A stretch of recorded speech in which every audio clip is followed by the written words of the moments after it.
anticipate the state will end today, and then we'll break and defense will start tomorrow. Please.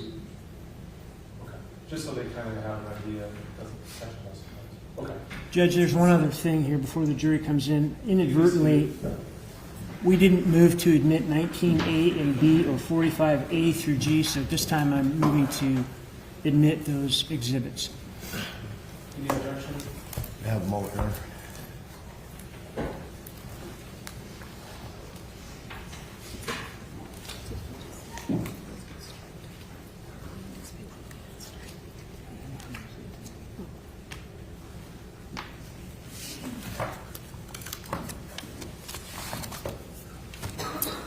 A and B is the body photograph diagram. Your Honor, that was for demonstrative purposes, I believe. That was what was used by Dr. Schmock. We would, again, have no objection to its use, which it was used for demonstrative purposes. We would object as to going back to the jury as evidence.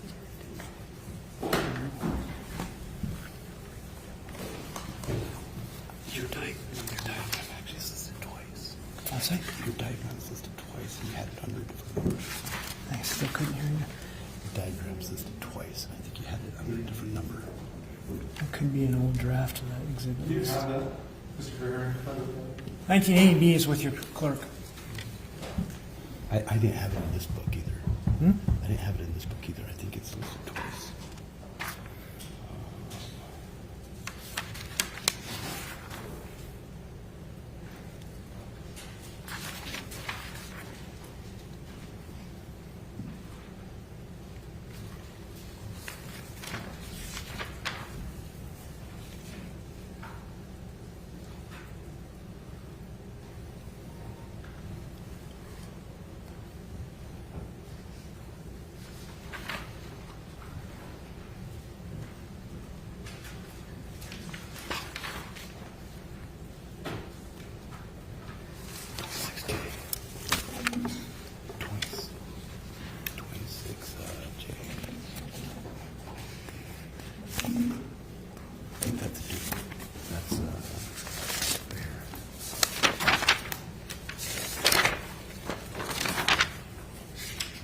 This one here.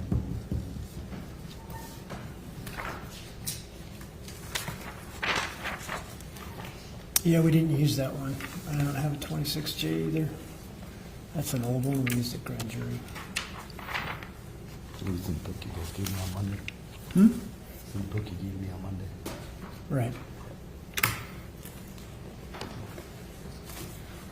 All right, 19A. I am admitting that, and that's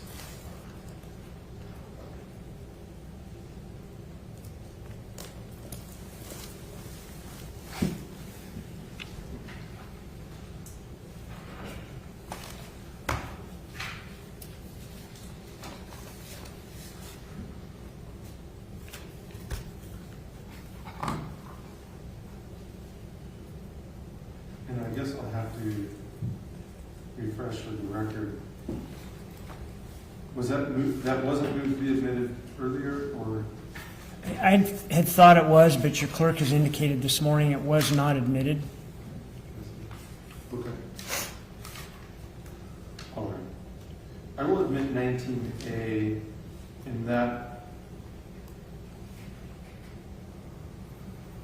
in the court's view, that goes beyond demonstrative. And that is simply, that's, in my view, this would be substantive evidence that, while it's a summary or a chart or so forth, it's putting together the other various exhibits that have been admitted. So I think 19A would be appropriate as substantive evidence that the jury could consider to review. 19B is the PowerPoint, and remind me, I may have to review it. The PowerPoint's the same diagram with the numbers of the exhibits in terms of the photographs. pick the injuries. You click on those numbers and they bring up the photographs. So the photographs have already been admitted, both the coroner's photographs as well as Dr. Nara's that came in through her. So all of the exhibits on that PowerPoint have been admitted already. I see, okay. And you would like that to go back to the jury as well? Yes, please. Mr. Johnson? Your Honor, we believe it should be demonstrative use only. All the underlying data is present. I think during the certain witnesses will come out whether, well, I'll save that for later, but whether or not those were injuries or lividity, I think is yet to be established. But certainly the underlying exhibits are admitted. I don't think we need an additional exhibit for that. Well, to the extent that this is all, these are admitted exhibits, it's simply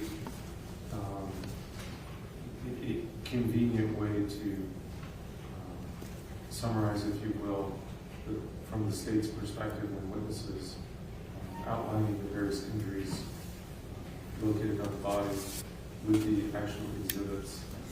I don't see any error or prejudice in 19A and 19B. They are admitted and allowing those back to the jury. These are not,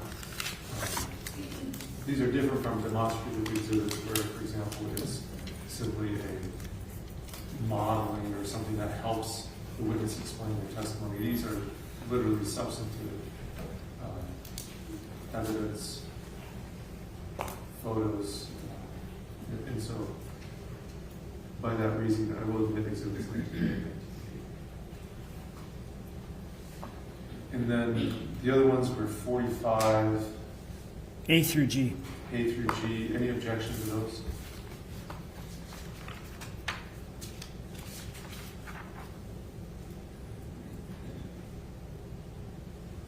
No, Your Honor. Okay, those will be admitted. And then the last thing, Judge, was, did you say that we would rest and the defense could begin its case this afternoon or tomorrow? I anticipate the defense was starting tomorrow. This afternoon we had talked about doing motions and so forth. And so... What sort of motions, Judge? I can't see anything taking more than 20 minutes, half hour. I'm going off our discussion in chambers. The council wanted to argue a motion, which I don't know what it is yet. You had the other motion to exclude. We were talking about, I thought I understood that Mr. Johnson's witnesses were ready to appear on Thursday, that he didn't have witnesses for this afternoon. But if you do, I would certainly prefer to start today and keep moving on. I mean, I'm able to put a witness on, but my understanding is Dr. Hanger isn't testifying until 1:30. He's going to be, my guess is that'll take us at least till break, if not after. And then we'll have the motions. So by that time we're, 3:45, 4 o'clock, if everything goes smooth. And then we'd have time maybe to put on one witness, but for scheduling, we can start tomorrow or we can have one witness available today. Okay. We expect it to rest before lunch. You expect to rest before lunch? The conversation just in the motion hearing was that Dr. Hanger was going to testify this afternoon. But I don't remember that. I understood from our conversation just in chambers yesterday that the state anticipated resting before lunch. we can have witnesses here. I can have 3 witnesses today. Oh, okay. All right, great. Then I won't tell the jury one thing or the other. We'll just move forward. Okay. All right, thank you. We'll bring in the jury.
seated. Welcome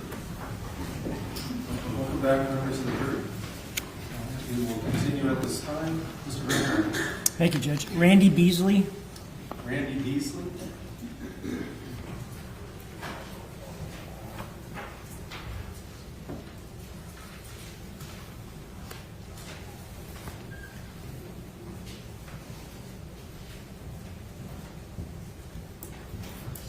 All right, sir. Could you please come forward? You face my clerk and raise your right hand to be sworn in. Do you solemnly swear that the testimony you're about to give in this case will be the truth, whole truth, and nothing but the truth, so help you God? Yes. Thank you, sir. You have a seat here at the witness stand. And as best you can, if you'd speak into the microphone. Thank you. You may inquire. Thank you, Judge. Sir, can you say your whole name and spell your last name? Randolph Beasley, Beasley. Mr. Beasley, are you employed? Yes. Can you describe your employment in your company? I have a forensic consulting business. It's called Seek First Forensic Consulting, and I've had that for over 10 years now. Do you have any qualifications that enable you to have a company like that and a background like that? Yes, I worked for the San Bernardino County Sheriff's Department Crime Lab for 30 years. The last 19 of those 30 years was in the crime scene investigation unit. And so the experience and training investigating about 300 homicides, teaching classes and bloodstain pattern analysis. And so that training and education was hundreds of hours of specialized training in the forensic science field. So in terms of crime scene investigation, with the last 19 years being a part of that unit, did you actually go to crime scenes? Yes. All right. Did you actually take evidence at those crime scenes? Yes. Did you actually develop theories about what may have occurred at those crime scenes? Yes. During your career working for that department, did you eventually develop some expertise in terms of blood stain analysis? Yes. Can you walk us through that, please?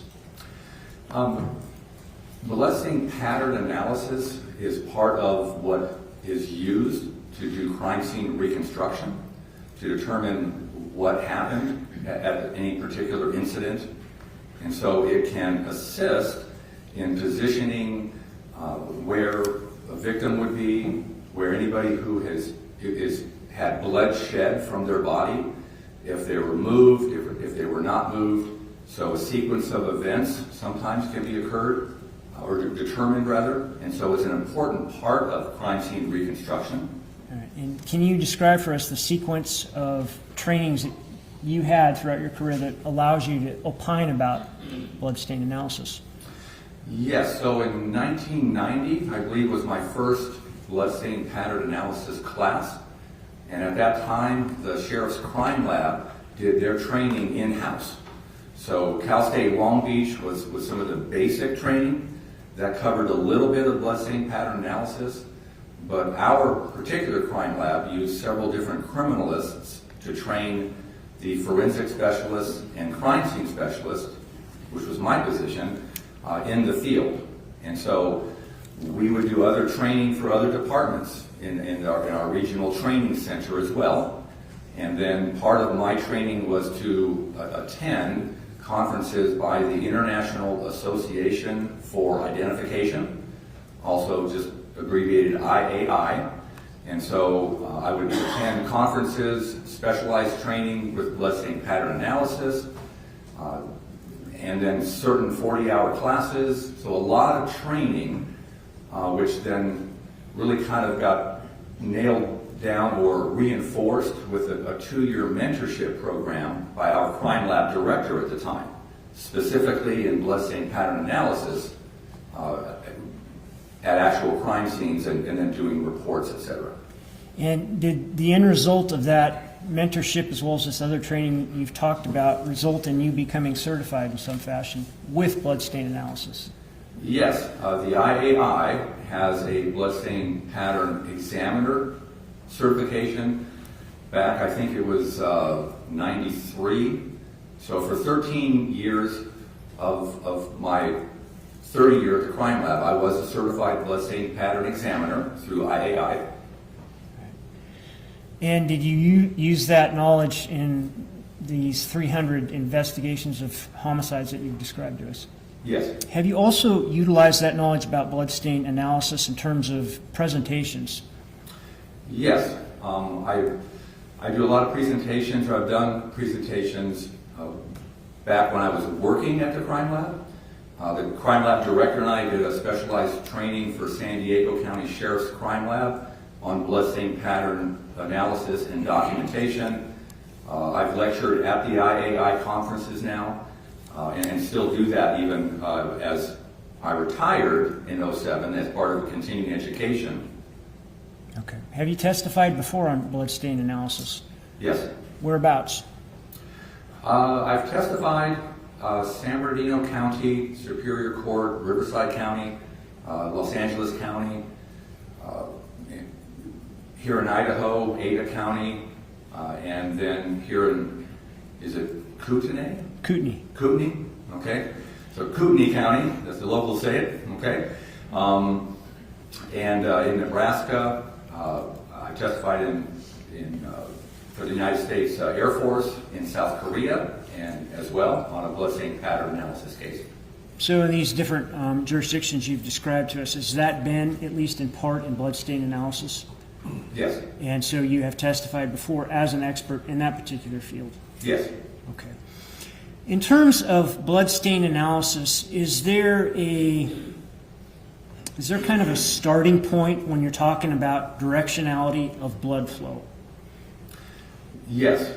And can you just give us a summary of what that entails, please? Yes, there's a recommended list of terminology within the bloodstain pattern analyst community, and that's been changed over the years, but directionality is pretty much agreed that it's the direction of travel for any particular bloodstain. So when force is applied to blood, whether it's a blunt force trauma, whether it's a gunshot, that'll cause blood to be spattered into smaller stains as part of the overall pattern.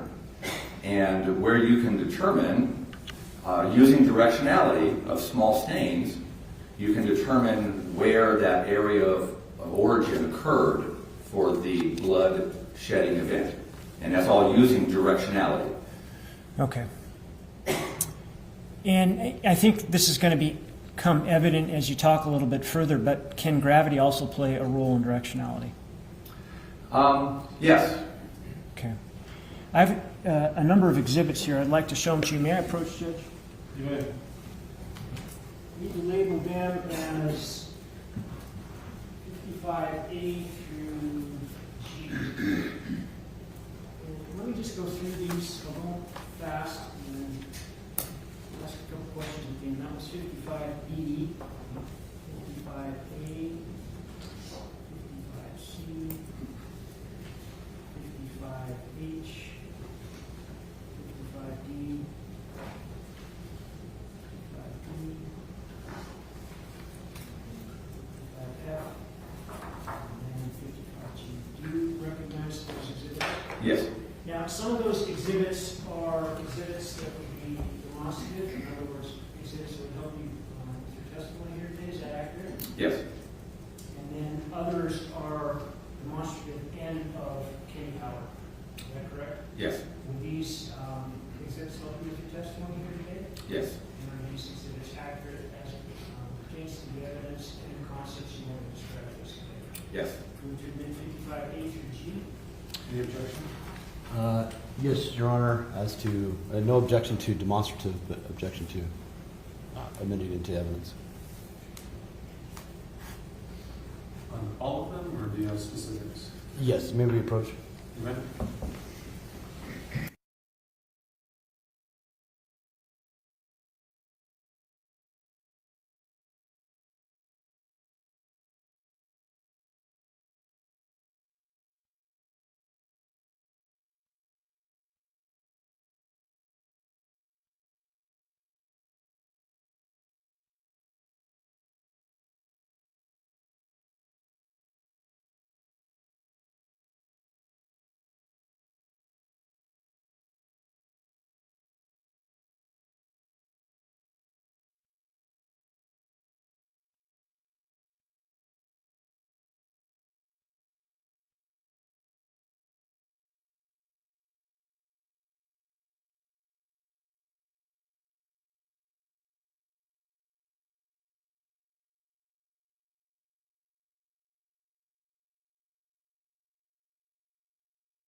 I did exhibits for demonstrative purposes, meaning the witness can use them for a presentation to the jury.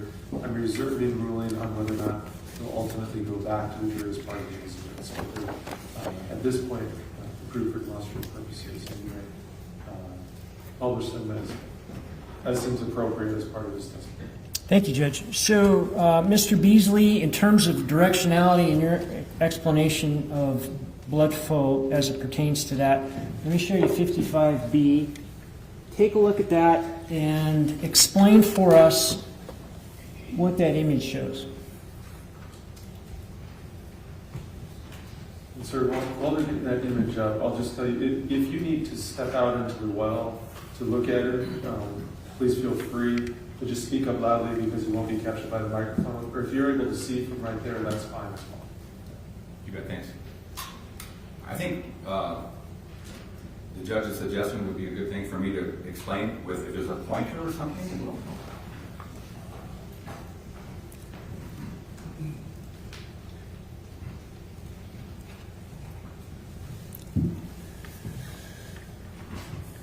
Okay, So, what are we looking at here, Mr. Beasley? so this is a slide from a bloodstain pattern analysis class that I teach at a local college as part of their CSI program to demonstrate that when blood is in flight from gravity alone and you create a drip stain, the drip stain, when it hits a target, will have a certain shape, and you can see this here, where the red arrows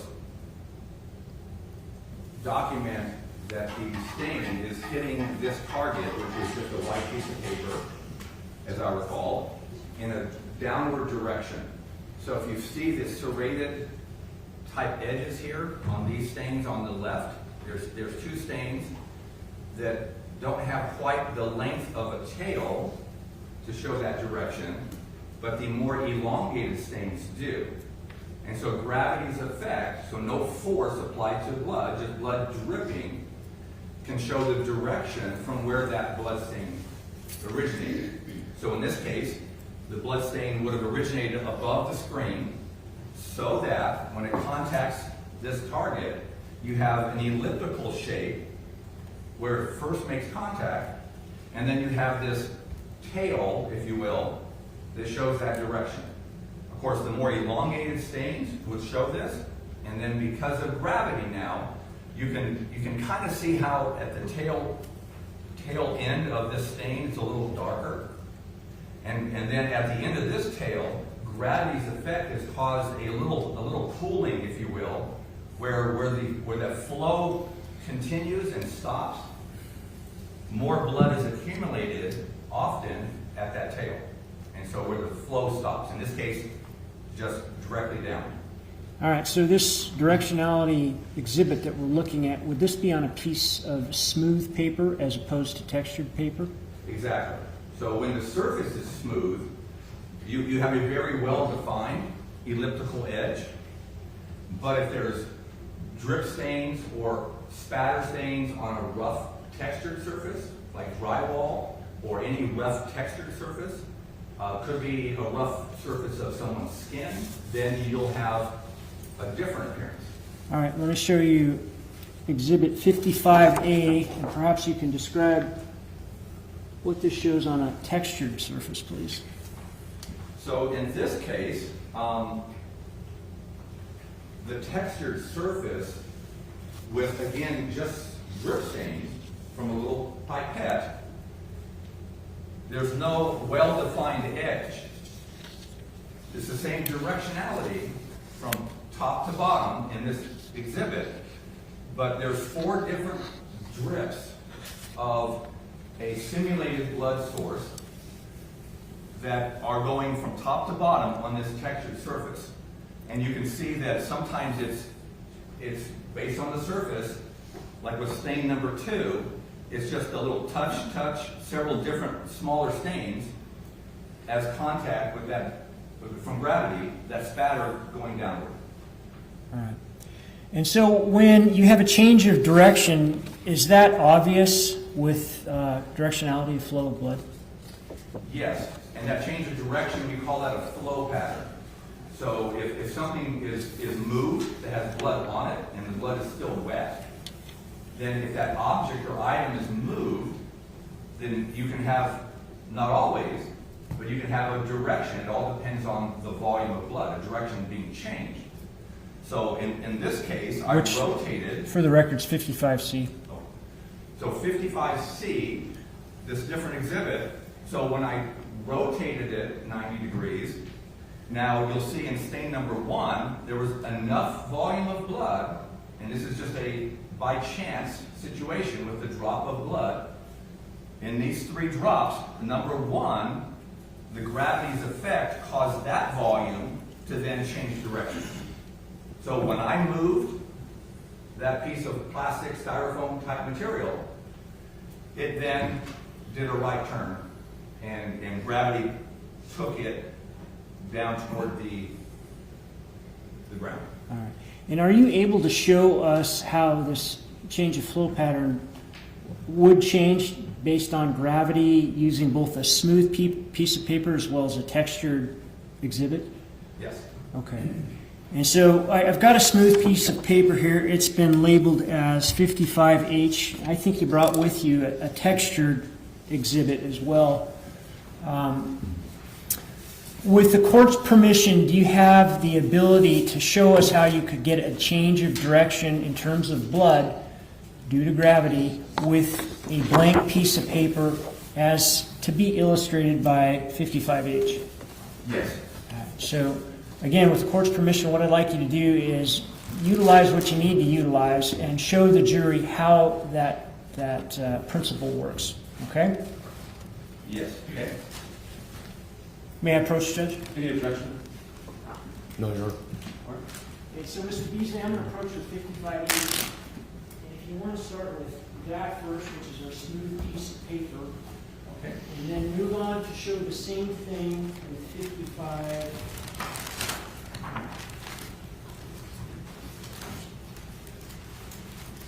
G, which is our textured piece of paper, okay? Okay. So I'm getting some nitrile gloves on, just for the record, and I have a fake blood source that I have in a plastic dish.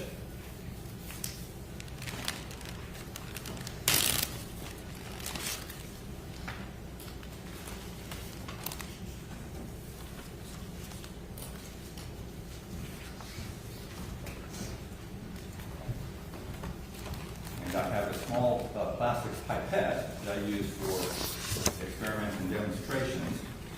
And let's see, what would be the best spot? to How about do right this? here? Okay.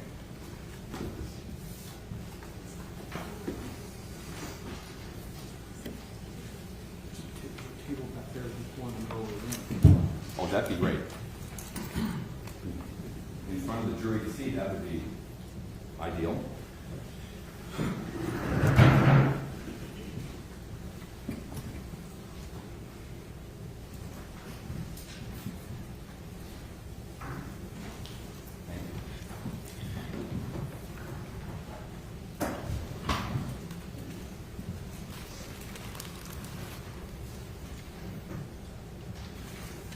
I'm going to get some paper towels to spread out here.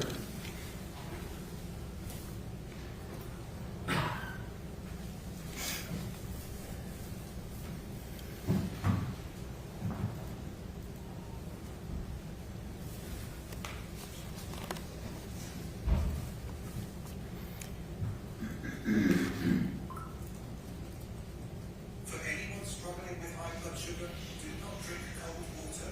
We gotta make sure that we silence phones.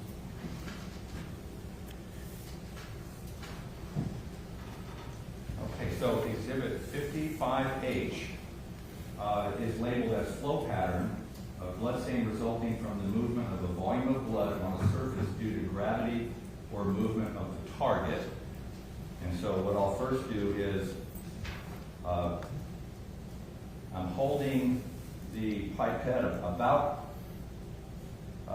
18 inches above the target. so that I can create some drip stains to show that directionality. You can see with the smooth surface, that elongated stain. And then if I rotate it, and we'll see if there's something that has enough volume. See how that is, there's not enough volume yet to make that flow? So I'll do another stain. So there's about, I think 5 drip stains, and you can notice, maybe before I do this, can I show the jury these little? You may. Okay. So just with a few stains, one missed, so we've got 5 here, but what I wanted you to observe is see the smaller stains. We would call that a satellite stain. These small stains have directionality as well. And again, I'm holding the target in an upward position. So when force is applied to blood, or if there's other issues, you'll have these smaller stains. So again, let me add a little more volume of blood with another stain. I'll make this one off to the right here.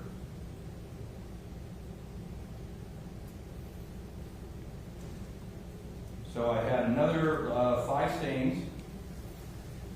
And as I rotate this, if I then move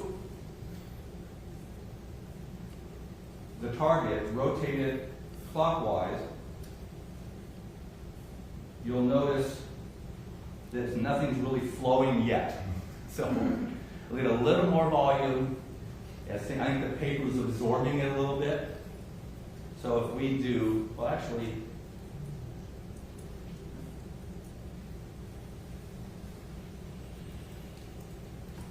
let's do, well it's starting to. You can see it start, right? Let's add a flow of blood this way.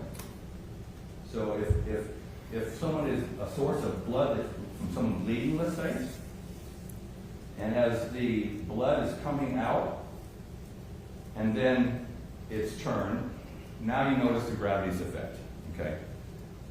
So it all depends on the surface, how much volume, but the point is for this flow pattern is now you have a change of direction. And it's all confirming that something was moved. So I moved this target. When I first had it, it flowed downward to gravity. So now I rotated it, and you'll see that as you see this, you notice the larger or the increased volume at the end of that stain. See how it's darker? There's more blood there. And so when this dries, that will be a little darker because of the volume of blood, and it stops at the point where gravity is not affecting it. So we can let this sit and dry. All right. So is there a difference between a smooth piece of paper and a textured, say, piece of paper or material when you're talking about directionality of flow and a change in it? Yes, it'll have a different appearance. Can you do the same thing you did with that particular exhibit with a piece of textured material? Yes. So Exhibit 55G is a similar type of textured material that was in the slide presentation. So here I'll do the same thing in 55G, where I will take several. I'll work on my aim today, okay? So what you notice is, you notice that there's certain stains, and again, if we rotate it, I've taken this exhibit, I've rotated it, and you can see that some of the stains have pulled up at the end of that pattern. And so now, just like with that exhibit, there's a volume that you can see that gravity's effect now, because of time, you'll notice this one here just made that right turn, okay? So this confirms that I moved it. I mean, there's no doubt. You saw it. That's how gravity works. And so here you have this right turn.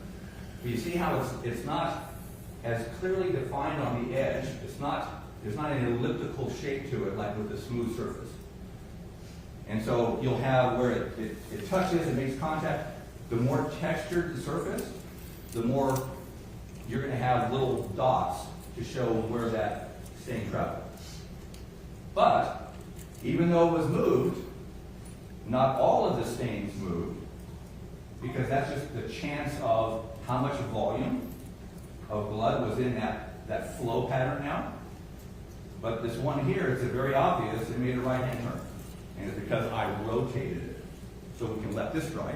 Okay, thank you.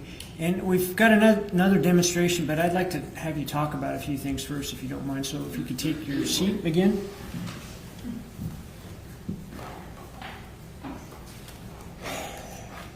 So you've kind of described here direction of flow in terms of both a smooth surface and a textured surface. Let me back up and ask you some questions about this particular case. Obviously, you've agreed to work on it for us, correct? Yes. What sorts of images and or other evidence did you look at in order to get prepared for your testimony here? I looked at the crime scene photos, and I looked at the autopsy photos, and focused my attention on those per se, especially the photos related to the victim's body in the bathtub, as opposed to other areas of the house, and focused on the blood stains that I observed and the flow patterns on her body. All right. And did part of that flow pattern that you focused on concern her right breast? Yes. What was it about her right breast that caught your attention? It was a change in a flow pattern. So her body, because of having on her breast blood on it, similar to the demonstration that I did, where the blood stain flowed differently. One particular stain made a right-hand turn showing her body was moved, and it was not in the position as it was photographed. So you've got behind you 55D, and then in a minute I'll show you 55A, which is a close-up. But can you describe what you mean in more detail with 55D, please? Yeah, if I could approach. Yeah. So this is 55D. D. And the close-up, which is coming next, is 55E, so let me know when you're ready for that. Okay. You're reading my mind. So there's appears to be a stain that was traveling in the position of this red arrow that I placed to show the direction, just like on the textured material. But this one particular stain changed directions. I'm identifying it as the stain with the red arrow going more on the top of the photo, and then the arrow that makes this right-hand turn because of gravity's effect. And then here's the close-up, 55E. So 55E, you have one particular, this is consistent with particular stain here, where it just made 3 little contacts. And then this one here, there's 1, 2, 3, 4, 5, 6 little touches to the surface of her skin on her breast. And then her body was moved after that stain so that it's now did the right-hand turn where you can see the more accumulation of the volume of blood again. At the end of that, where I'm indicating the darker, more concentrated area of blood on her breast. Perhaps using 55E, you can tell us why it was important for you to describe blood flow in terms of a smooth surface and then blood flow in terms of a textured surface. Exactly. Is that because the breast, the nipple area there is textured? Exactly. That's why I did the demonstration on the textured piece of styrofoam to simulate, in essence, a textured surface and what blood will do, and how, if I could show this again. Please. And so, again, Exhibit 55G. So 55G, the stain that I'm indicating that has the right-hand turn to it, you see the volume at the end of that stain where it stopped, and it's going to dry, and probably by the time you get it to evaluate it, it probably will have flaked off maybe, but at least you can see that. And that's what you had on the exhibit with her right breast. So let me lay a little bit more foundation for this next part of your testimony, Mr. Beasley. Shouldn't take too long. You've described for us kind of the illustrative exhibits used to describe directionality and the texture as it pertained to Kendy's breast, right breast. Are you able to do the same with her face? Yes. And in terms of her face, did you notice a change in directionality in terms of the blood flow from her mouth and nose? Yes. Okay. Let me, I think we've got one of these exhibits. Mark. Kind of in addition to what we've already put in. So what I'd like to do is take what I already had marked 55G, 55I, and then for the record, we'll just amend and make 55I in addition to the remainder of the exhibit. So 55G is now, you're turning it into 55I. Yeah, well, 55G that needs to start from 55I. Oh. I see. All right, so 55I was previously admitted as a different number. What was it called before? 55G. I see, okay. So 55G will now be the demonstration exhibit. The photograph will now be 55I. Yep. All right, I'll admit 55I as it's previously been admitted. I'll just note the amendment Thank you, Judge. number in writing. Okay, so let me show you kind of the same thing that we did with the prior photographs. I'll show you one that's a little bit further away than one that's more of a close-up. The close-up, the one that's further away would be 55I. Take a look at that and, if you can, describe what you saw in terms of a change of direction in blood flow. So what I observed on her face was two flow patterns of blood. One that I initially thought was coming from her right nostril is actually coming from her left nostril, and the blood flowed across the bottom of her nose and then went upward against gravity in the position that she was found on the outside rim of her right nostril. The same thing from what appeared to have be blood originating from her mouth, that there was a flow pattern that flowed across from her mouth upward on her right cheek. And again, this would not be consistent with having been created in the position she was found. Her head would have been in a much different position, flopped backward to create those two flow patterns, which again would be consistent with her body being moved for that flow pattern on her right breast as well. And then 55F. Same thing, just a little bit more close up. Can you see the same identifiers in that photograph as the previous one? Yes.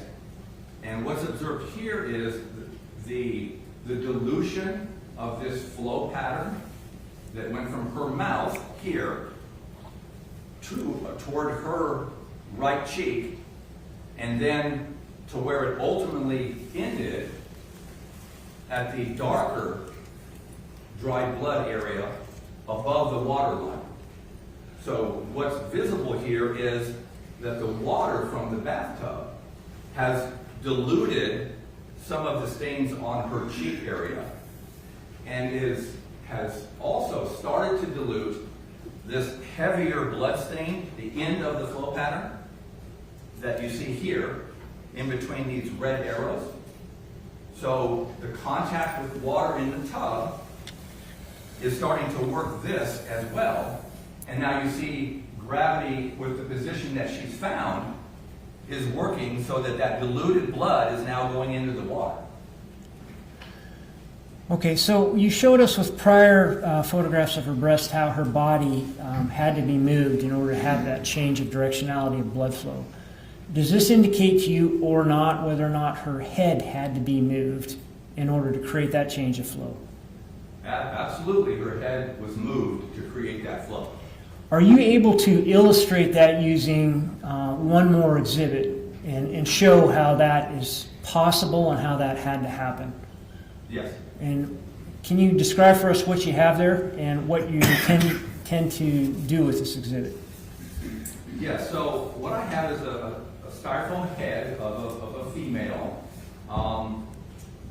that I have marked with a little Sharpie to show the basic flow from her left nostril and then from the corner of the right corner of her mouth toward the area of her right cheek, as depicted in the photographs that we've just looked at. Is your aim with your blood stopper up to reproducing how her head would have had to have been moved to show that change of flow? I will do my best about that. So with the court's permission, let me double check on that exhibit. It's on the bottom, but I bet you I got it wrong. 55. Yeah, so let's make it 55J. And to 55J. 55J, any objection? For demonstrative purposes, no, Your Honor. I'll allow 55J as a demonstration exhibit. Also called demonstrative exhibit.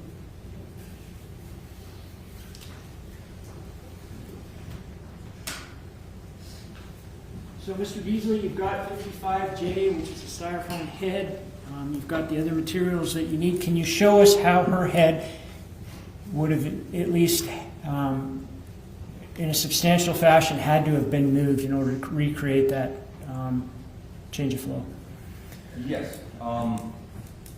And in doing experiments in this type of situation, I will do the best to get it right the first time, to follow the actual trail of to be as similar to the blood flow on her right cheek as possible.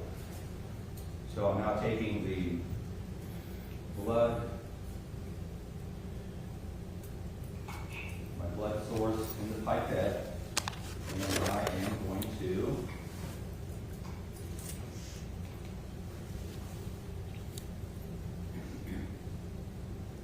put some of the blood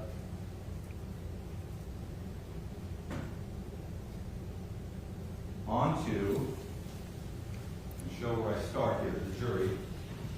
So there's I made a little divot in the styrofoam head to kind of have the blood pool. And I'm trying to keep her position of the head, of the styrofoam head, so that gravity doesn't affect it. But if you can see how it's pooled up there, in that little divot in the styrofoam, and then, just to show here,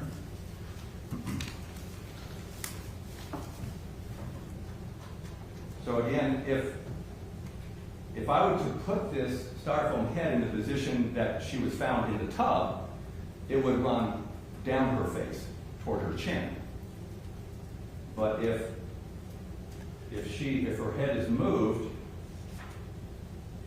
such that I'm now rotating it from a horizontal position,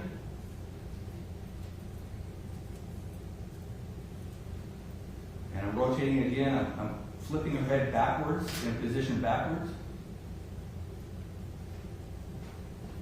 And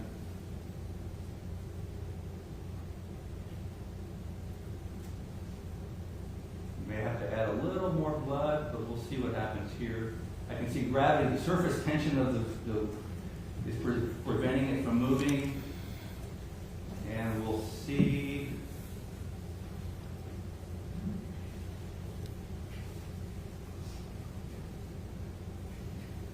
Okay, so I'm tipping your head back more.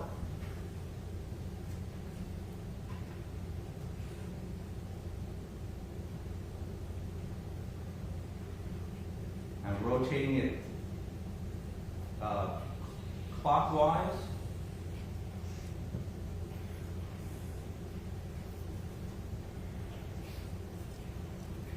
Okay, let me add one more drop. This is like real life crime scene, let's say training here. So you add a little bit of blood, a little bit more volume. Okay. So now I'm going to tilt her head back again, the styrofoam head back, and there's definitely more volume there. Okay. So well, I'll just do this. I'll continue that flow. And you notice the gravity. Okay? So now, let me dab that.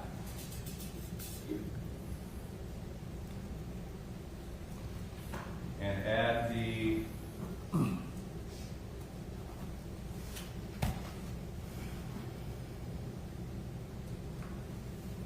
the blood source again.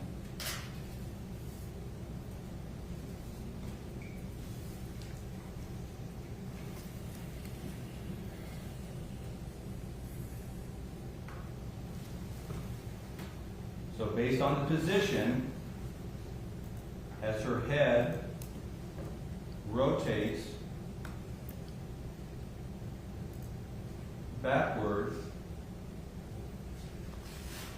to a point where gravity's effect, it has to be rotated a little bit back. And then now, this is what I want you to see. As her head then tilts more backwards, more up, that's what documented the position of the Sharpie pen on the styrofoam head to be in that position as the blood flow on Kendy's face. So it was a change of direction to allow first rotating and clockwise, but then her head had to flip way back for that stain to make that little turn to the right. And so we'll let this dry. And again, it may flake off, but that's the position which would then be consistent with the evidence on her face. All right, thank you. I just have a few more questions for you. You could probably retake your seat while we let those things dry.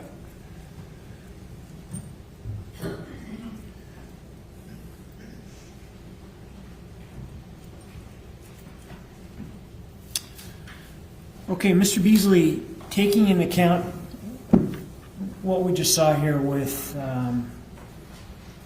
this particular exhibit and the crime scene photos, specifically the bathtub and where the bathtub was in relationship to her head, you base your opinion that she had to be moved on the location of the bathtub and where her head was, as well as this particular exhibit. Yes. Can you describe that for us, please? How the body was moved. Yeah, when you take into account that she had a bathtub behind her head and the blood is flowing upwards out of her mouth. So for her body to be moved like that in such a way where the stains on her right breast were not disturbed, the best explanation would be in a way like picking her up by her arms to move her body up more in a position against the wall of the tub. And so her position of being picked up that way would allow her head to flop backwards. Objection, Your Honor. May we approach? You may.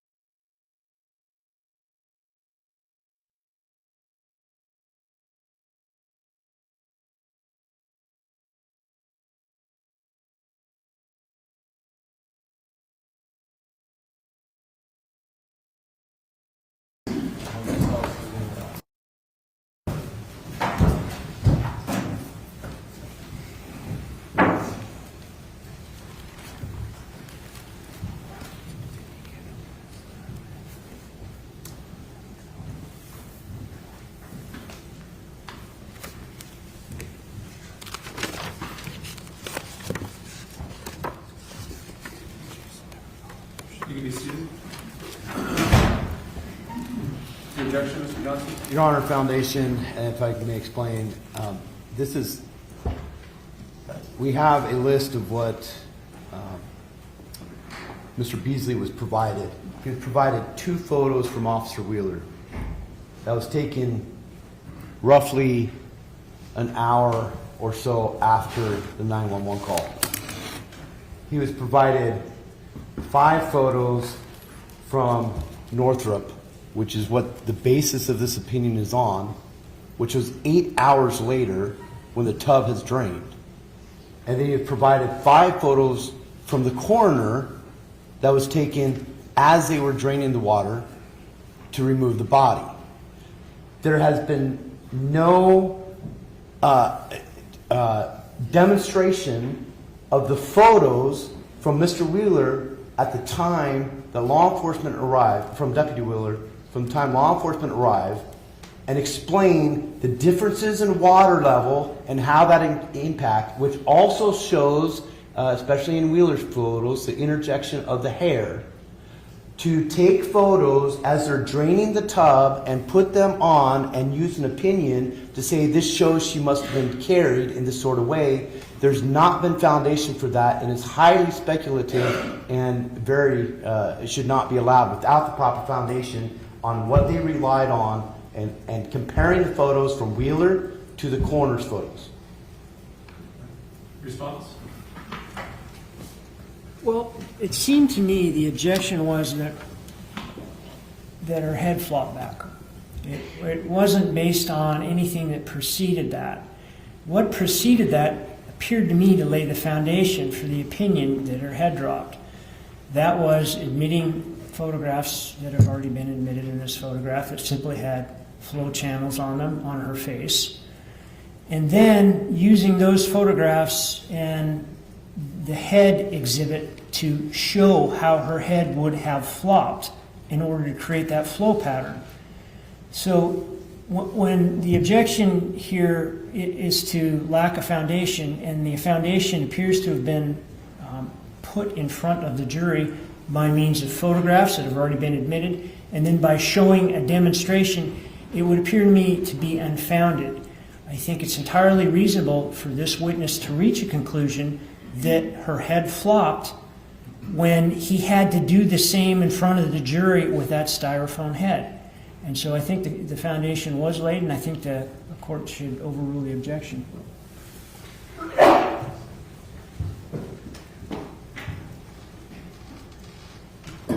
Excuse me. Mr. Johnson, anything further? Yes, to touch on that, certainly this will come up later, but there's going to be force applied to a gunshot, and there's going to be head movement, presumably possibly even striking the back of the tub. The body's going to change positions. Additionally, there's gravity that's coming down from the water. The hair that in the coroner's photos is not seen because as the water's going down, so is the hair. And so, I plan to deal with this cross, but when you start soliciting an opinion that it must have been lifted or moved based upon the coroner's photos taken 8 hours later as the tub was drained and the body's being removed, there's not enough foundation to solicit an opinion at this point that she was lifted up in a particular manner. Certainly he testified that it might have moved, and I was going to cross him on that, and I will cross him on that. But that's different than an opinion that she must have been lifted up based upon these photos. All right. Well, in terms of what he was testifying to, he was answering that for her body to be moved. How would her body need to be moved to provide for that blood, that directional flow of her blood, or for those blood stains to appear the way they did? In terms of hearing his testimony, he's certainly provided a foundation as an expert on blood stain pattern, flow patterns of blood, and he's demonstrated it for the jury. And the question, as I understood it, was then how would that body need to be moved in order to then account for the blood stain pattern, directional flow that he observed on the victim, and he was describing what, in his view, is probably the most likely or best explanation for how she would have been moved. That's foundationally, I find that he has established the foundation for his opinion and why. The objection raised is certainly fodder for cross-examination. It's certainly well within the defense's rights to question him about. I didn't understand his opinion to be, this is precisely what happened to Ms. Howard. Rather, his opinion being, in viewing the blood directional flow, this is a explanation, in his opinion, he said best explanation for how you would move that body to accomplish this. I think foundation is sufficient for that. And so I'm going to overrule the objection. And again, noting that you're more than welcome to cross-examine him on all the defects you think in his analysis. But as his analysis and his opinion at this point, I find there's sufficient foundation. Can we then ask that when he gives an opinion that it is hypothetical, not as applied to Ms. Howard then? Unless there's proper I'm not foundation. going to tell him how to testify. I think his opinion to this point has been supported by sufficient foundation. So I'm allowing his testimony at this point. If you think it goes beyond that, you're always welcome to object again. All right, let's bring the jury back.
Be seated.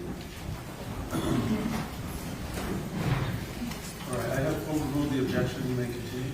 Okay, so Mr. Beasley, you were talking about 55J and the explanation as to how blood could have gone up her face as opposed to down her face based on how she was found in the tub. You remember that? Yes. Is it your opinion or not that she had to be moved in order to create that blood directionality going up her face? Absolutely had to have been moved. And would this have been after she began bleeding out of her mouth? Yes. Okay.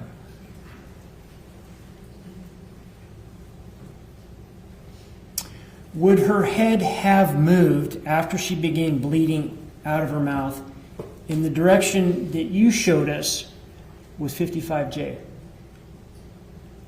Not in the position that she was found. No. But when she was moved, would her head have to have been flopped back like you showed us with 55J? Yes. Put in front of you what's been marked as Exhibit 87. Do you recognize that? Yes. What do you recognize that to be? It's a copy of my curriculum vitae, CV, basically, resume. Is it accurate? Yes. Move to admit 87. No objection. 87 is admitted. No further questions.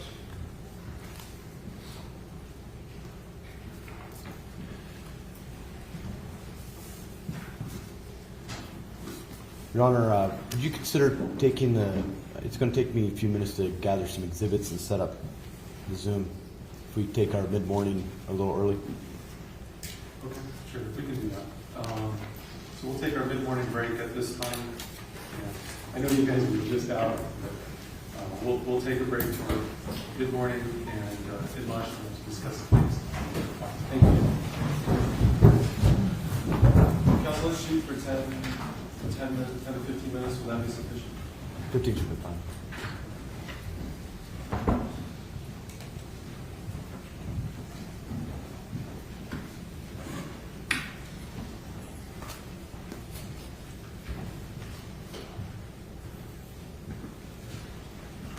We'll be in recess.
You ready to proceed? Yes, Your Honor.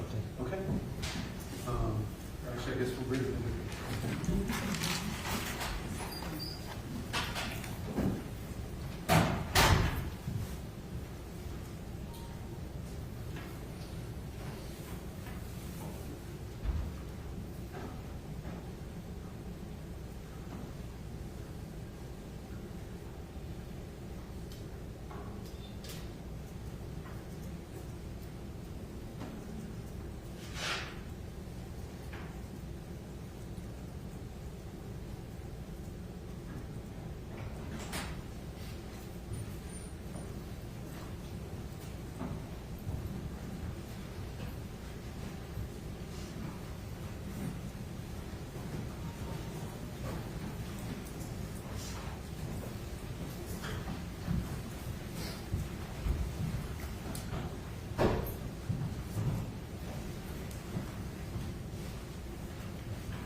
You can be seated.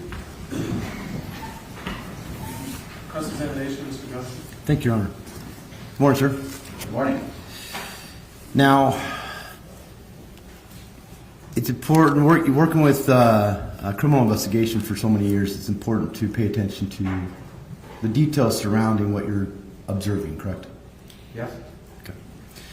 Permission to approach Madam Clerk, Your Honor. You ready?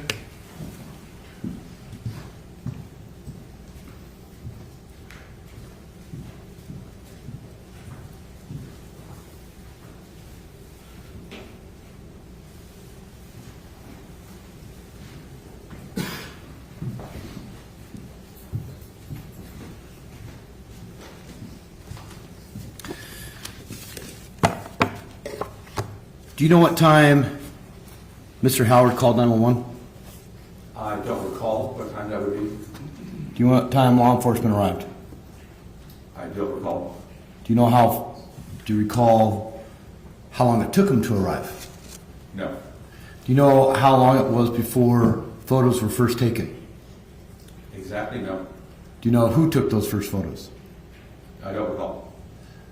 Do you know how long it was before other sets of photos were taken?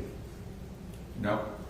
Do you know how long it was between those photos and when they started to drain the tub to remove Miss Howard?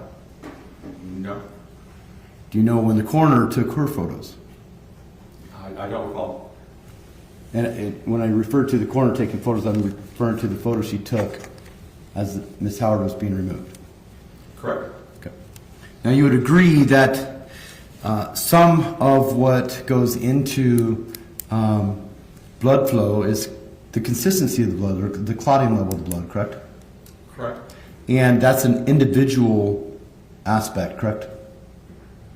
Individual aspect? Meaning different people can clot at different levels, correct? Correct.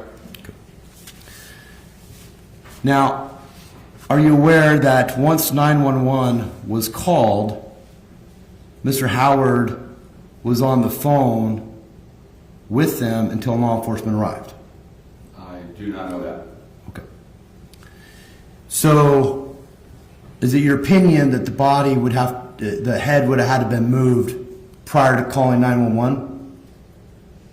No, my opinion is the body was moved after there was blood present on her breast and her nose and her mouth.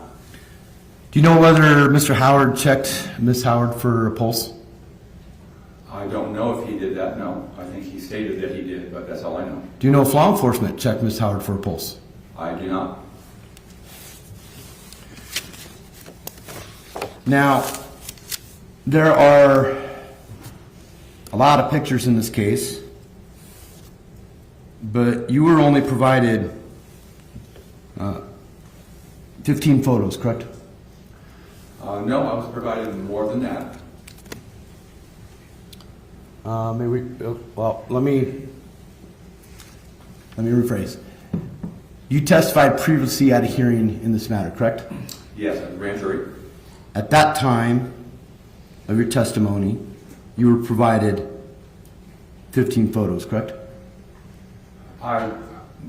No, I don't think that that's the case. As I recall, I was provided some initial photos, but then was given all of the crime scene photos and all of the autopsy photos. I may have referenced a few photos prior to the grand jury hearing or during what I was going to be testifying about. Okay. May we approach, Your Honor? You may.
Defense requested knowledge of what was provided. Did you assist in helping the state fill out any of those documents? I'm going to object to counsel's first statement because it wasn't a question, it was a statement from counsel.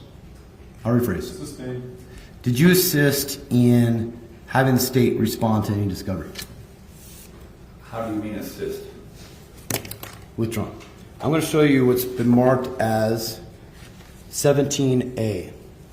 And I apologize in advance, Mr. Beasley. There is a little bit of a lag in the photos or in the Zoom connection.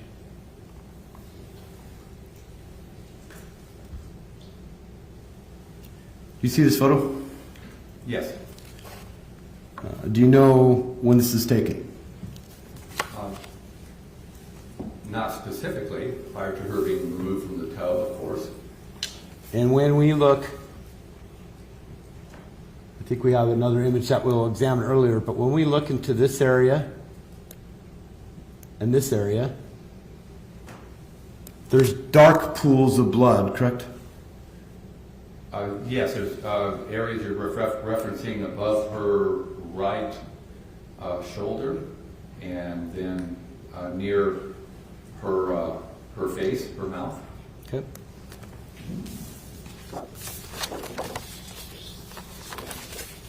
I'm showing you what's been marked as 17D.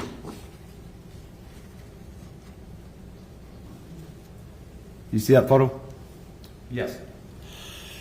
You see, again, do you see the dark pools of blood and or hair right here? Yes, a darker area of more concentrated blood, I would say, in the water itself. Okay. Now, is it true that in analyzing blood flow, objects can impact the directionality, correct? Well, blood flow and directionality, as far as objects affecting that, how do you mean?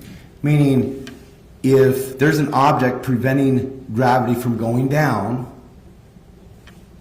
it's going to move a different direction, correct? If there's an object that could interrupt a flow of blood, yes.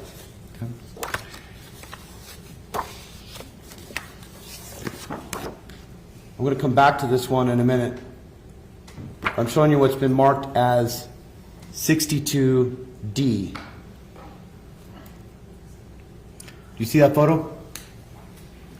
Yes. Do you see that line around the leg? The line on her left thigh, it appears to be where the water receded from. Is that about the same distance as that line? Again, sorry about the lag.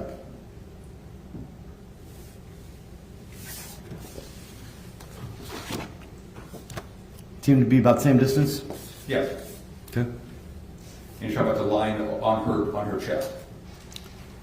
I'm also talking about the line between the water and the bloodline.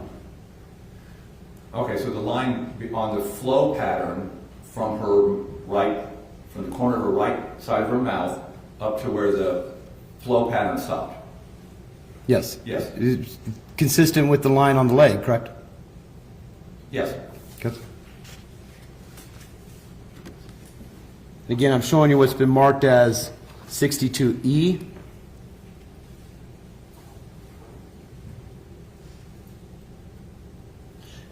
Is this where you see the pool of blood kind of coagulating down towards the bottom?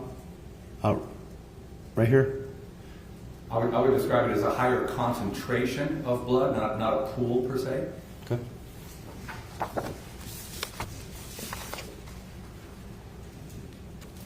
And then I'm showing you what's been marked as admitted as 62F. You see that photo? Yes. Now, move it over. You see this line of hair that comes down right here and intersects your bloodline? Not clearly, no. I don't see the hair that you're referring to. Okay. May I approach one? Yeah.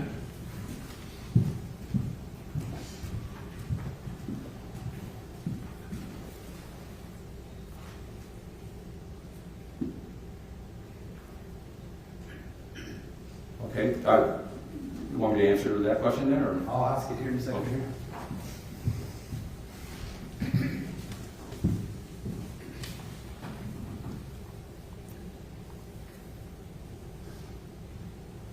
And sir, I should note, just as a direct, if you need to step out in order to view the exhibit better, feel free to do that if you need to. So, looking at going from the eyebrow right here, I'm going to draw to the, let me make sure I got all my lines off. Okay. I'm going to draw to the right side of it. See this hair coming down here? Yes, I think that's let me go ahead and. I'm just, my question right now is if you see it. But yeah. I do see the hair that you're Okay. referencing, kind of close to her right eye. And if we go zoom closer, see how that hair intersects the bloodline? I don't see, I wouldn't confirm that it intersects from that position, that photograph. It may be in a direct line, but yet if from a different position, it would be better to determine if the hair actually makes contact with the blood flow or not. The hair will darken if exposed to blood, correct? The hair would be more a blood red color, yes, if it's in contact. Okay.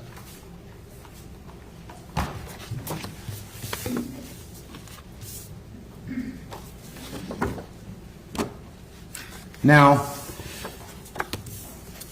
again, this is a photo taken early on by law enforcement. Do you see this photo? I do, and that's what is exhibit? This is Exhibit 16G.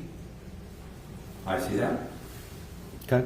And at this photo, the bubbles are still in the water. Yep. Okay. And her head is slumped over to the water towards the right. Her head is tilted to the right. Yes.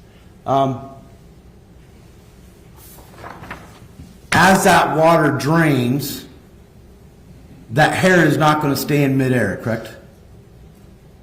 Check and objection, lack of foundation as to what hair was in midair. If you can be specific what you're referring to, I'll sustain the objection. Just in general, if you put hair over if your hair is resting on the water, I notice we don't have a wig on here, but if we imagine, Counsel's testimony yet again.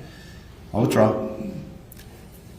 If a person, if we put a wig on this demonstration, or have a lady with hair in the water and it's floating, as that water goes, is the hair going to go down? The hair may go down, and that would be separate from the blood flow pattern on her face. So if hair is affecting directionality or any sort of direction, it would be important to know when those photos were taken, why they were taken, what the body position was taken, where the hair position was taken before making an analysis, correct? Objection, that is a compound question. Sustain us to the form of the question. It would be important to know when the photos were taken, correct? That would depend on how that would affect my opinion, knowing when the photos were taken. It'd be important to know where the hair was at the time those photos were taken, correct? Only if the hair would be involved in somehow changing the flow pattern, which in this case, in my opinion, there's no evidence to show that. The hair was involved in somehow altering or misdirecting the blood flow from her mouth or her nose or her right breast. So you said you were provided all the materials, or a lot of materials in this case, correct? Correct? There's no blood stains found anywhere else in the house, correct? I'm not aware of that. There's no blood found on Mr. Howard, correct? I'm not aware if there was or not. Okay. There's no, other than this flow pattern, there's no physical evidence of a body being moved, correct? Well, actually, there's evidence of 3 different flow patterns, and they're all consistent. So the stain on her breast, her right breast, on the nipple, and then 2 separate flow patterns from her left nostril and from the corner of her right mouth, the side of her mouth. So there's 3 flow patterns, not 1, that are consistent with her body being moved in this case.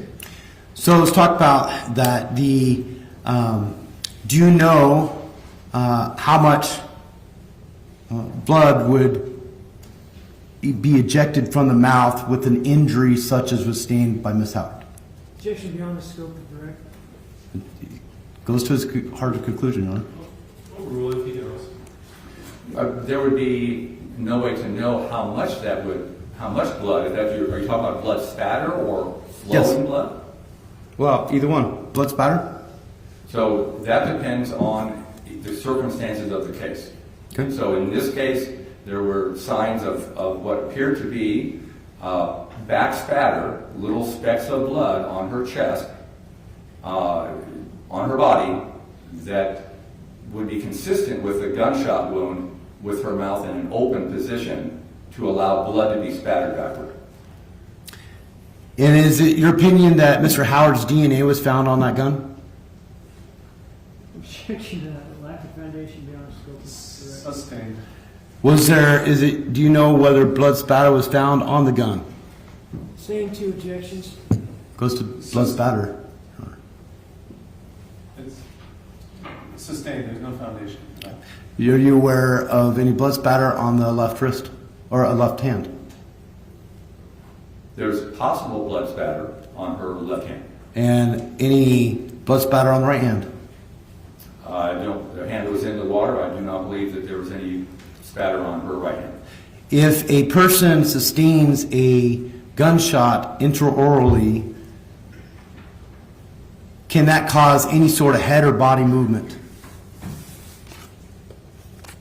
The gunshot itself, Yes. some movement, yes.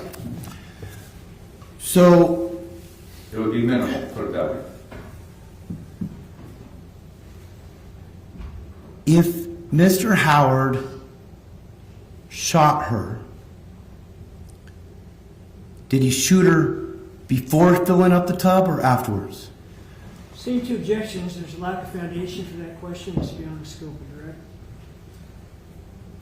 I'll sustain it on the first grounds, certainly no foundation.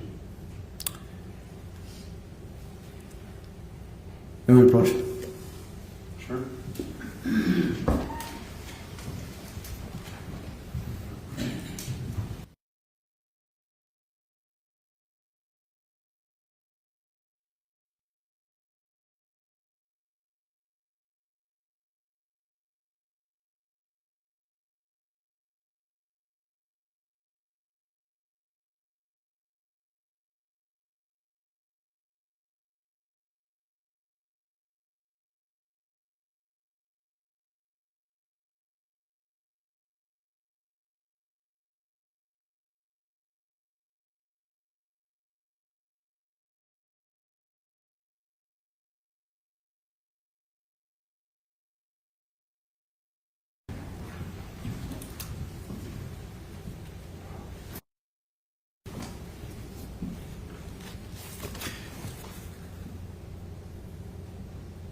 I'll rephrase. Do you know if the body, your opinion is the body was moved, do you know if it was moved before water's put in the tub? No. Do you know if water was put in after the tub was filled? I don't know when the tub was filled.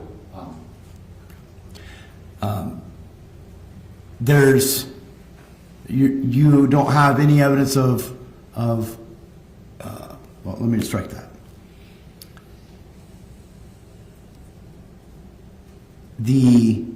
So you don't have an opinion as far as when it was moved?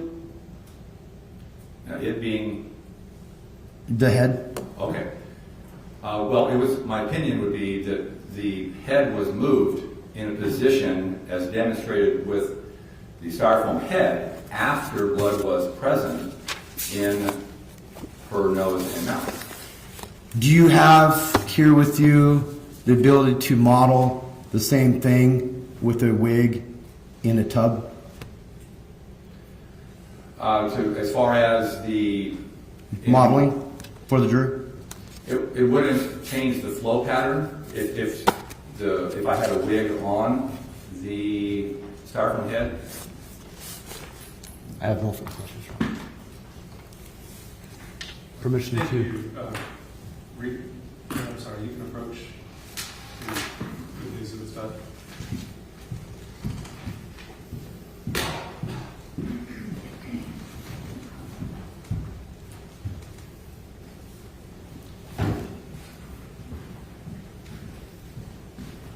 Redirect. Thank you, Judge. Counsel asked you some questions about what you took a look at in order to get ready for this case. Were you asked essentially the same thing at grand jury? Yes. And did you respond in essentially the same fashion that you did here today? I think I was a little more specific in the grand jury, but basically, Well, let me show you page 808 of the grand jury transcript, beginning with line 18 and going over to page 809, line 1, okay? okay.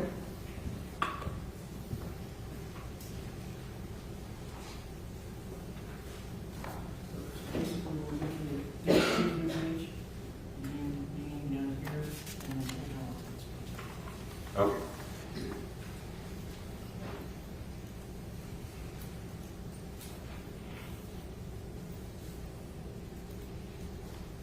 Okay. You remember what you provided with in terms of this particular case? Yes, so it was police reports, crime scene photographs, autopsy photographs, basically everything related to the incident specific to her in the bathtub. Okay. Essentially the same things you testified to on direct here today? Yes. You weren't just given a limited number of photographs then, were you? No, I always ask for all of the photos that they have. Okay, so if this styrofoam head were wearing a wig, why wouldn't it change the direction of the flow pattern coming from her nose and mouth? Because, I mean, it could affect the flow pattern, but as the actual evidence, I didn't see anything with her hair. Her hair had a lot, and I looked, a lot of brown highlights and other highlights in her hair.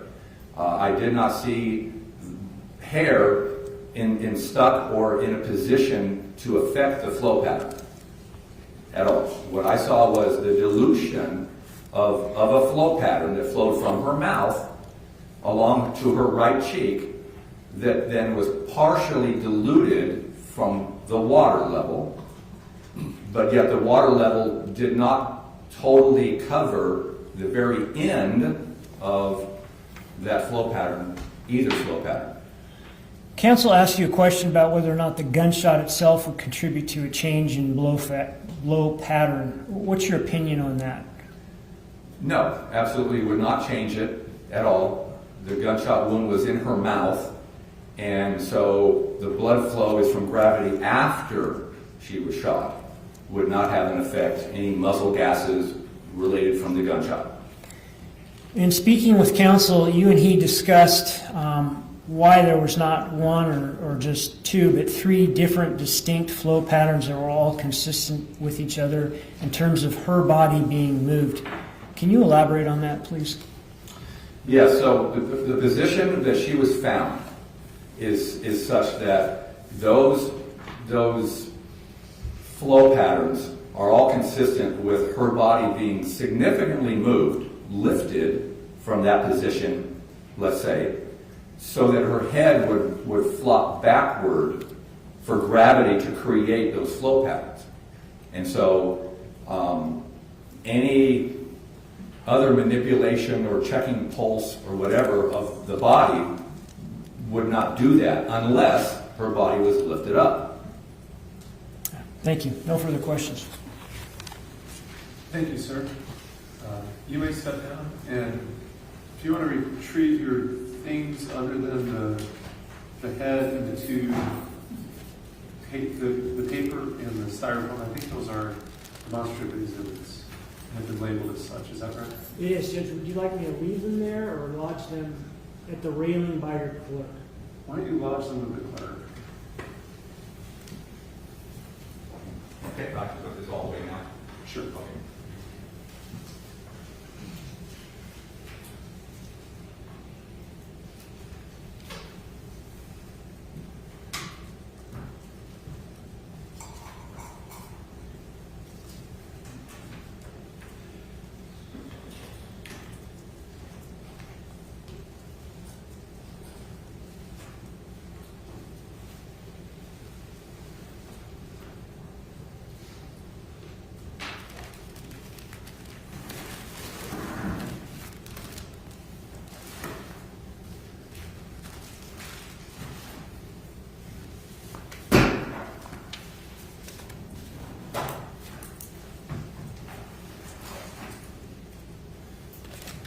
One little cleanup thing to do here.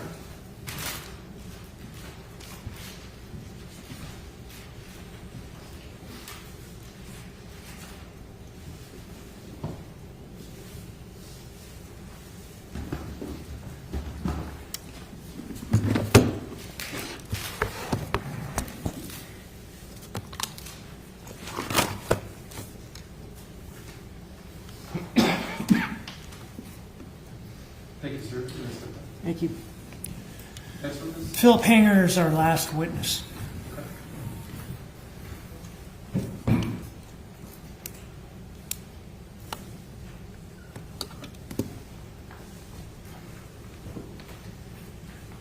Good morning, sir. Please approach my clerk and raise your right hand to be sworn. Do you solemnly swear that the testimony you're about to give in this case will be the truth, the whole truth, and nothing but the truth, so help you God? Thank you, sir. You can have a seat there at the witness stand. And as best you can, if you would speak into the microphone. Our accusers are raised in here. You may depart. Thank you, Judge. Sir, can you state your full name and spell your last? Philip Hanger, Philiphanger. How are you employed? I'm self-employed as a clinical psychologist licensed in the state of Idaho. Can you walk us through your educational background?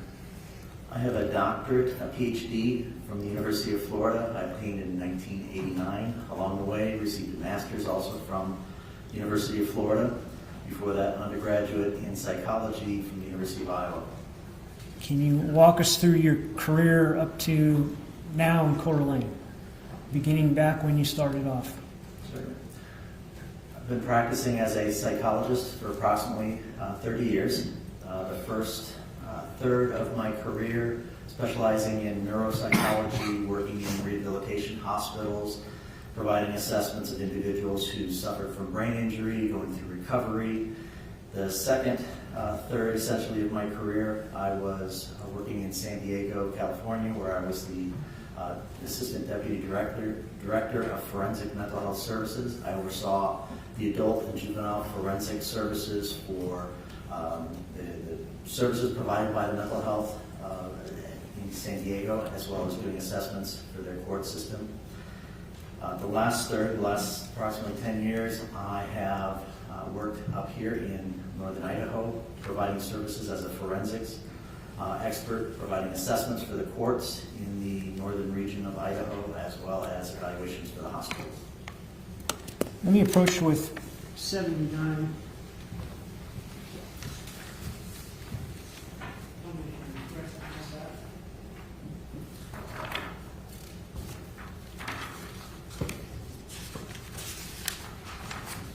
Yes, I do. It is a copy of my vita, my resume. Yes. 79. No objection. 79 is admitted.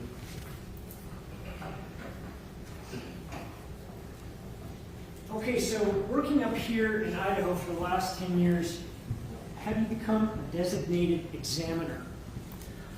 Yes, in approximately 2015, I was appointed by the state of Idaho as a senior designated examiner.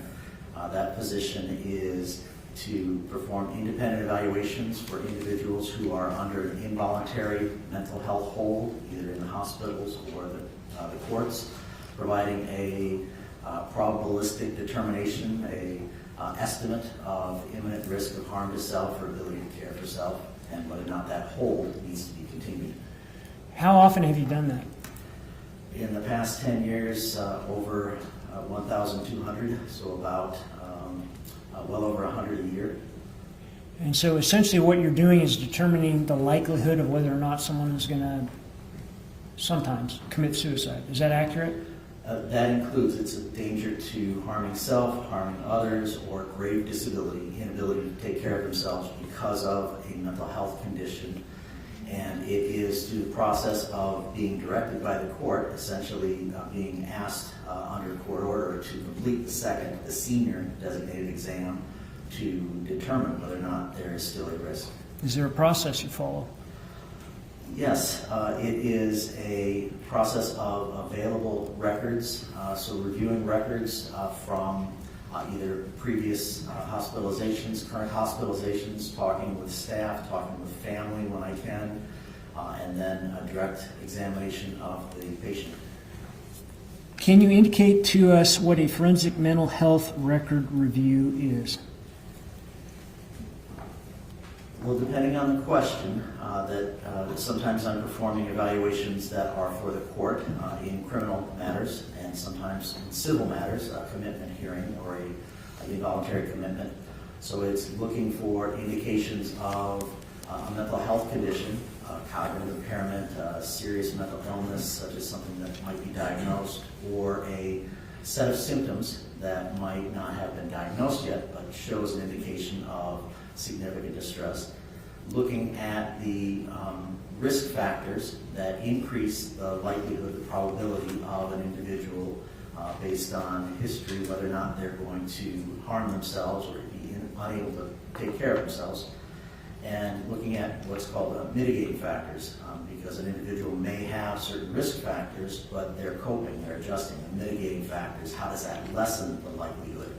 And then from that, making a clinical determination, again, as a senior designated examiner, based on my 30 years experience, putting all of that together to determine what is the risk. Is it at a level of risk that there might be imminent harm? Did you put together a PowerPoint that kind of illustrates those points? Yes, I did. And does it put into focus the various risks that go along with making this assessment, as well as any mitigating factors? Yes, the PowerPoint is an outline of the increasing risk factors, those factors that might be indicators that there might be a greater likelihood than not of a person harming themselves, and the mitigating factors, those that I would look for in a person's history, their life, that might stave off, decrease their likelihood. Okay, I have it for March 52. Take a look at it. Tell me if you recognize it. Yes, I reviewed this earlier, with my initials on there and date. What do you recognize 52? 52 had a copy of my PowerPoint presentation on it. And that would help with your testimony here today. Yes, absolutely. Move to admit 52. For demonstrative purposes, no objection. I'll be admitted as a demonstrative exhibit. Move to publish the same. Be here. And Dr. Hager, if you need to step around to see more clearly, you're welcome to do so, or you can see from there, you're fine. Thank you.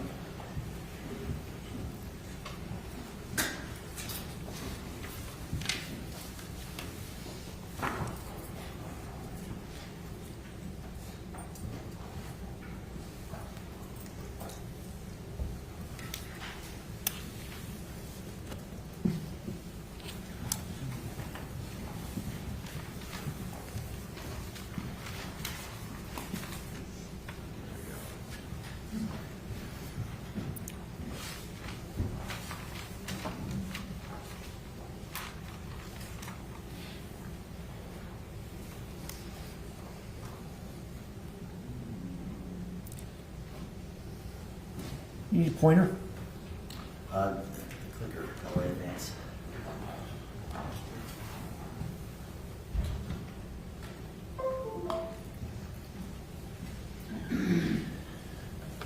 Okay, so Dr. Hager, we're looking at a screen here. It's entitled on the left side, suicide, self-harm, and on the left it's got increased risk, on the right, decreased risk.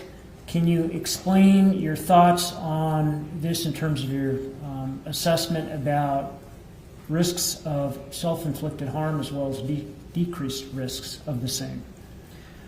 So when considering either in a situation where I'm examining a patient directly for risk, and in this case risk of self-harm, or posthumously after the fact reviewing records to determine if a person had exhibited a risk, I'll look at those that increase, those factors which may contribute, may be correlated, not necessarily causally. These are increased factors, and then the decreased risk factors or mitigating factors. So go ahead, please. Under the factors that increase risk, the presence of a mental health, a mental illness, and this is one of the highest correlates with self-harm, suicide.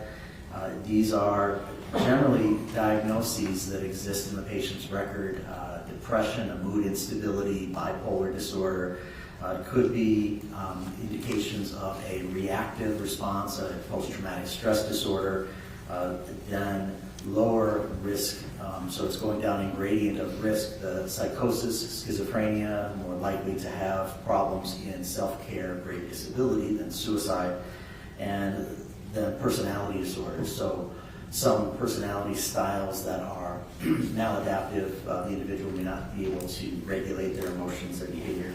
So looking at the presence of mental illness, a diagnosis in a record from family reports, looking at mental illness in terms of maybe it's undiagnosed and it's merely the presentation of symptoms that I as a professional would say that appears to be psychological distress or indications of a mental illness.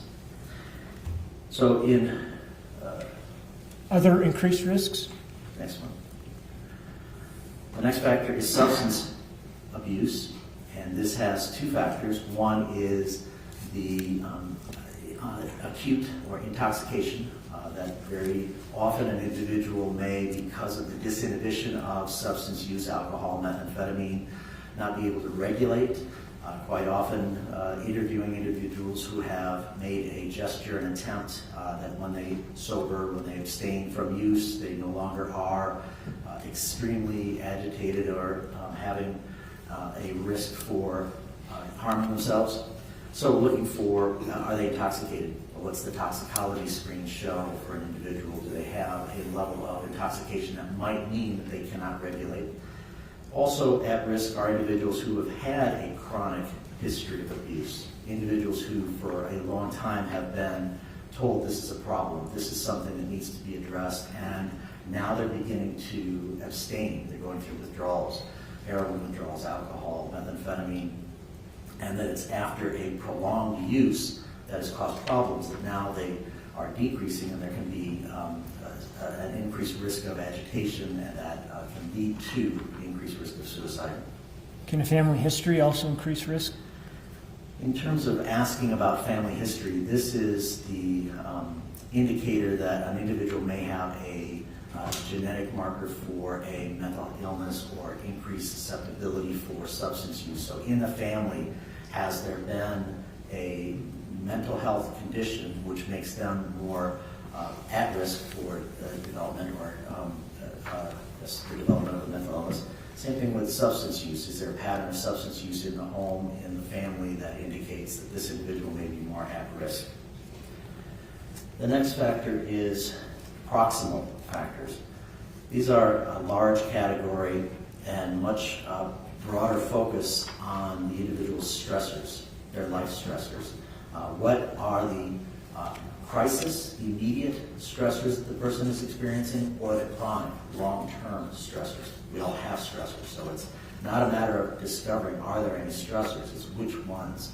So there may be various ways that we're asking by family, looking at records, and doing a tabulation of what is this individual experiencing in terms of stressors. And of course, stressors don't mean a risk of suicide, they just mean a person may have to adapt, cope, to have a functional lifestyle, to be able to continue living. So an individual who has significant stressors, but is still functioning in the community, that's because they have adaptive factors, which we'll also look at when we get to the decreased risk. Those factors which show that they're coping, how do they adjust, how are they dealing with the stressors? So a person who has effective, high level of coping, they're going to continue to function in the community. Those who are having a lower level of adaptive functioning can't respond to the stressors, and they show signs that others would begin to see are stress-related, not functioning difficulties. The extreme, an individual who has high stressors but doesn't have a perception of any adaptive, they're trapped, there's no way out. Those are individuals who may be more likely to be at significant risk for suicide. So I'm looking at the proximal factors, the life stressors, and it also can include the environment. Where are they in terms of access to weapons? Is there a handgun? Is there medication? Are they on a medication, a painkiller that might increase their risk? But again, that's not an indication of suicide itself. Then how are they adapting to that? How do they cope with those factors? Lastly is the distal factors. These are the stable: age, gender.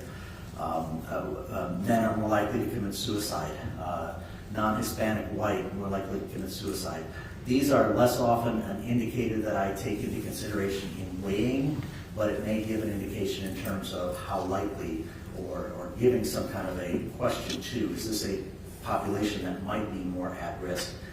These are not changeable, whereas the adaptive, the coping to the proximal factors, your stress, that is changeable. That is how somebody can take control of their life. That is how friends and family can do something to help them. That's how mental health professionals address the suicide risk. How are you coping with these?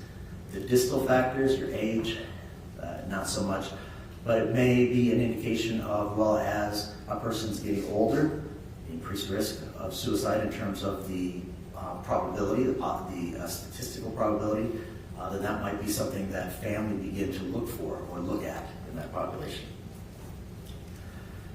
So, as I mentioned, that the coping abilities, those are what decrease the risk factors. The strongest is social contact. How involved, how connected a person is. Do they maintain regular contact with family, with friends? How engaged are they? How open are they to express themselves? The expression often heard is that, well, it came out of the blue. We didn't expect this self-harm, this suicide comes from, and that's an indication that there was diminished contact. They socially isolated, they pulled back. So you didn't hear from them, or that person was not expressing themselves. So yeah, it was something that came out of the blue, but that again is an indication that as the person is decreasing, expressing themselves, family, friends can step in. Hey, let's talk, let's visit with you. Or if the person is open and is an open book, then it certainly is not going to be a concern that this is a person who family, friends can read this person, they're in regular contact. It diminishes the risk of their having difficulty coping with those life stressors. The next is a significant category. We look at their future focus, their hopefulness. How much are they able to look to the future, plan for the future? Are they still seeing there's a possibility? Are they seeing the light at the end of the tunnel? As opposed to feeling that they're trapped, there's no option, that the only option is self-harm. So someone who is telling me that here's my plans for the future, immediate, a few days, few weeks, long-term, here's what I'd like to do next year.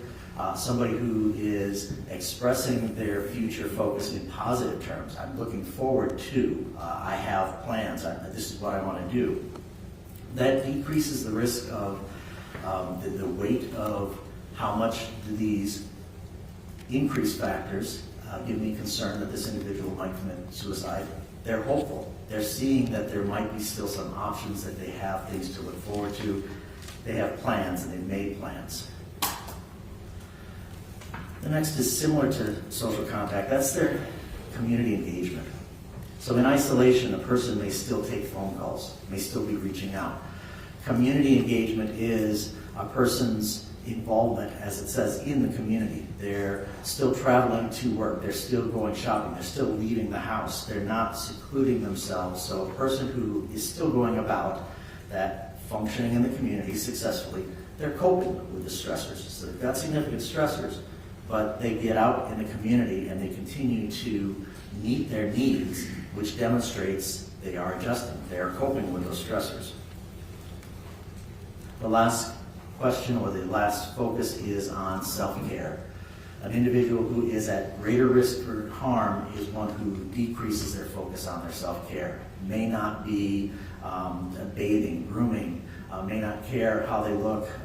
They're isolating, they're withdrawn from the community, they're not hopeful, and you can see the physical signs in terms of their grooming, in terms of their interest in grooming and future grooming activities. Are there imminent risks of suicide or self-harm? Well, we generally look at the likelihood of self-harm as being increased when a person is in acute distress.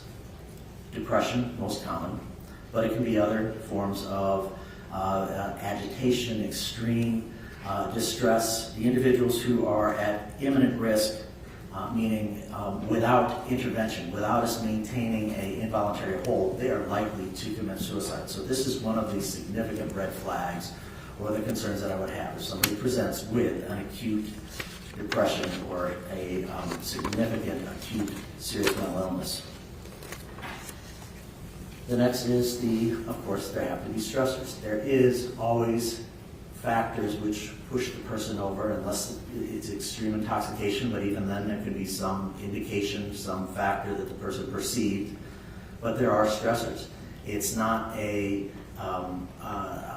completely undetectable. Oftentimes it is, moving forward, difficult to see through what is the person experiencing, but looking for what are the major factors, major stressors in their lives, those we can then begin to add up and look for. What is the reason, what is the difficulty this person is having in adjusting that led them to say, I'm trapped, there's nowhere out, I cannot cope. Most significant is hopefulness, that future focus. When a person has attempted suicide, I have the opportunity oftentimes to interview them afterwards, and it's a misunderstanding to say that completed suicide is different from attempted suicide. It's really a distinction of those who are talking, contemplating it, versus those who take action. So if you take action, if you attempt suicide, you expect it, and quite often when I'm interviewing these people who have attempted but did not complete an incomplete suicide, they still give that expression of, I did that because I felt there was no other option. I was trapped. I had no hopes, no plans. I couldn't see this was the best option. So we as psychologists quite often get to talk to individuals that have had that level of distress where they literally have seen individuals who've shot themselves and then survived, hanging, poisoned, overdoses. And they expected, as I'm interviewing afterwards, I wasn't expecting I would be alive, and now I can tell you what led to that. Let's go through the major stressors. I can talk over with family members what are the major stressors. Let's examine how hopeful they were. What were they planning? What are they looking forward to? And again, helping to direct so that the families of the individual can overcome, so they can build up this coping, this adjustment capacity, so that they don't feel that they're unable to face these life stressors. There's not always a suicide note, there's not always an expression, but that certainly is a significant red flag. The person who has a plan, who has access to, they've got medication, they have talked about, well, if I was going to do it, here's what I would do. Or literally have gone out and purchased some lethal device that might likely end their life. So having that targeted, specific plan, that's something that I'm looking for as well. The social withdrawal. Significant adjustment to stressors are the therapeutic benefit of being with people, being in communication with people, continuing to engage with individuals. The population that I see that are at elevated risk for suicide are those that have pulled back, don't have, unfortunately sometimes, family or friends that are in the area. That increases the risk. That's some of the questions that I have for them or looking there at the records. If they return to the community, leaving the hospital, who else is going to be in their lives? And lastly, the substance abuse. Quite often we use a toxicology screen to determine, is this an individual who has substance use that is going to increase their risk by disinhibition? Or is this somebody who, in the record, or by family report, or the history that I've seen this person and they do struggle with substance use, methamphetamine use, continual alcohol use to causing problems in their lives? So in making these assessments, can you do it with a person who's deceased? Yes. All right. And in terms of a person that's deceased as well as someone that's alive, either way, are you relying on a particular process? The process I described with the obvious exclusion of being unable to do a direct examination of the decedent, I will rely on the medical records that are available, the family members, the friends that give testimony in the hospital. So on many occasions when I was working in rehabilitation facilities, an individual who then subsequently succumbed to their injuries, their self-harm, talking with family members and unable to examine them other than their history, other than their medical history that we have documented from before they came in injured, and their family members, being able to review that and looking for, here are the factors, here's what helps explain for the families that they may have missed in their leading up to, here's what they could in terms of explaining why is this person at higher risk, or why did they do this. And I take it by using these factors, you can reach opinions and conclusions? Yes, I can. In fact, I'm called on, as I mentioned before, 100 times a year by the state of Idaho, directed under court order, to do this determination. This individual, how likely are they? Are they at imminent risk for harming themselves, others, or being unable to take care of themselves? Using medical records, talking to family, talking to friends, are all these things experts in your field rely upon in order to reach these types of opinions? Yes, they are, as well as the direct examination when available. So, in this particular case, what did you look at in order to come to a conclusion or opinion about Kendy Howard? I was provided a significant number of records for review that included, if I may just read them slowly for you. The pharmacy records from Ms. Howard, a police report, an agency assist record, a crime lab report, the transcript of interviews post-event with Wyatt Howard, son, Michelle Lampert, friend, Kim Mock, friend, Dan Prado, friend, a prescription optometric, eyeglasses prescription, police report and a welfare check earlier in that year, a police report and supplemental reports from the incident offense, Ms. Howard's post-falls family medicine records, coroner report, autopsy reports, a significant number of Facebook messaging dialogues between Ms. Howard and several friends and family, Zach Goodwin, Wyatt Howard, Kendall Wilkins, Tana Myers, Roy Fitting, Michelle Lampert, Mark Santo, Jill Bacala, Janie Nichols, Dan Prado, Dan Howard, Courtney Lampert, Chris Sapansky, Chantel Souther, Carly Maitland, Brooke Wilkins, Brian Wilkins. I also had the opportunity to look at several folders with evidence photos, crime scene photos, the evidence photos that were also obtained from items photographed in the home. Okay, so backing up to her medical records, her prescription records, could you draw any conclusions there? With the first risk factor, I was looking for presence of mental illness.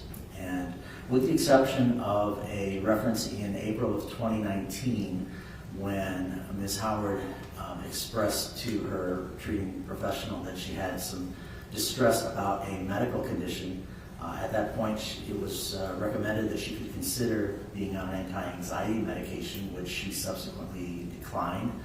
3 months later in July, those records indicate that she had resolved that anxiety, and subsequent records using both her statements of her mood as well as her responses to some screening questions, the patient health questionnaire, which asks directly, are you having feelings of distress or significant emotional discomfort, depression? Are you feeling hopeless? Do you have plans for the future? Those consistently in her records show that there was no indication of the serious level, a serious mental illness that would be identified with a diagnosis. Also didn't show a consistent pattern of significant emotional distress that would cause concern that this is a person who's undiagnosed with a mental health condition.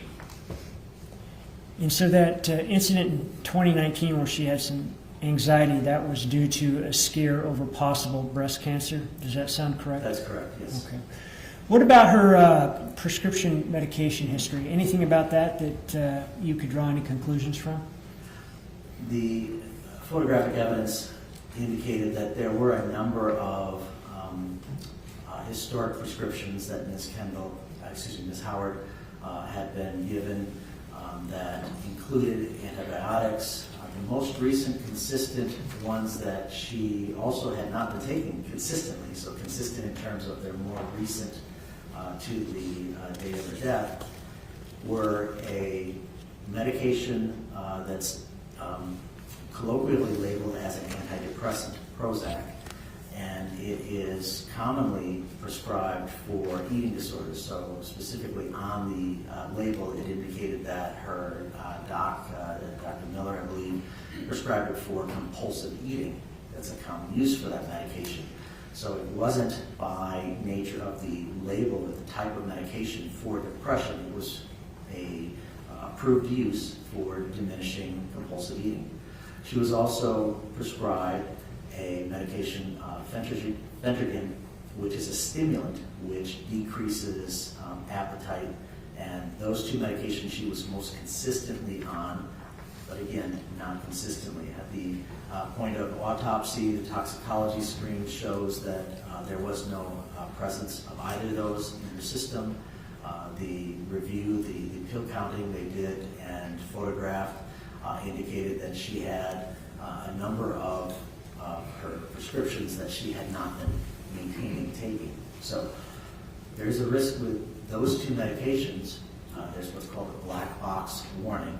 They can increase suicide risk. Prozac and Phentergan can or have been found to increase suicide risk, but that's in the presence of a mental illness. And so when prescribed these medications, it's common practice for the prescribing professional to do a significant screen, continual screen. Is there mental illness? So that again supports the first issue that I was looking for. The first factor is that if this individual had a mental health risk, had the presence of significant depression, and the prescribing professional was using that medication for something other than treating the depression, it would have been inappropriately prescribed. So having that evidence that this is a person who did not have an underlying mental health condition, those two medications which activate, stimulate, wouldn't be increasing that level of despair or suicidality. It's not that these medications cause suicide. They increase activation. So an individual with an underlying mental illness, with a predisposition for self-harm, now as they're becoming more activated, that's why these medications will cause an increased risk of self-harm. What about interviews with family and friends? Anything about that caused you some sort of concerns or issues in terms of increased risks of suicide or self-harm? The interviews, with the exception of that offered by her husband, Dan Howard, did not provide an indication of concern for risk of self-harm. In fact, they described her as showing a bright, happy, excited, looking forward to the future. So her affect was in its general statements that they make in their interviews, as well as in the Facebook messaging posts, indicating a indication that that Ms. Howard was exhibiting the continued positive affect, bright affect, and not suffering from significant or even reactive despondence, with the exception of her interactions with her husband, where those Facebook posts reflect the distress of arguing, the reference from her husband that he felt that she had a mental health condition and should be seeking treatment for it. Otherwise, no family members, in fact, family members specifically said that they did not see a mental illness, were not concerned about that, did not see a negative affect, with the exception of her being apprehensive, scared about the divorce, about the separation, about having that expected apprehensive response after decades of marriage, where the individual is now facing life changes. What about those components of substance abuse and family history? Did either of those raise their head in terms of concern for you here? In the medical records, consistently there was no report of any family that had developed mental illness or had shown signs of substance use. The substance use for Ms. Howard, she was described by friends as using alcohol. She consumed alcohol. That there was not a consistent report where there was significant concern that she was using alcohol or that they were addressing.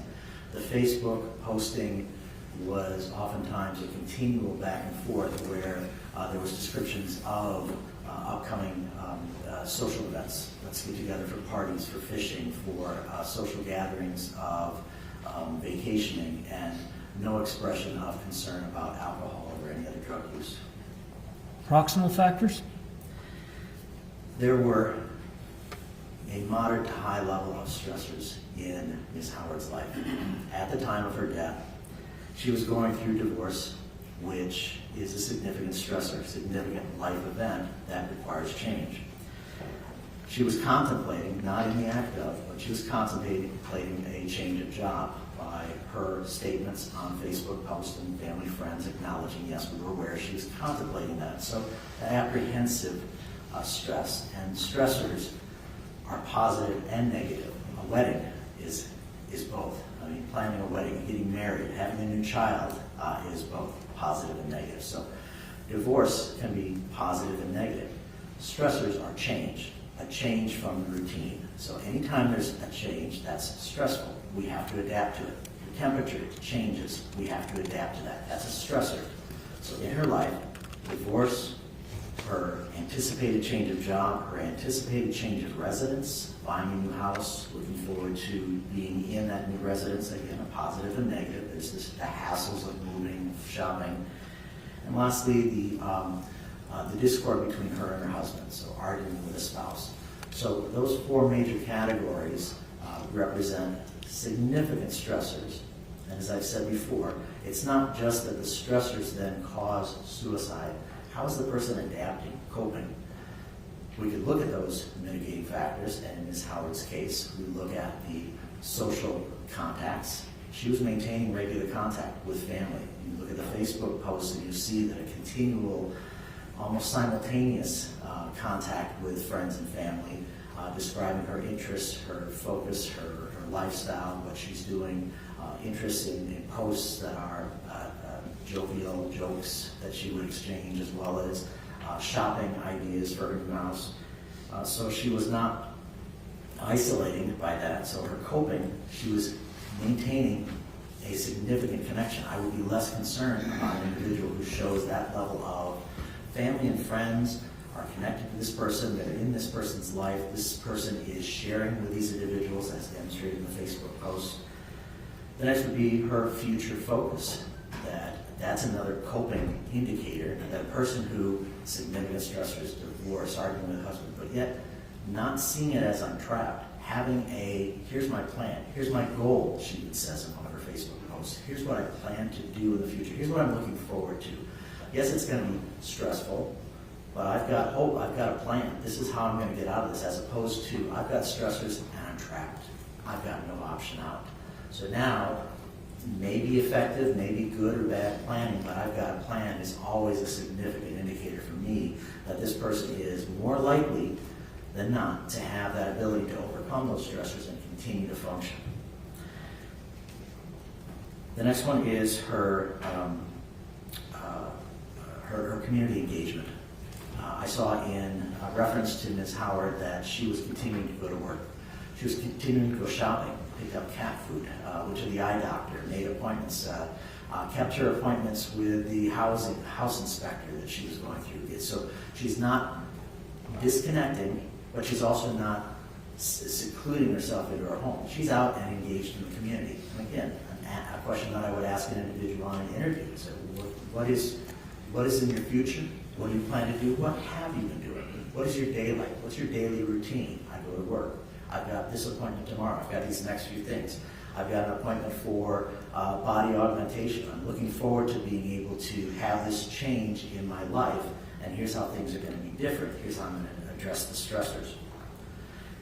Self-care, looking at, this is an individual who described she just had her nails done today. She's focusing on having her image. She struggled with, her daughter acknowledges that, her friends acknowledge that she was always concerned about her weight, about her body image, stressor, but she had a plan. She had an appointment for body sculpting, a consultation for breast augmentation, tummy tuck. She had a plan for moving forward. She had her nails done. She was looking at that, a positive image as opposed to someone who, I give up. I'm trapped. I have no choice. I have no options. What does it matter? And that increases the risk. So between her social contact, her future focus, she was hopeful. She was excited about the future, scared about the changes. Normal response to stressors such as divorce, such as the issue of changing jobs. Those will be scary. They'll be apprehensive, but she wasn't stopping in terms of her plan. She was moving forward. So ultimately, were you able to reach some conclusions after looking at these materials? My impression from the collective of the records was that this is an individual who it's improbable that this person would be at risk, an imminent risk for self-harm, that this is not an individual who I would raise red flags to family members and suggest you've got somebody that needs additional intervention, needs more contact. She's at the maximum contact, maximum engagement. She was focusing on her future. This is not somebody who, in my impression, within a reasonable degree of psychological certainty, would be at imminent risk for suicide. Thank you. No further questions. Thank you. Cross-examination, Mr. Johnson. Thank you, Your Honor.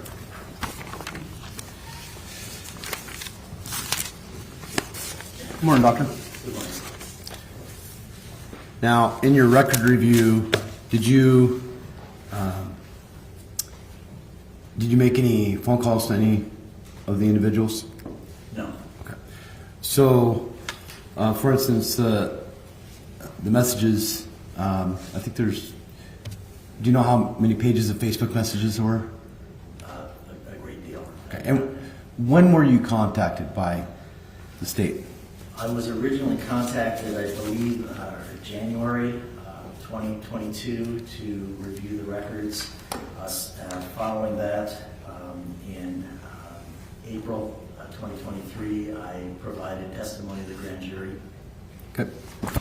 Now, it's true that the bulk of your practice revolves around testifying for the court system? That's correct. And you would agree that it is not possible to provide an absolute predictive determination of suicidality from a records review? I believe that's a misleading question. The possibility is improved with more information. It is possible to give a probabilistic determination from the records. Adding more information increases the strength of that probability determination. So a record review can give an indication. It's not a desired closed system, but having that information from medical records, adding family records, ideally adding the decedent interview, but in this case not possible. In a decedent or in a normal interview, when someone comes into your office, does an evaluation, you're relying on what they report to you, correct? In fact, no. The difference between a forensic psychologist and a therapeutic psychologist, as a forensic psychologist, I'm looking at the truth, whereas a clinical psychologist doing treatment takes the patient where they are. The patient walks in saying that they have this history, saying they have this distress. The treating clinical psychologist follows that patient. As a forensic psychologist, I'm looking at trying to determine, I'm looking for inconsistencies, looking for patterns across. So it's not that I'm doubting, but I'm more skeptical. I am more interested in trying to find evidence to support or discredit that statement. Let me just go a different direction here. There are tools that you can use as a forensic evaluator in psychology to help assess a person's risk, correct? Yes. One of those tools is the home and rule life stress inventory, correct? Yes. It considers such things as divorce, right? That's correct. Change to a different line of work, Yes. major change in a number of arguments with the spouse, Yes. major changes in living conditions. Yes. And you, in looking at that, the life stressors placed Ms. Howard above the threshold of 150, correct? Yes. She had a moderate to high level of stressors in her life. And at moderate to high degree of experiencing difficulty coping, correct? Not necessarily. That is more often than not an individual with that high level of stressors. We would expect that they may have difficulty. A person may still be coping with a significant high level of stress, a chronic high level of stress. They're still coping. So it's not a scale of suicidality. It's not a scale of whether they're coping or not. It's a scale of what stressors, what changes are in their life, and now let's look at how are they coping? How are they by the outcome, their functioning? How are they in terms of those mitigating factors? What are in place? What is she doing to address, deal with that high level of stress? All right, doctor, you filled out a report in this matter? I'm sorry? You filled out an opinion in this matter? Yes, I have. And I'd ask just so, so we can get through it.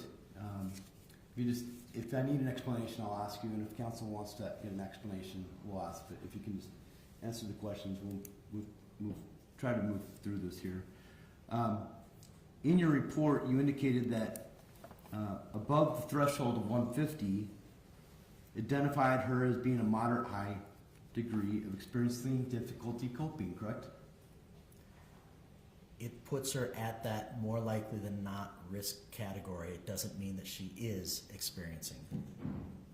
And additionally, resulting in mental and or physical health challenges, correct? As defined by stressors, meaning the requirement to adapt to deal with changes, that individual would be more actively applying those coping strategies. And the failure to do so may lead to emotional distress, but it doesn't necessarily mean that they are experiencing emotional distress. They may find an effective coping strategy. They may have the ability to cope. May we approach on it? Sure.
So, doctor, you indicated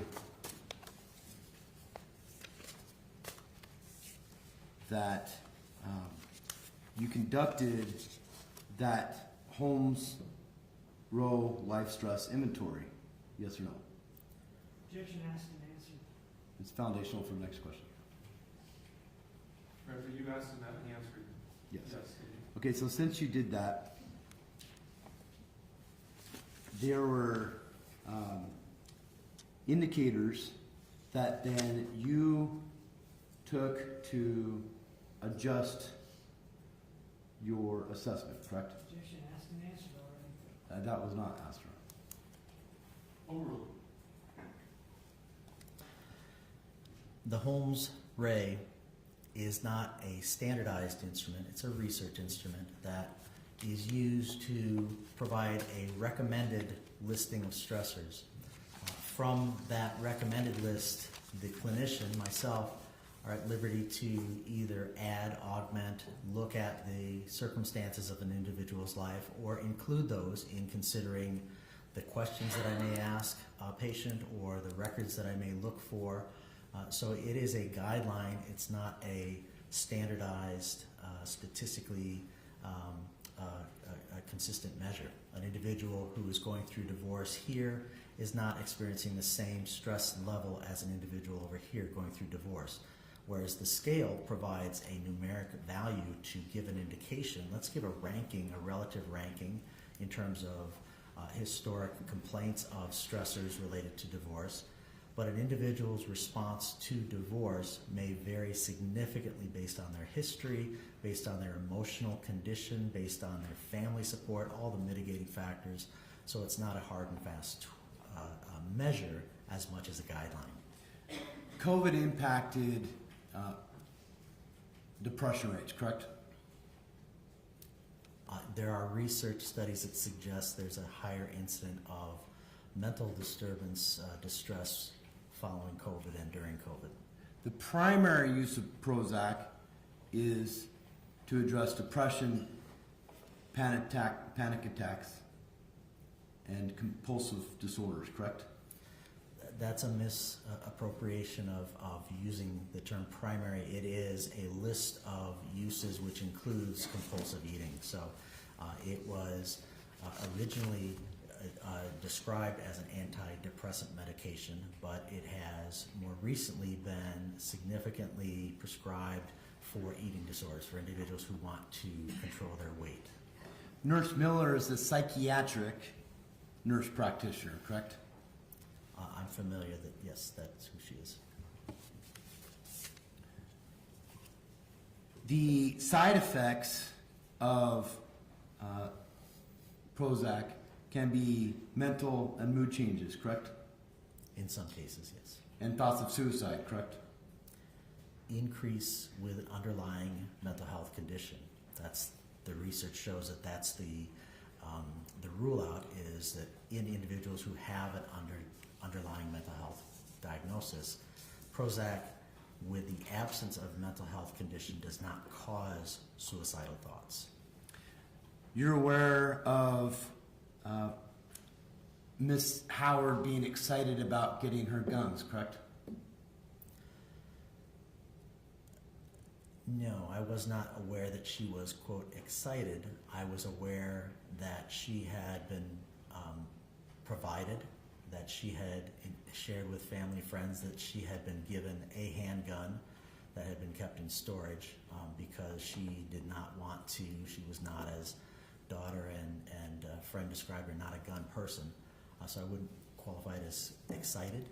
And these interviews that you relied on were conducted fairly early on in the investigation, correct? Prior to January 2022. It is difficult for family members to accept the thought that someone would take their own life, correct? Objection not to foundation. Beyond the scope of merit. I'm assuming you can answer that. Could you repeat the question, please? It is difficult sometimes for family members to accept the possibility that a loved one committed suicide, correct? Yes. Substance abuse, you talked about that trying to refrain from the use of a substance can increase risk, correct? Not quite. Refraining from chronic problematic use causes distress. An individual who's a social drinker who has use of alcohol that has not been diagnosed as a chronic problem, then refraining from alcohol use would not be a significant increase in risk. You said that prior ideations of suicide, either planned or attempted, is an imminent risk, correct? Immediately prior. Historically is significant. An individual who maybe a year, 2 years, 3 years has made that statement, but it's the imminent, the individual who has presented at the hospital or who family are aware they're talking of suicide. They've mentioned that they're feeling hopeless, trapped, no way out. That imminent ideation is the concern. You referred to a one possible attempt that or ideation that you were made aware of through the records, correct? Objection not to foundation. It was asked on the record. And beyond the scope of direct. He specifically referred to it. When did he specifically? May we approach? Yes, you can.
Dr.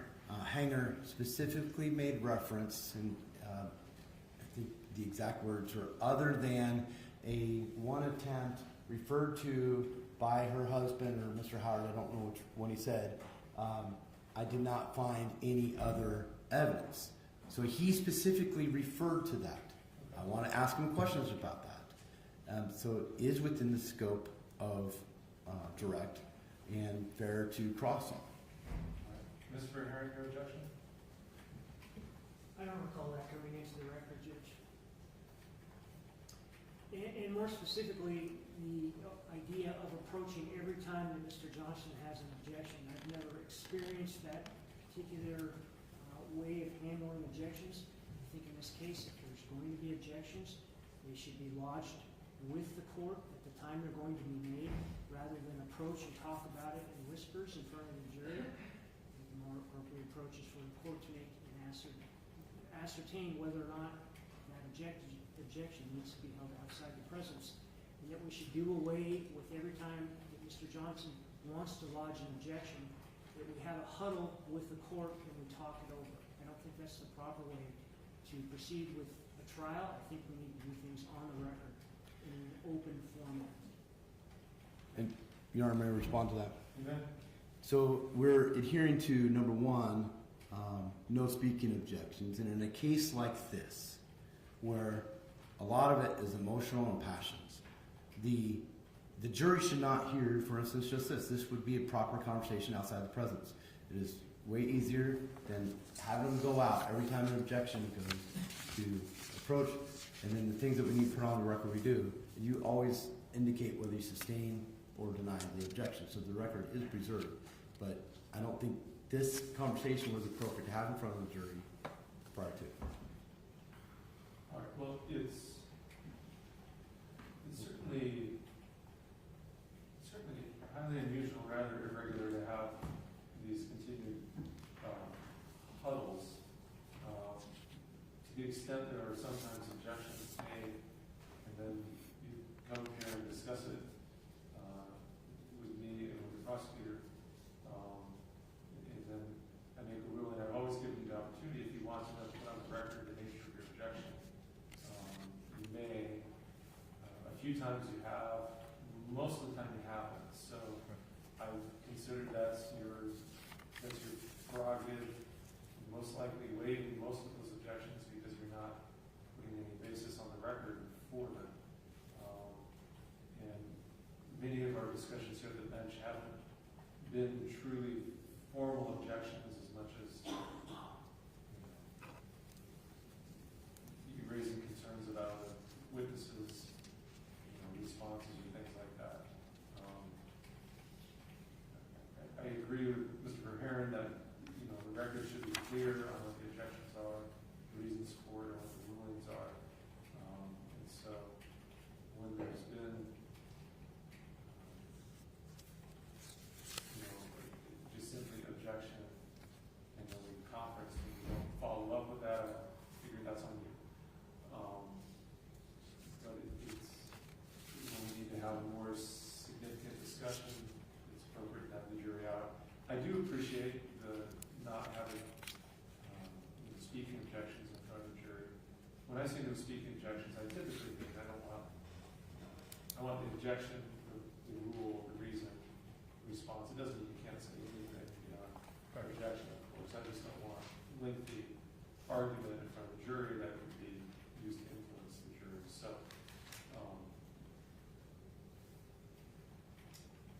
I guess I will, when these are simple objections, I expect you to just simply make them from the table and have to rule on them. If it is complicated enough, you need to approach, and we need to do it outside the presence of the jury. I'll leave that for you to tell me, and we'll move forward. In terms of this objection, it is, I think it is certainly fair cross-examination to inquire of Dr. Hanger if there was a prior suicide ideation or report of such, and how that would impact his opinion.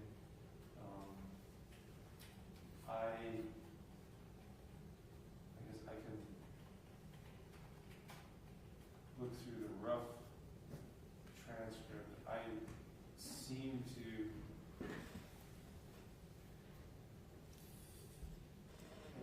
seems like there was reference to that made by Dr. Hanger, but even if there weren't, assuming counsel has a basis on which to ask this, it's a fair question.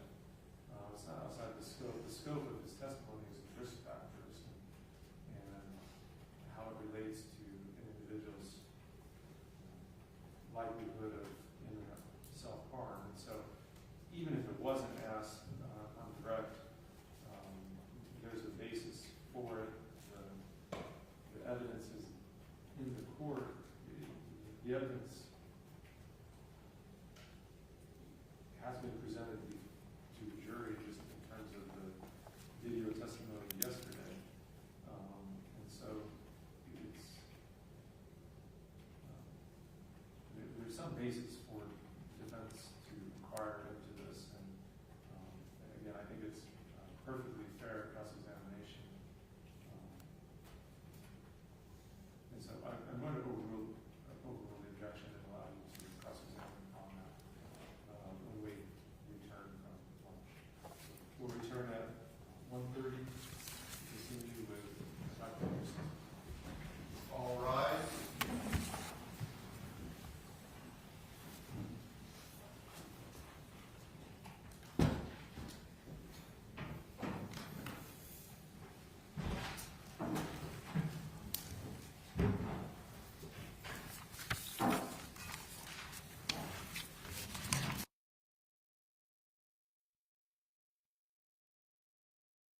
in the jury?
You may be seated.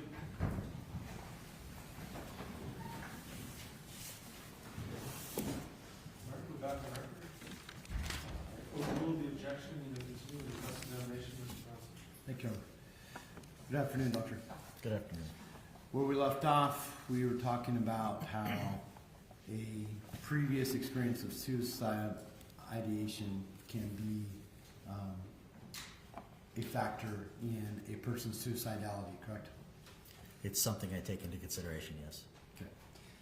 And you mentioned that in your review of the materials, there was a reference of a possible previous incident of suicide ideations that was discussed in the initial interview with Mr. Howard, correct?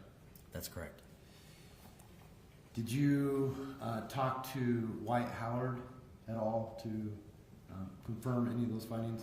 No. And you reviewed the full police file? I can't be certain what you mean, full police file. I had a police report. Just one report? I had an incident report of, excuse me, police report 21-04578, and then a second police report that included supplements. Okay. So you have some supplements? Yes. Were you aware of a second search warrant on February 17th, 2021? The date doesn't come to mind. Location? Were you aware of a second search warrant? I can't say it comes to mind, no, sir. Okay. Were you aware if law enforcement obtained anything to give credence to that potential suicidal ideation? I have a recollection of examination of one of the rooms, looking for damage done, potentially. And that was where law enforcement picked up a portion of the carpet and confirmed whether a bullet hole went through where Mr. Howard had said it would? I only know that it was confirming that there was a bullet hole. In the location they searched? Correct. Now, divorce has an impact, as you mentioned, in a person's emotions, correct? It can, absolutely. Particularly if one is waffling or going back and forth on whether they want a divorce or not. Well, you indicate that it can have an impact on emotions. The waffling is an indication of the person's adjustment, good, bad days, information that may sway them. So the waffling of emotions, as you refer to, is an indication of how they're adjusting. Waffling of the divorce settlement, I don't have information about that. She was having a secret affair, correct? There is reference in the witness statements that there was a relationship, yes, with Mr. Prado. her best friend didn't even know about the affair, correct? One of them did not. That's correct. Her parents didn't know about the affair, correct? I read the mother's, Janie Wilkins' reference to imply that she was aware there was a closer relationship and that in the Facebook messaging there wasn't a direct reference to a romantic relationship, but a stronger relationship than just friends. That affair was exposed the day before her passing, correct? To whom? There was an argument between her brother Brian and Kendy regarding the affair, correct? There was a Facebook exchange where she, the victim, expressed her concern that her brother may have shared information with the defendant about her having a relationship with Mr. Prado. And in that that conversation, Brian blocked Kendy, correct? She had stated that as her belief. I can't tell for certain if he did. In fact, the last text message she sent that night, around just before 9 o'clock on the 2nd, was about her brother blocking her, correct? One of the last, yes. She did not have a job lined up in Kootenai, did she? Not to my knowledge, no. She had considered,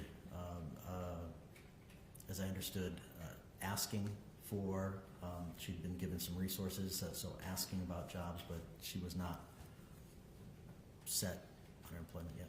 She talked to Mr. Prado specifically about not being able to get the job at the healthcare center down in Kootenai, correct? I recall that she did not have a job set up. I don't know that she said that she failed to secure that one. She would not be able to close on a house without a steady stream of income, correct? Jason Hockey Foundation, no scope of direct. Sustained.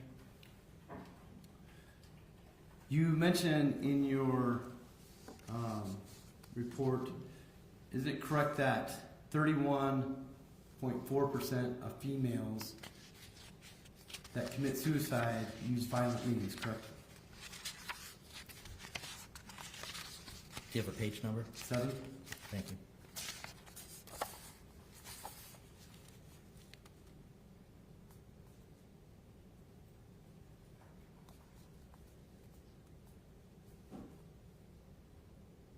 Uh, 31.4% use firearm. Now, that's taking from the general population of male versus female, correct? Correct. That percentage goes up when compared to households that have firearms, correct? In fact, that percentage is skewed because of the the greater number of males that commit suicide with use of handgun, and the increase in deaths in general increase when there is a gun in the home. Is it true that constant misspellings can be an indicator of potential issues with emotions? Jason Hockey Foundation, and cause speculation. Foundation, he's a forensic psychologist, and Foundation is based upon his review of the text messages, Your Honor. If he has Foundation to answer that question, we can, I don't know. In my review of the Facebook messaging, I saw typos, abbreviations, slang used in all parties. When an individual consistently uses misspelling, can that be an indication of emotional issues? I wouldn't make a conclusive statement. It can mean that they're texting while they're driving. It can just mean that they are typing too quickly. Your assessment of Kendy being positive, having a positive, hopeful outlook, was based upon the interviews between her direct family and law enforcement, correct? As well as her friends, yes. Ms. Howard was 48 years old when she passed. Menopause can have an effect on a person's emotions, correct? Yes. Self-care can also be a sign of a person being unhappy with one's image, correct?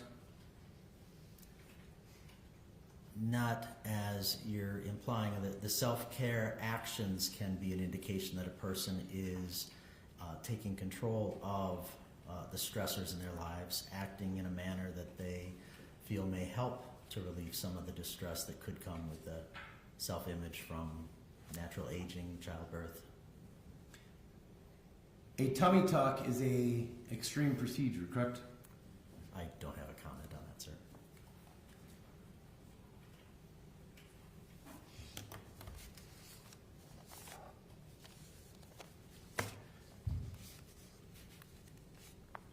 Her secret life was falling apart, correct?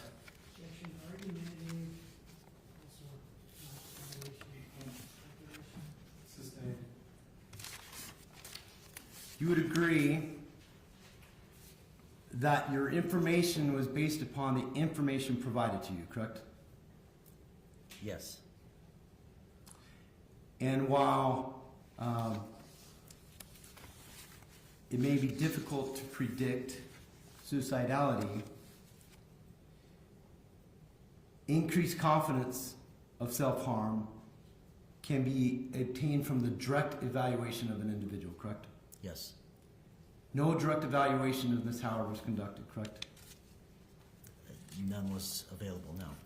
It is not possible to provide an absolute predictive determination of suicidality from a records review, correct? The process is never to determine an absolute predictive. There's medicine. Mental health is not an exact science.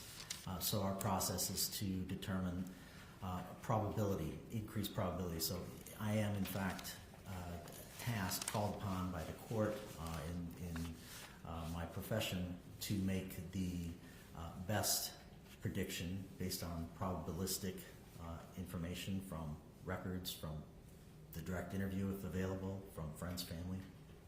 You specifically put in your report that it is not possible to provide an absolute predictive determination of suicidality from a records review, correct?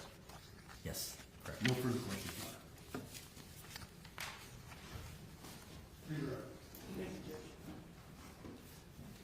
There was no direct evaluation of Kendy because Kendy was deceased by the time that you were involved in the case, correct? That's correct. Yes, sir. And there was no direct evaluation of Kendy at all in the medical records because she had no history of mental illness, right?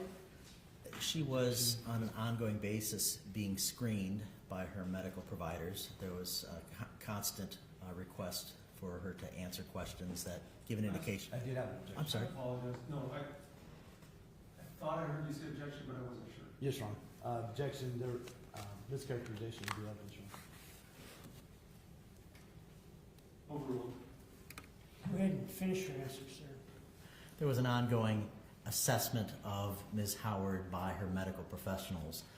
As standard practice in medicine now, mental health screening, domestic violence screenings. When there's certain medications prescribed, there's further screening as well, as was indicated in the medical records. You indicated in speaking with counsel that your assessment of Kendy having a positive outlook on life was based upon the many interviews law enforcement did with family and friends. Is that accurate? The interviews and the Facebook posts, the Facebook messaging posts. And then I think earlier in direct examination you said with the exception of her husband. Is that Is that true? Individuals throughout the records, with the exception of her husband, referred to her as having a positive mental state just prior to her death, and did not raise indication of concern other than her husband that she had a mental illness. And so when you say other than her husband, you mean Dan Howard?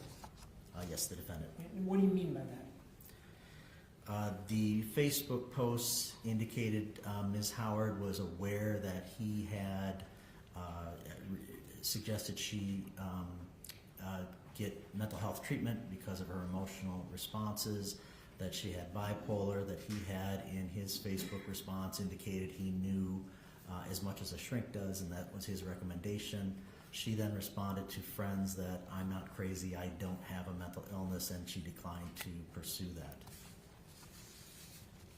When you spoke with counsel about some prior suicide attempt, what was that based on? The only reference was in the defendant's statement to the police that he had witnessed the victim placing a gun to her head and then discharging that weapon into the floor. There was no other witness to that event. So it was the statement of Dan Howard standing alone that she had done this that basically gave any sort of support to that idea whatsoever? That's as far as I could see in the record. And that would be the same person that had the only concern about her mental health as opposed to all of her family and friends? That, yes.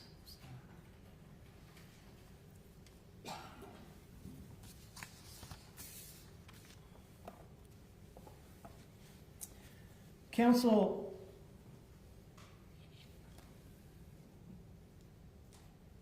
named a number of life stressors that Kendy was going through, like leaving her job, perhaps finding a new one, getting divorced, moving, things like that. Did you take these things into account when you came to the conclusion that she was at minimal risk for suicide or no risk? Yes, as part of my assessment, that is the initial process, looking for mental illness, looking at stressors, looking at her hopefulness. And so I did take into account all of those stressors that clearly for Ms. Kendall, she was experiencing a significant level of stress in her life at that time. Okay, but despite that, do you think the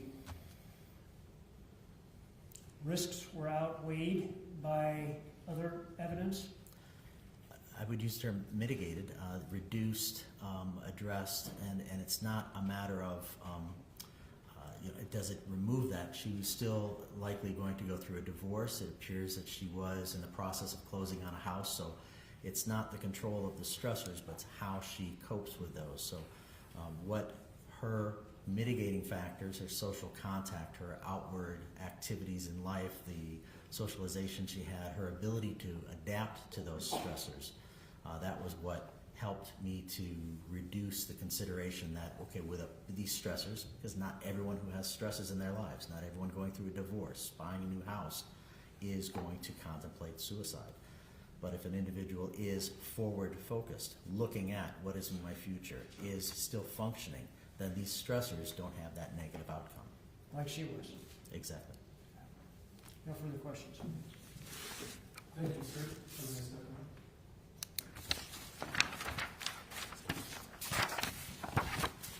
Thank you, Your Honor.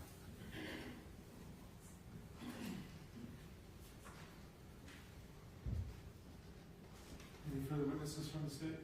Your Honor, the state just finished with its last witness, and at this point, the state would like to rest. All right. State having rested, I need to take up some matters outside the presence of the jury. I can't tell you how long or short this could be. I anticipate this being a little bit of a longer break, just so you know. We'll get back to you as soon as we can. I'll excuse the jury at this time.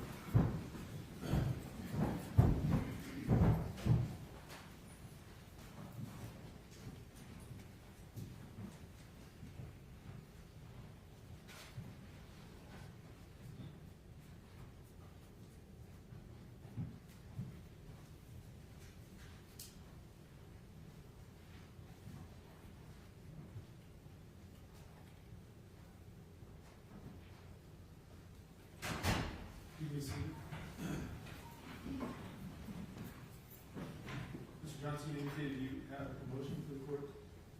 Yes, Your Honor, just, would the court want to take up Dr. Howard's issue? I want to take up your motions first. Okay. Your Honor, I'll keep this brief, but we would ask for a directed verdict at this time. In summary, short summary, the state's case relies solely on what they quote-unquote call lack of blood.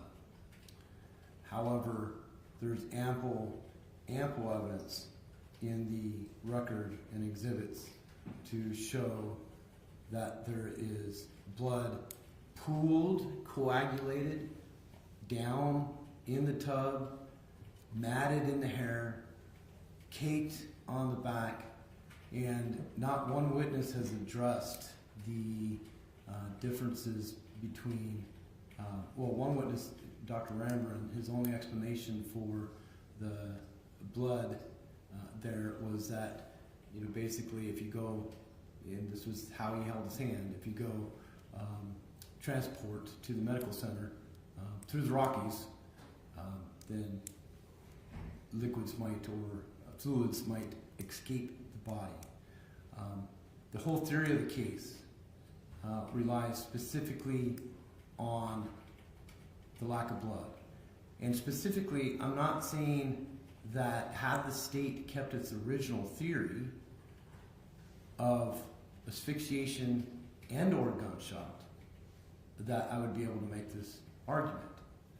But the state having changed its theory to by asphyxiation, there is no evidence before the jury to show what accounts for the matted hair, what accounts for the caked blood.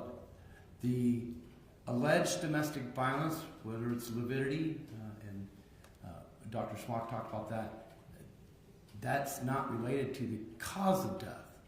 The cause of death is by asphyxiation according to the state, according to the charge. They have not met their burden of death by asphyxiation. And I believe that a court would find that if they had kept their original theory, it's probably more likely than not that their stronger theory would have been death by gunshot. But based upon that, we would ask for a direct verdict. Response to the state? Yes, Your Honor. First, I interpret the defense's motion as only applying to count 2, not Correct. count 1. So I won't make any argument in support of count 1, other than I believe there's sufficient evidence to support the charge.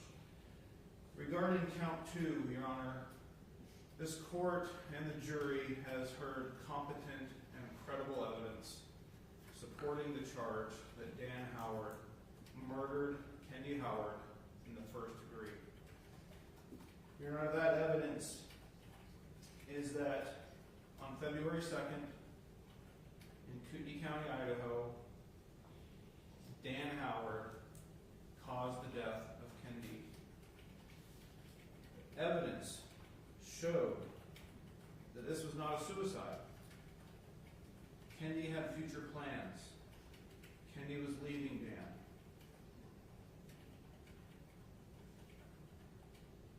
Medical and expert testimony demonstrated to the jury that this was not a suicide. Among the many things the jury heard was the fact that there was an extreme lack of blood at the crime scene. And that lack of blood was explained through a degree of medical certainty by more than one doctor that the gunshot that Kendy suffered happened post-mortem. So therefore, this was not a suicide. The jury also heard competent and credible evidence that this was a homicide.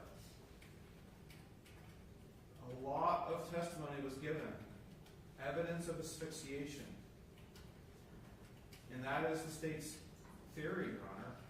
The state's theory and the evidence shows that Dan Howard, the only person in the house when Kendy died, had the knowledge, opportunity, and ability to strangle his wife. and he had the motive. She had just told him days before that she wanted a divorce. Mr. Howard's premeditation happened on January 29th or even before that. After telling Dan Howard that she wanted a divorce, Kendy went to bed. She woke up in the early morning hours to Mr. Howard standing over her. And Kendy was convinced that Dan was about to kill her. And so between the 29th of January and the 2nd of February, Mr. Howard is planning and plotting her death. And finally, on February 2nd, his plan is executed. He caused Kendy Howard's death. Her body was riddled from head to toe in bruises and some lacerations. Competent and credible evidence, Your Honor, that this was with malice, that it was a forethought, that it was a premeditation. Mr. and Mrs. Howard were married. They were household members. They had a child in common. This is, again, sufficient, more than sufficient evidence upon every element of the state's charges, Your Honor. This was not a suicide. This was a murder. The jury has more than enough evidence to make that decision for themselves. This is not a case where the jury should be deprived of the ability to consider the evidence that was given. And so I can't object any stronger than that to the defense's motion, Your Honor. Thank you. Thank you. Final word, Mr. Johnson? Thank you, Your Honor. Your Honor, to be clear, this isn't about alleged batteries or bruises and whether the bruises were lividity or not. This is about asphyxiation. Dr. Smock specifically testified that the only way you can be asphyxiated and not show signs of petechia is to do a chokehold in a manner that officers are not trained on. That's assuming that there is a lack of blood. Because the issue is, where's the blood? There's evidence. The state submitted the evidence in the photos of again, the body coming onto the gurney table, hair matted with blood, which is consistent with the photos showing the blood pooling in dark pools above the shoulders going to the hair. The state has not posited a theory on where that blood went, why there's so much blood, and why there's no petechiae from the carotid restraint that law enforcement is trained on. Because the testimony from Dr. Smock is the carotid restraint would cut off 80% of the blood flow. But you need 100% cut off. You need to do like a rear naked choke to asphyxiate without petechiae. Again, this is technical as far as the state just chose at the last minute to do what they did and just do asphyxiation. They have not met their burden that there isn't enough blood and that Mr. Howard did a stranglehold that he wasn't trained on, and we don't have any training records at all that he even learned it. So again, I do think that while technical, certainly it doesn't address the first charge, but I do think it addresses the state's. I don't think it addresses, we can take it up later, but I don't think it addresses the alternative of second degree murder as well. Thank you. Well, under the Rule 29 motion for acquittal, the court's to independently evaluate the evidence and testimony and determine whether or not a reasonable juror could find the defendant's guilt beyond a reasonable doubt. I do find that to be the case. While this is a circumstantial case, the evidence presented by the state is substantial, and I certainly think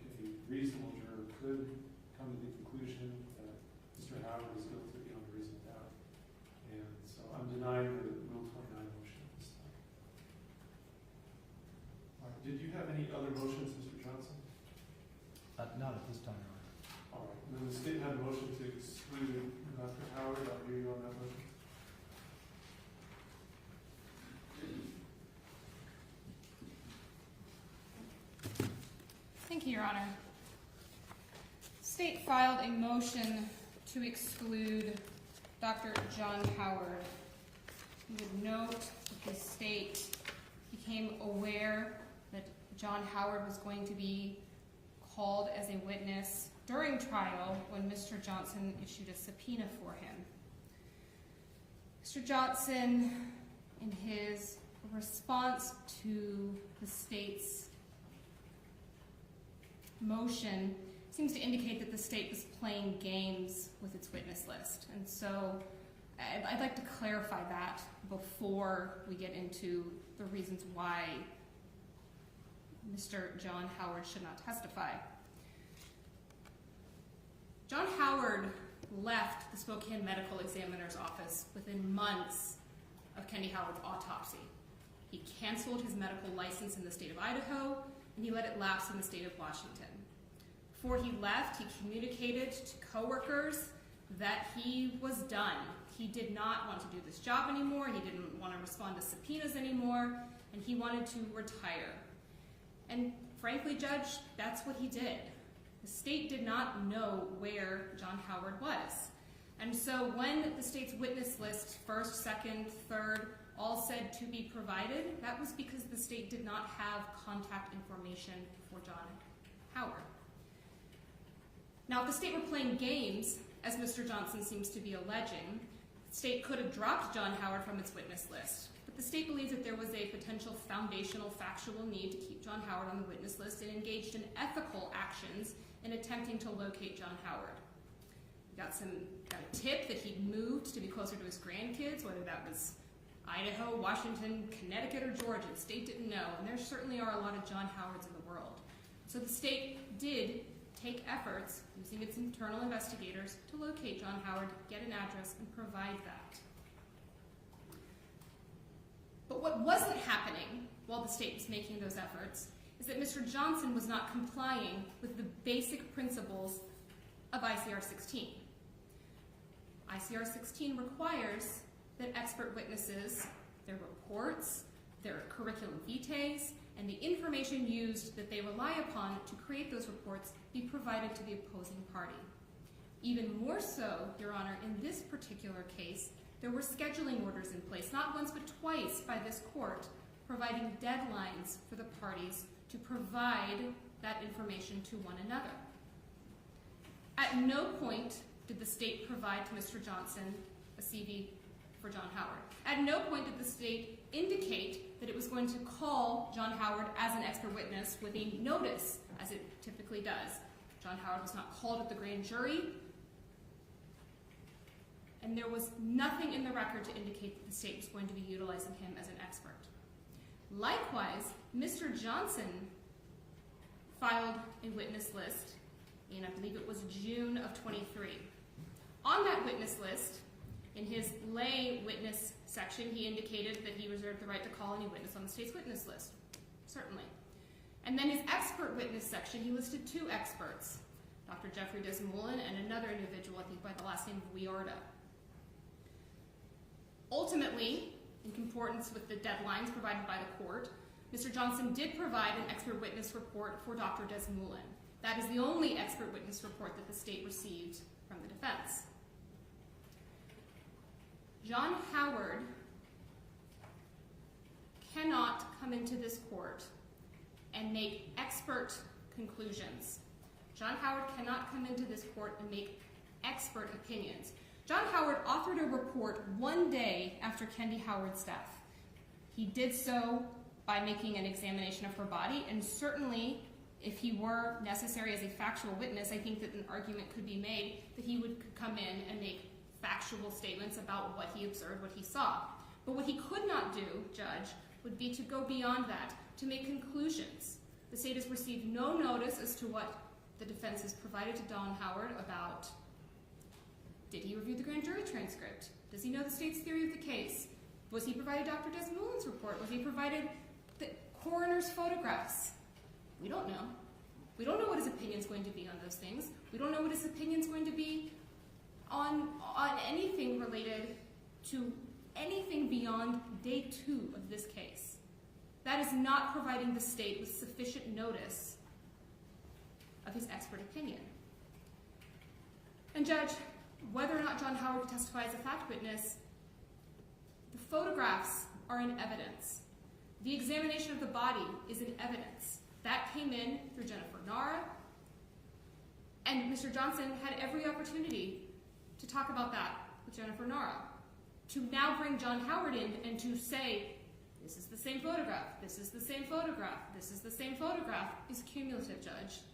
It's irrelevant and it's cumulative. And so, Judge, for those reasons, we ask that the court exclude John Howard. He has not been properly noticed. The state is not on notice as to his opinion, and any testimony that he would provide at this point on a foundational and factual basis is cumulative and irrelevant.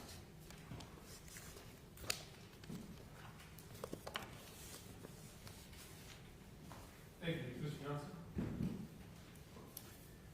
Thank you, Your Honor. Again, you have my briefing here, but I think it's a little, I don't know necessarily disingenuous, but from day one, since receiving discovery, we've known about Dr. Howard. From day one of receiving grand jury transcripts, almost every single oral argument in this case has referenced John Howard. He is a necessary witness. He is the only one to have physically, freshly, professionally examined the body. The state, even though they didn't put him on the grand jury, the state elected to put him on their witness list. Again, grand juries, you don't put all your witnesses in a grand jury. You put on enough to make a case to convince them on a more likely than not basis or probable cause basis that a crime was committed. So we understood that the Mr. Howard or Dr. Howard would not be in the grand jury. But it was on their witness list, and there was 5 different witness lists. In the fall, after we started realizing that the state, based upon their arguments and motions, might not call Dr. Howard, which we still believe is a necessary witness, it took my investigator probably 15 minutes to look up his phone number. I have not provided Dr. Howard with any expert opinion. His opinion would be limited to the report that he conducted that was provided to defense. I don't know why I would have to provide the state their own report. As far as him retiring, he has testified since retiring in over 7 cases where he has performed the autopsy and or reviewed the autopsy. The state is soliciting unsubstantiated at this point statements about why he may have left. That certainly is subject to cross. This should be a search for the truth, not a trial by ambush. And it does feel like an ambush because of particular note, especially since from day one we've been arguing about this, about Dr. Howard's testimony. The state has never filed a motion, just like Dr. Desmond, and maybe it's tactics, but it should be a search for the truth. That had they filed a motion prior to exclude Dr. Howard after the discovery deadlines, which other than CV we've complied with because we have the right to call their witnesses and they have his report. We don't have an additional report that he's relying on. He's relying on his report. He was the subject of 2 motion elimines in this matter, number 9 and number 14. And specifically, number 14, the state requests that we can't bootstrap our opinion on, not our opinion, Dr. Howard's opinion on another expert. Your Honor knows we've had multiple conversations with that. Never in there it's like, well, he wasn't disclosed. No, that was never an issue.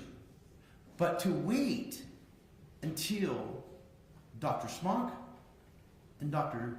Nara testify, then file this motion is a trial by ambush. Procedurally, we're not going to submit a CV. I'll ask him about training experience, but I'm not going to submit an exhibit that he didn't provide to the state. And that would be improper. They have his opinion. He's a necessary witness, the only one who touched that body fresh as far as autopsy forensically. And it's necessary for the jury to get to the truth of what happened. And if he would be excluded, we would be asking for the necessary jury instruction, which was the subject of the motions in limine. And so we do think procedurally we have complied. It's not our obligation. And in the 3 years of this, the state has not reached out to him one time. He was not hiding. He didn't take long to find. It didn't take an active investigation. So certainly the state was aware that we were calling him, both by our pleading and by our record, numerous records. And he's a necessary witness, and the state is at no surprise, Your Honor. And frankly, every single expert has relied on his opinion. He's a necessary witness to offer that opinion. So if you understood all of this, why didn't you list him as an expert witness? It seems like he's your number one expert witness. Why didn't you list him as an expert witness and provide his opinion to the state? So the state has his opinion. Well, have you talked to him since? I've confirmed that I got a hold of him, confirmed. I confirmed that he'd be willing to testify. I have not subpoenaed him. I started to, but I have not subpoenaed him. He is going to be here tomorrow. Have you discussed his opinion with him? I discussed his opinion with him. I have not shared any other experts' reports. I have not talked to him about Dr. Morrow. I have not talked to him about Dr. Desmond. You didn't think you had an obligation to tell the state what his opinion was going to be, pursuant to the scheduling order and the rules of discovery that require expert witness disclosure? His opinion is the autopsy report, Your Honor. That's his opinion. That autopsy report is his opinion. That's what they provided to us. So it hasn't changed. You've told the state he's going to be an expert and his opinion will be the same as it was?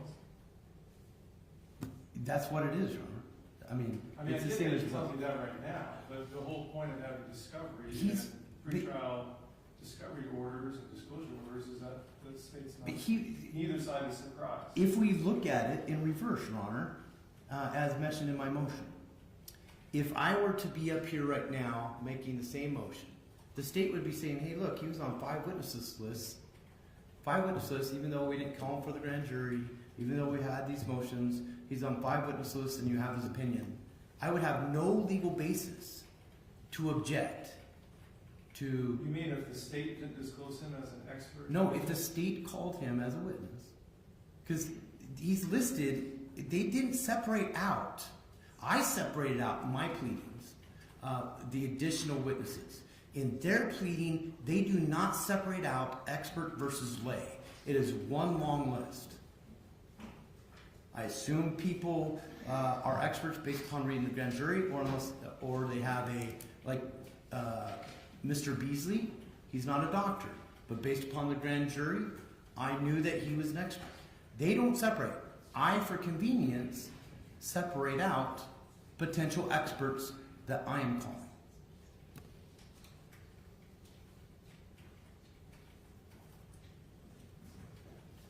So what do you think Rule 16 requires of you as relates to expert witnesses?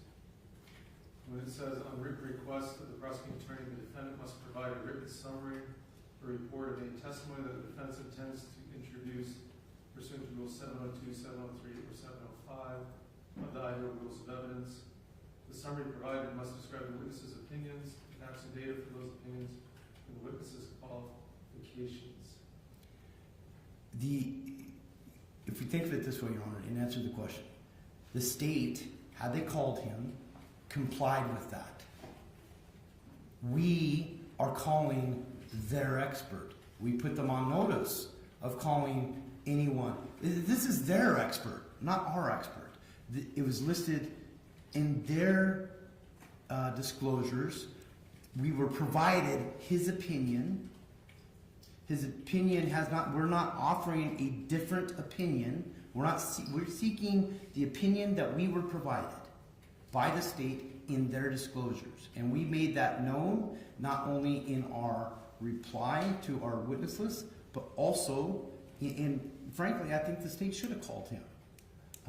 But that's neither here nor there. If their pleadings conformed with Rule 16, and it's their expert, their opinion that was provided to us, it'd be like if I were to provide them Desmond's opinion, and for some reason they got wind that I wasn't going to call him, and they put me on notice that they have the right to call any of my witnesses, they certainly can call him and use the opinion that was provided. So that's what we're doing, Your Honor. I doubt that, but okay. Anything else you want to say? Even if he's not allowed to, give an opinion as to overall cause of death, I think that's the issue that the state has. He is a necessary fact witness, having done the autopsy on her. All right, thank you. Ms. Shopsall? Thank you, Judge. I would refer the court to the I-Court's record, wherein the state filed 18 separate supplemental responses to discovery regarding expert witness for each and every one of our expert witnesses. That would be separate and distinct from our witness lists. So expert witness Bryant Gunnarsson, expert witness Dean Livingston, Morgan Ford, Dr. Nara, Philip Hanger, Dr. Raber, who was not used, Dr. Rim Barron, Dr. Smock, Dr. Stewart, Gary Tollison, Janet Ayers. I can go on, Judge. The point is that the state absolutely complied with Rule 16.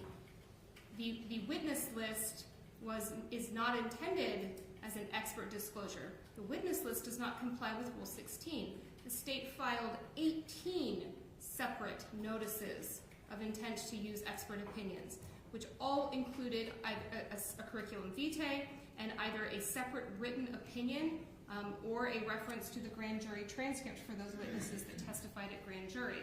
Again, nowhere in those 18 separate filings did the state indicate Dr. Howard. Judge, my concern with John Howard coming in to testify as a, quote, foundational witness is that Mr. Johnson is not going to stop short of the cause of death. Mr. Johnson repeatedly attempted to get John Howard's opinion as to cause of death in through other witnesses throughout this trial, and ultimately the state acquiesced to that as a tactical decision. However, what I anticipate Mr. Johnson doing is bringing him in and saying, isn't this lividity, or is this a bruise? Those are opinions, Judge. Those are medical opinions that John Howard is going to be questioned about and ultimately cross-examined about. And to say that there's been no conversation about what he's expected to testify to, Judge, it's baffling. And so, Judge, the risk of Dr. Howard coming in testifying, it's going to go into expert opinions that he should not be allowed to testify to. It's going to go into areas that the state is not on notice about, and it is, beyond that, cumulative. Thank you. Thank you.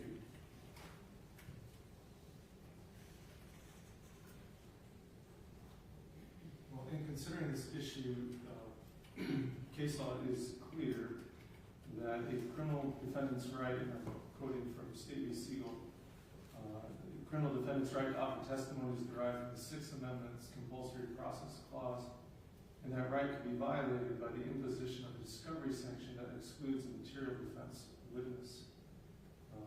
However, the right to present exculpatory evidence is not without limitation, and it goes on to say the adversary process cannot function effectively without adherence to rules of procedure that govern the orderly presentation of facts and arguments, to provide each party with a fair opportunity to assemble and submit evidence to contradict or explain the opponent's case. Thus, the determination whether to exclude a defense witness for late disclosure is committed to the trial court's discretion. In exercising its discretion, the trial court must consider whether the state would be prejudiced from the late disclosure if the evidence were admitted and weigh that prejudice against the defendant's right to a fair trial. Case law goes on to talk about whether it's defense counsel's failure to disclose, or the defendant is essentially part of that willful failure to disclose. In this case, it's clear to me that defense counsel has failed to disclose Dr. Howard as an expert witness. I don't see any involvement from the defendant himself as regards to this. So I see this solely as defense counsel's failure to disclose. And I do know that I disagree with counsel's version of how the rules of discovery work. And I believe that counsel was under an obligation under Rule 16 to disclose Dr. Howard as an expert witness and in the requirements under that discovery rule, and he did not. And so sanctions may or may not be appropriate. The ultimate sanction is exclusion of a witness. And that's what the state's asking me to do here. In excluding a witness, I have to consider the state's prejudice. In this case, I don't find any significant prejudice to the state. Dr. Howard has been known to the state from the very beginning as the medical examiner who conducted the autopsy the day after Ms. Howard's death. His report has been available to the state for around 3 years now. There's never been any surprise here that Dr. Howard determined the cause of death to be by a gunshot. That's not. I mean, the state has known that from the very, very beginning. At the time Dr. Howard made that finding, he was in fact maybe not an employee of the state, but a contractor of the state, of the county, for doing autopsies and medical examinations as a pathologist. And so it is somewhat fair to characterize him as a state's witness. The state has argued in motions in limine that Dr. Howard's opinion should not come in unless and until such time as he testified and gave that opinion of court, which I did rule. There was significant question pre-trial about whether or not Dr. Howard would even testify. Even Mr. Johnson indicated he didn't know if he would have him here, but if he did, he was hoping to have him testify. It was that uncertainty of whether or not he would even be available for trial and testify, which is why I sustained that objection in the opening statement to referencing his opinion, because it was even unclear if he would testify. But if he did, there was never any surprise about what his testimony would be. And to the extent, and as an officer of the court, Mr. Johnson, I'll accept your representation that he hasn't reviewed other experts' reports, testimony, etc., that he has developed no new opinions. He's simply being called to testify consistent with his opinion in his initial report some 3 years ago. Given that, I don't find sufficient prejudice to the state that would permit the exclusion of what is possibly one of the defendant's most important witnesses, which is almost his only witness to contradict the state's medical witnesses. I'm not saying he's going to successfully do that one way or the other, but the defendant has a right, a due process right to present his defense. And to exclude that, I think, would be an abuse of discretion and extremely harmful to the defendant's right to a fair trial, where I don't find the defendant himself had any role in this late disclosure. In Idaho, one of the cases I reviewed, they approved a monetary sanction on defense counsel to impress counsel with the importance of following the rules of procedure and discovery. And I may do that. I may impose a monetary sanction on defense counsel for not complying with discovery, but I'm going to reserve my judgment on that for this moment. But ultimately, I'm not going to exclude as the ultimate sanction Dr. Howard.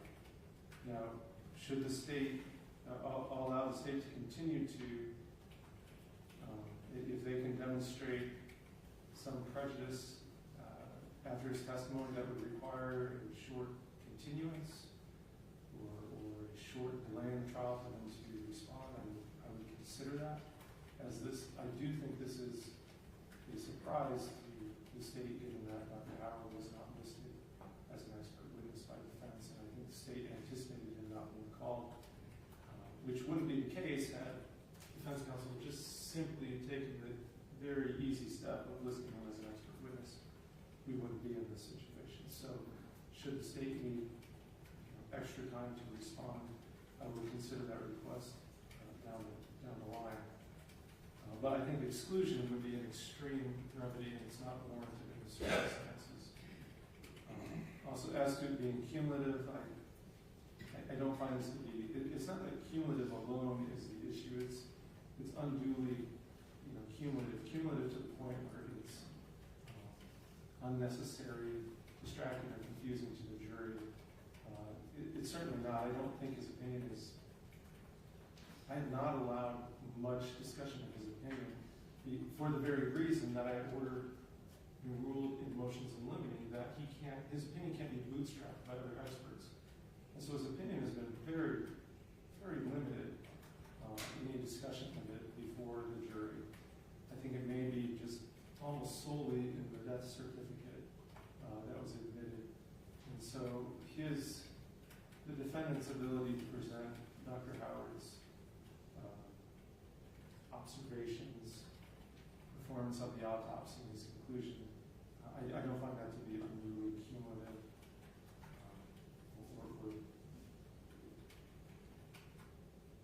or unnecessary, but rather I think it falls squarely within his due process right to present defense.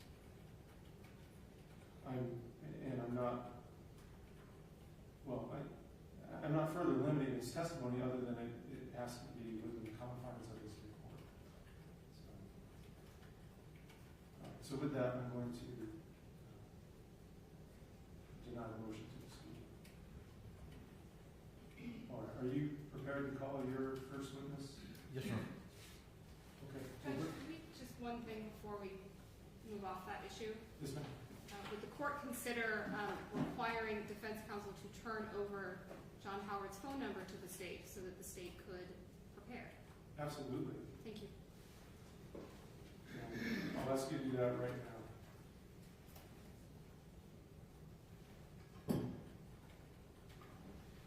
I have to look it up now.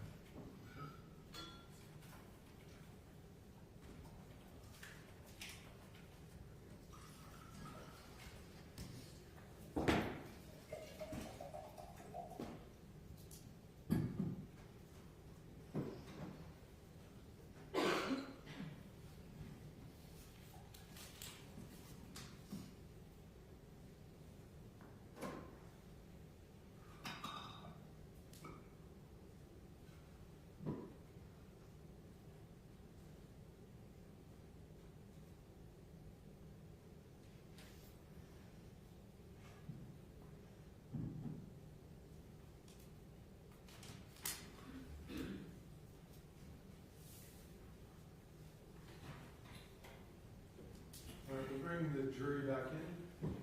And then you may proceed, Mr. Johnson.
You may be seated.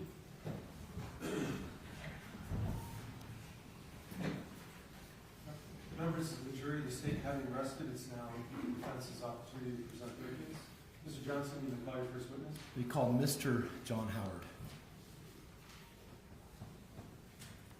Mr. John Howard.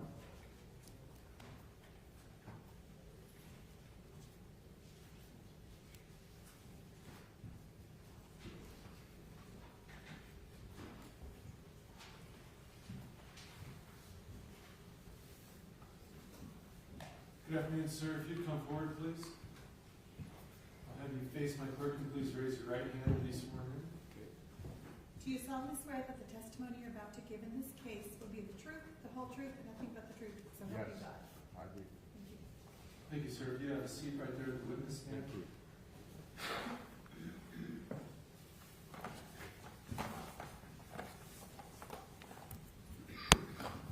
You may inquire. Good afternoon. Can you please state your name and spell your last name for the record? John, middle initial E, last name Howard, Howard. And where do you live? In Lucille, Idaho. Where's that in relationship to, say, Riggins? It's about 8 miles north of Riggins, Idaho, and 26 miles south of Grangeville. Okay. What's your background? What do you do for work? I'm retired. Okay. What did you retire from? I've had several occupations as in law enforcement. In the last 15 years, I was logging. Okay. Do you know Dan Howard? Yes, I do. How do you know him? He's my son.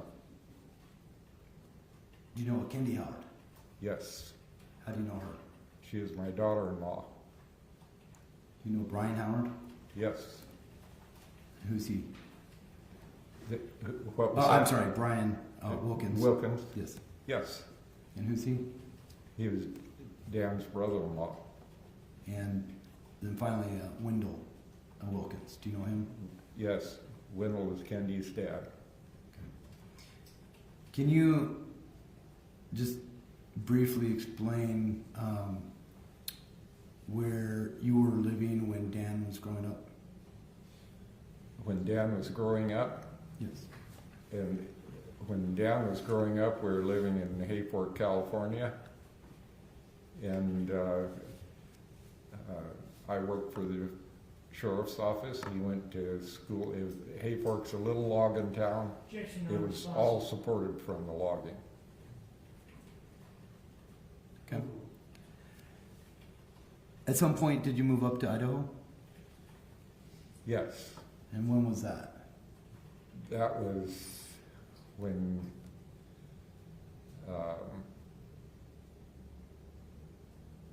I was 40 years old, and about 40 years old, and I went took a job with the state brand inspector's office, in the state of Idaho.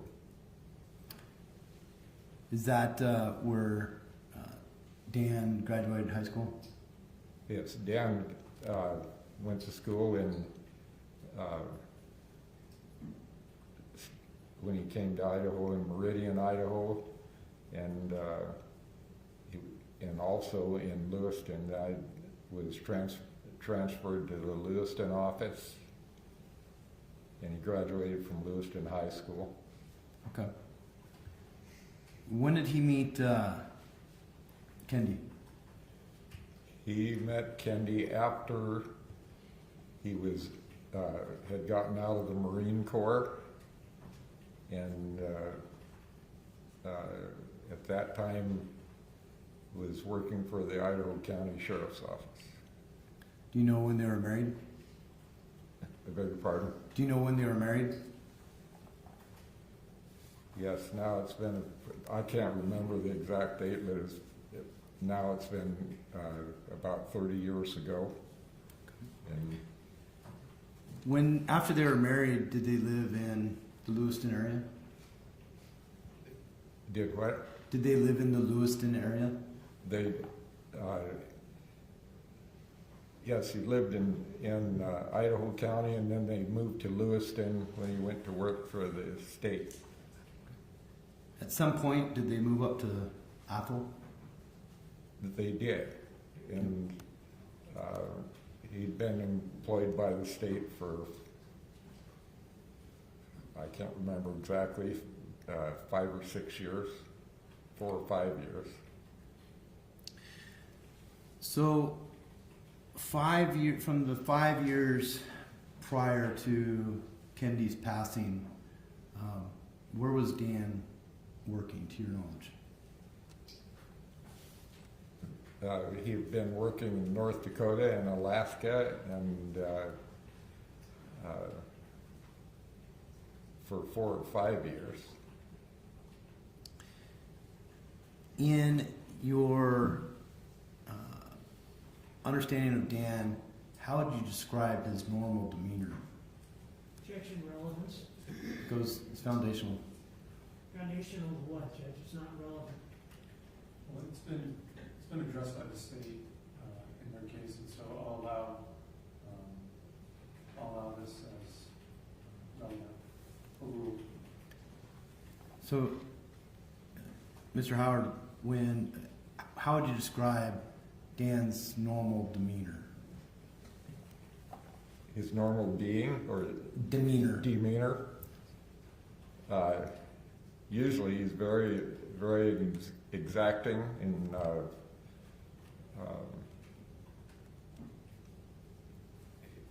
projects that he started, complete them.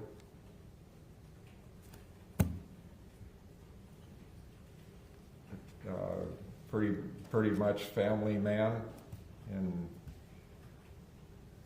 Objection. It's non-responsive to the question that was asked. In terms of demeanor. There was not a question before the witness, so I'll strike the last answer.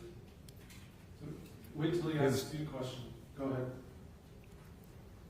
Would you describe him as a family man? Objection, relevance, Judge. Sustained. In your interactions with Dan, did you personally witness any issues with, say, hearing? with his hearing. Objection. Yes. Foundation. This could have been when the defendant was a baby as opposed to 50 years old. There's no foundation for this question. This is foundational. You can establish your foundation. Go ahead. Did you have opportunity through the course of Dan's 50-plus years to observe his physical effects? For his physical effects? Yes. Well, he's maintains himself in good shape, except for he can't hear out of his left ear. And do you know that from personal experience? Yes. Can you explain? About 10 years ago, he had a ear infection that for a while it affected his equilibrium. And it's also calling to the hearsay Let me rephrase, Your Honor. Response? No, I agree, Your Honor. Sustain. From your personal experience, I don't want to get into what, doctors or anything, but Oh, yes, from your personal experience, have you witnessed this hearing? Yes, when you talk to him, he pretty much has to be looking at you and see your lips move to understand you. Around the end of 2020 and 21, were you aware of a possible pending divorce between Kendy and Dan? Yes, Okay. Were you aware of that prior to or after February 1st of 2021? yes. Which one? Was it before or after? That was before, a couple days before. Did Dan come down to your place on February 1st, 2021? He did. Okay. Why did he come down? He came down to visit. Dan and Brian Wilkins both came down to visit. So Brian was with him? Yes. Can you describe, did they stay with you that night? What was that? Did they stay with you that night? Yes, they did. I had company. A friend of mine was, I just brought another load. I was still moving in. So there was 4 of us there when they came down, and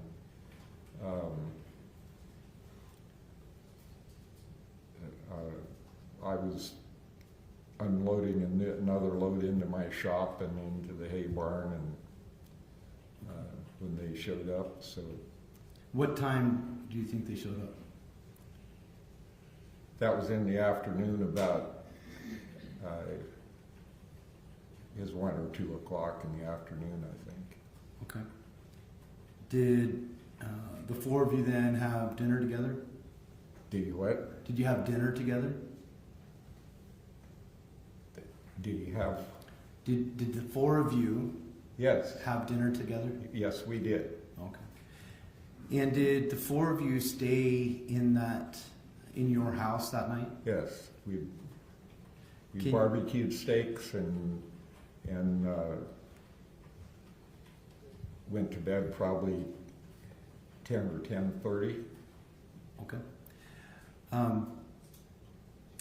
Can you explain a little bit how your house is laid out? Yes, it's an older log home, and it's about 2,800 square feet. The bottom floor is a large kitchen with an island, and then there's a large kitchen table, and then there's a stairway in the center of the house, located central in the center of the house. It goes upstairs. There's a walkway around that stairway as it goes to the living room area and my office area. And there's 4 bedrooms upstairs, and 2 couches and lounges downstairs in the living room. It's a large living room. And Is your room one of the 4 rooms upstairs? yes, my room is master bedroom upstairs. It's just a little larger than the other 3 bedrooms. There's double beds in all of there's double queen beds in the 3 spare bedrooms. Where did the others sleep that night? Dan slept in the northwest bedroom. Brian slept in the northeast bedroom.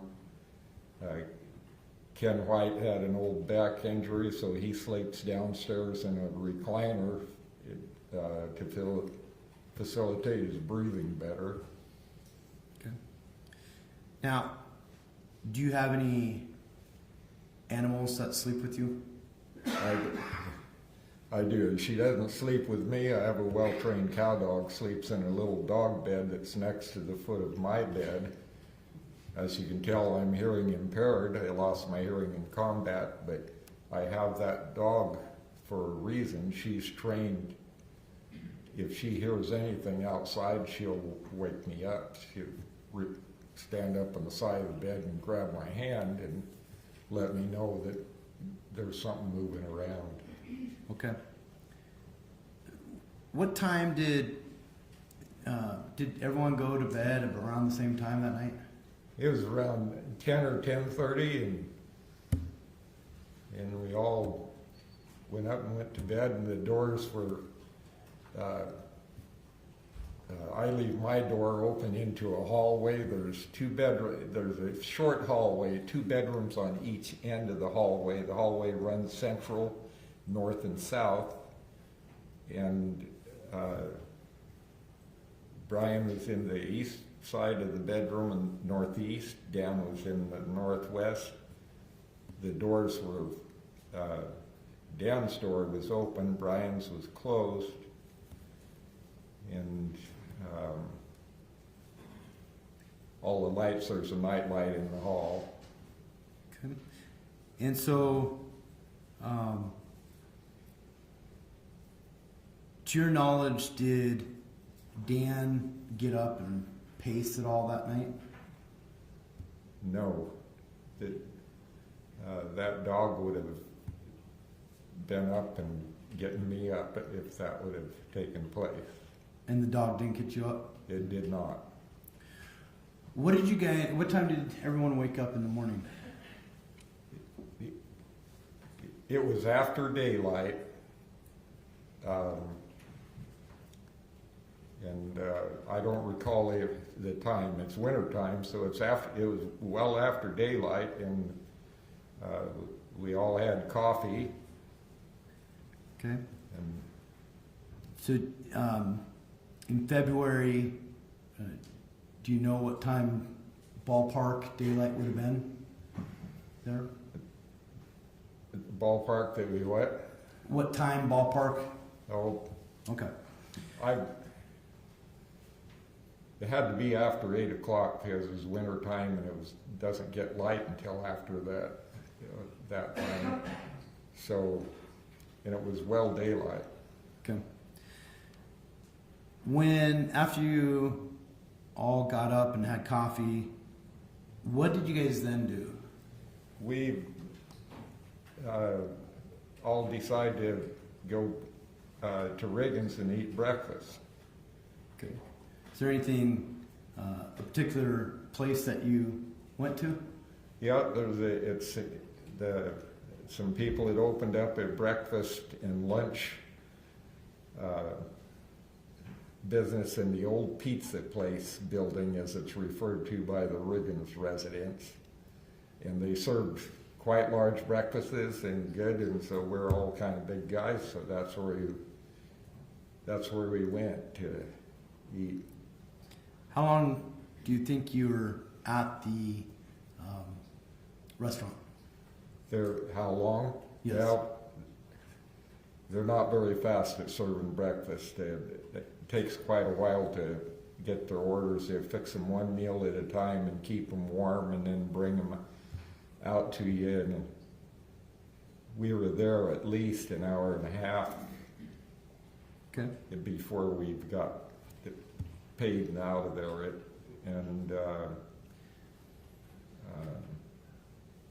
When you left the restaurant, did you all leave together?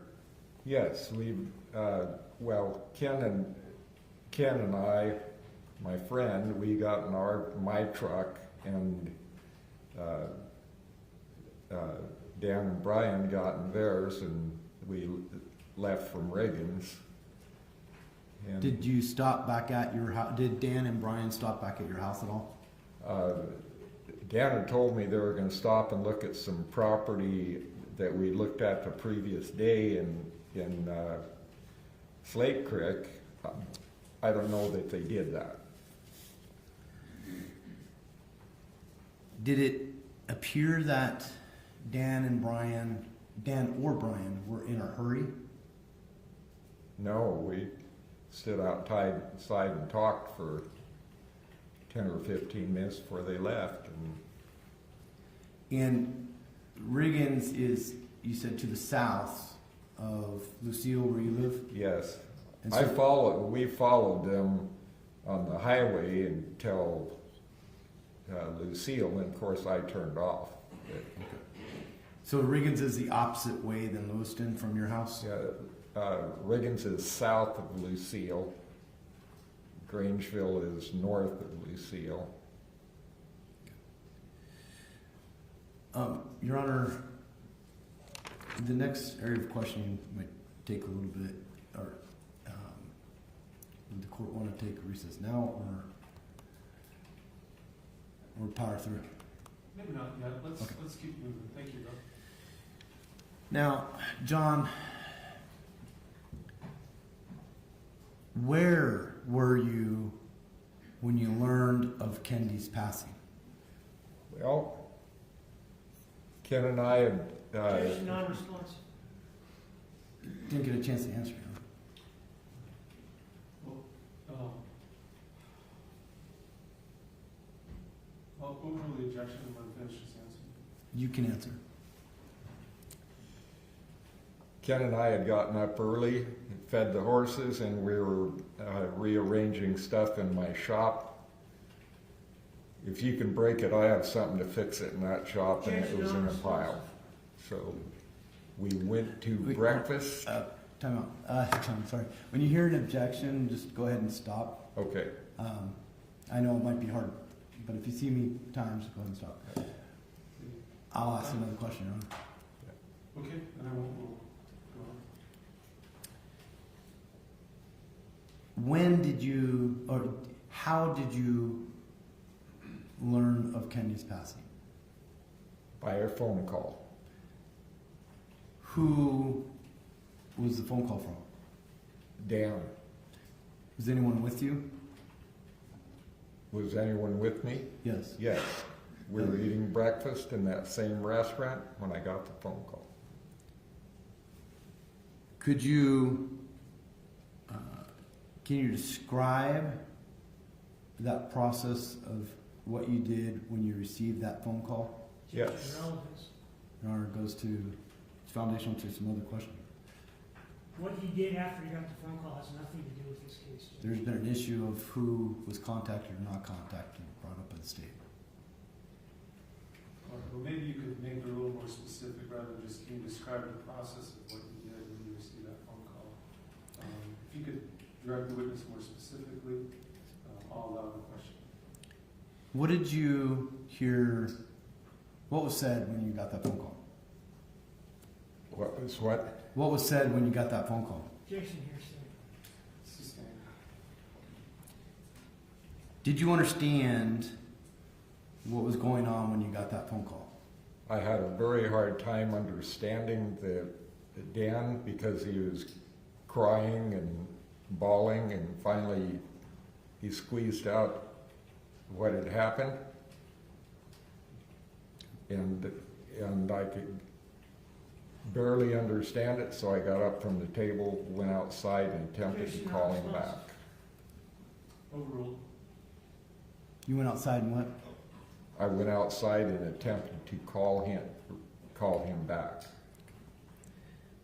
Were you able to get a hold of him again? Yes, but I couldn't understand him. Okay. He was quite upset. Without telling me anything that your friend said, did your friend assist you in trying to understand that phone call? Objection. It's going to be hearsay. It's also not relevant. Going to be what someone else heard the phone call to be and explained it to this witness. The question was, did your friend assist you in trying to understand the phone call? That's a yes or no question, so overruled. Did someone assist you in understanding that phone call? Yes. My friend, Ken White. Okay.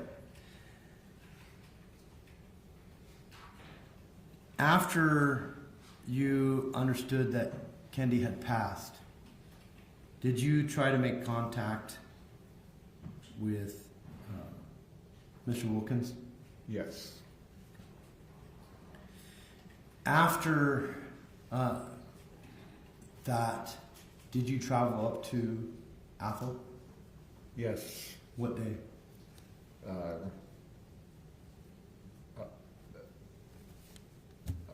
I took care of things and I got to Athol at about 1 o'clock or 1:30, I think, or somewhere between 1 and 2 o'clock. And that was on the 3rd of February? Yes, Did you see Dan? I did. Can you describe his mannerism? Describe his what? His mannerism? He was very upset, and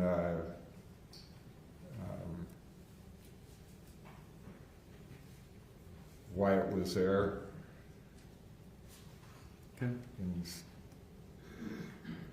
so at first there was hugging and crying. Objection, non-responsive.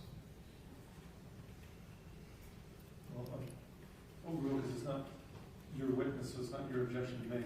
Nonetheless, counsel, he can't just testify in the narrative form, so I'll ask Gotcha. you to ask questions of your witness. Later on, were you aware of a memorial down in Kootenai for Kendy? Yes, Did you have any discussions with Dan about attending that I memorial? did. What did you tell Dan about that memorial? Objection, hearsay. It's his statement, Your Honor. But it's an out-of-court statement offered for the truth of the matter asserted, so that's hearsay, What he told Dan? correct? Okay.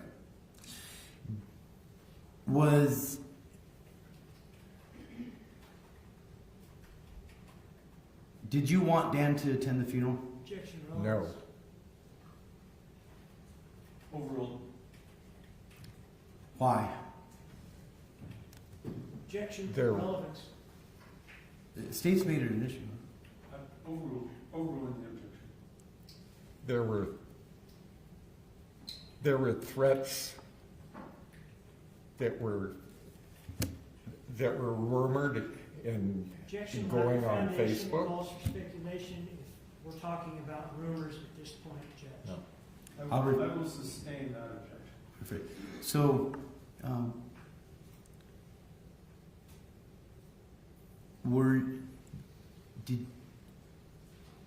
you didn't want him to go? Objection, leading. Overruled. I told Dan, don't go. It is not worth a confrontation. He wanted to go very bad.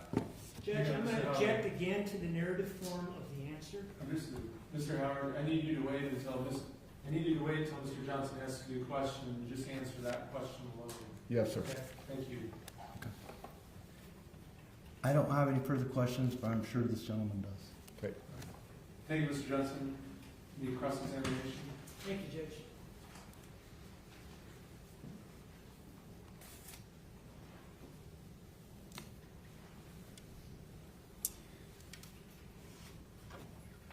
You described your son's general demeanor as very exacting.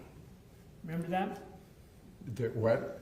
That your son's general demeanor was very exacting. Do you remember that? Yes. In other words, he wanted things done his way, right? No, that's not necessarily so. Your son was very clear about how he wanted things done in life, right?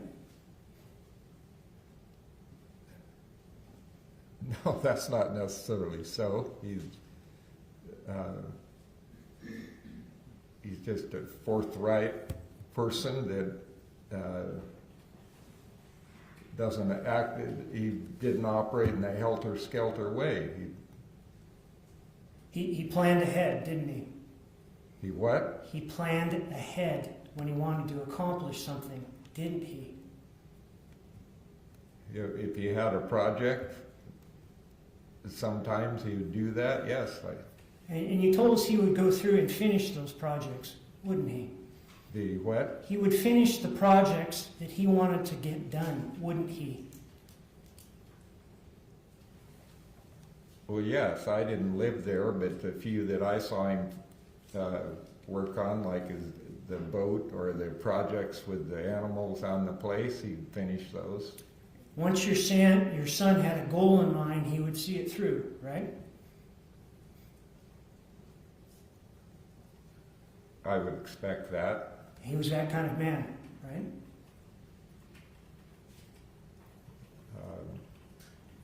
Like I say, I didn't live there. I didn't see it all the time. The few times that I visit, I was pleased to see the shape the place was in.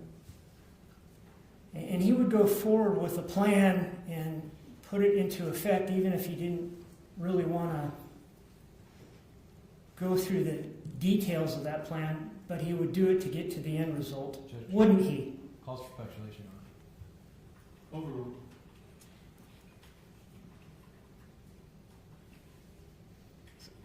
He'd go through the details of the plan. He never did that with me, but Okay. Your son had was quick to anger, wasn't he? he was what? He was quick to anger, right?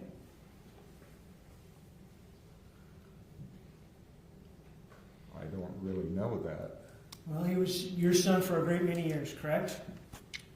It is what? He was your son. He's your son, and he's been your son for many years, right? Yeah, he accomplished many things on his place. It was a nice place, and But your son is quick to anger, right? quick at what? Quick to get angry. He's quick to lose his temper. No, I right? don't think that. I've never thought that. He was quick to tell Kendy what to do and how to do it, right? I never witnessed that. You knew that Kendy wanted a divorce, right? Dan had told me that they were getting a divorce. Dan didn't want to get a divorce, did he? What? I don't know. When I heard about it, I was told that they had both agreed to it and were making a list. Dan In likes what? his money, doesn't he? What? Dan likes his money, doesn't he? I've never asked him about that. But you've known him quite some time, right? His normal what? You've known your son his entire life, right? No, Besides liking his money, Dan also likes his property, right? You're telling me how I view my son? I don't view him like that anyway. Does Dan like his material possessions? Does he like his what? Material possessions. I couldn't say that. Okay. Dan didn't want to lose half his possessions to Kendy, did he? Objection calls for speculation. If he knows. That would be something I know nothing about.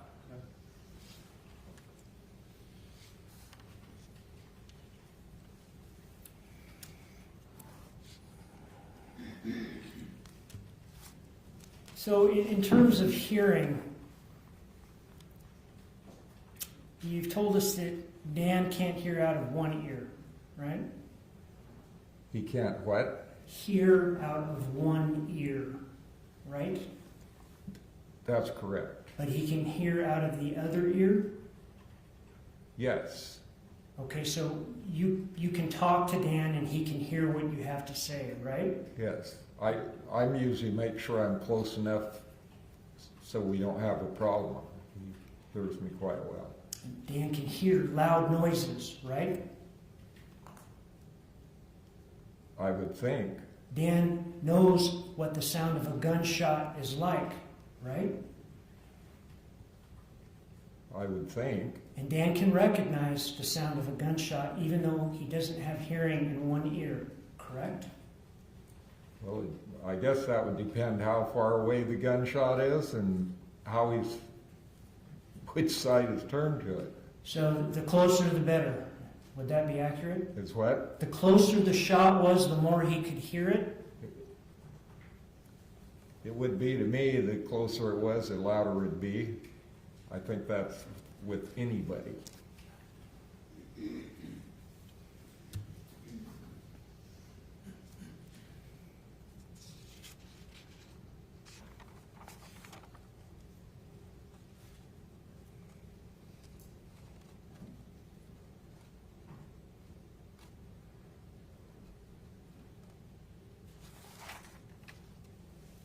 No further questions. Thank you. Redirect, Mr. Johnson.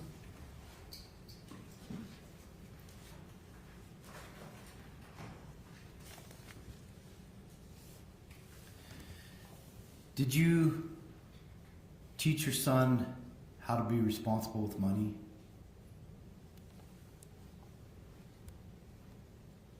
He was always responsible with money.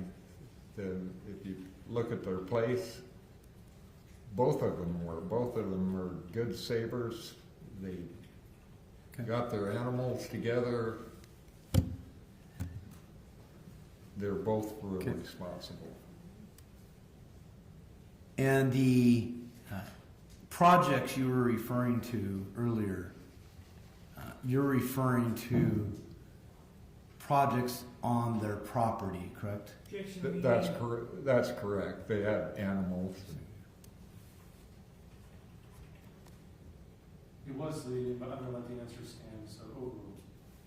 But I'll advise counsel not to do leading questions. Thank you.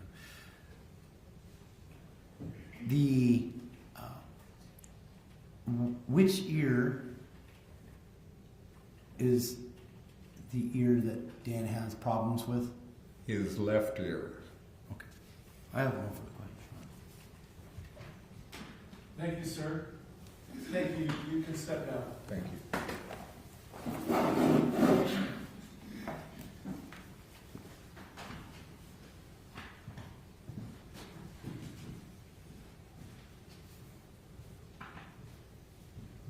Your next witness. Call Brett Gunderson, Your Honor.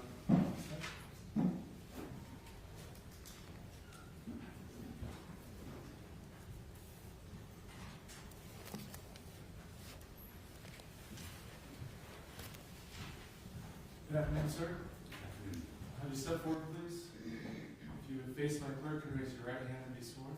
Do you solemnly swear that the testimony you're about to give in this case will be the truth, the whole truth, and nothing but the truth, so help you God? I do. Thank you, sir. If you'd have a seat there with the witness stand. Thank you, Your Honor. As best you can, speak into the microphone. Lieutenant Clark. Good afternoon. Good afternoon. Can you please state your name and spell your last name for the record? My name is Brett Gunderson, Gunderson. Where do you live? I live on Wheat Ridge Road in Athol. Okay. Neighbors of Dan, Okay. the Howards. What do you do for work? I work for the Forest Service. Okay. Before that? I joined the Navy in 1987. I worked on nuclear weapons for a while, got my clearance. And then in 94, I applied for the police academy, the military police academy, went through the military police academy. In 2001, I was commissioned as a naval officer, and then with a law enforcement designator, and I retired in 2011. Worked for the DOD for a while, and now I work for the Forest Service. How long have you been Dan's neighbor? I moved in, I believe it was February of 2014. Do you know Kendy Howard? I did. Now, explain your interactions with Dan and Kendy prior to February 2021. Well, I moved there when I first moved there. I had just retired from the military not too far before that. Objection to the narrative form of the answer. I'll sustain, and if you could turn the focus of your question. What kind of things did you, how would you interact with Dan and Kendy? We'd have bonfires. We'd go on motorcycle rides together. He taught me a lot about, like when I first got there, I didn't know how to raise pigs. First thing he did was offer me a piglet, but I had nothing. I had no buildings or any way to do it. He came over and taught me how to build the buildings and how to raise them, and I mean help him. I did sheep, and he kind of helped me with some of those things. Okay. Do you know Carrie Maitland? Yes, I do. She's my girlfriend. You have a couple there? I do. Yes, I do. She's my neighbor. Okay. And she's also your girlfriend? And my girlfriend is. Was she your girlfriend at the time of February 2021? Yes, she was. And did you guys do things together as a couple with the Howards? Yes, we did. Went on motorcycle rides together, and like I said, we did. Okay. We would have cookouts, bonfires, their house, my house. We would watch sporting events, stuff like that. How often or frequently would the barbecues be? With the what? Excuse Barbecues? Well, it wasn't always a barbecue. It could be just a bonfire. I would hate to try to guess the frequency, but mostly in the summer, obviously, and I don't know, at least maybe once a month. Who all would attend these bonfires? Wyatt, Dan's son, my girlfriend and I, and then Dan, Kendy, and then some of their friends, sometimes my friends from up north in Naples. And there was a lot of people there that I didn't know that were Dan's friends. You ever see, do you know who a Dean Lampert is? I know the name. I think I maybe met him once, twice at the most. Okay. Do you ever see him there? I believe I saw him there. That's where I would have met him. That would have been the only place I would have seen him. Was there a typical, or how these bonfires normally end? Usually ends, seeing as how there's a gate going to my property through Dan's property. I'd be there. We'd help clean up or whatever, and put out the fire, and we'd go home. We'd usually the last couple of people to go home. Okay. A couple of people being you and Carrie? Carrie and I, yes. Okay. Now, in the summer of 2020, did you ever observe the Howards getting ready for any sort of trip? Yes, it was shortly after I had my shoulder surgery, and I'd re-injured it. We were driving to go to dinner or go get some food. It was like any other time. We'd drive by. If the Howards were out and about, we'd stop and say hi. I mean, just kind of the neighborly thing to do. And we stopped, I believe it was on July 10th, and we stopped, and they were loading up, getting ready to go camping. It's some lake with a weird name. I've never been down there. My arm was hung up. I couldn't have gone anyways. Let me be clear here. Was there, without telling what it was there any sort of incident involving Kendy on that day? Yes, we stopped to help. We stopped just to talk to them and say hey, and they were okay. They had their camper. Yeah. What did they do? I'm going to ask some follow-up questions. Oh, sorry. Yeah, just make sure we don't want to go into narrative. So Okay.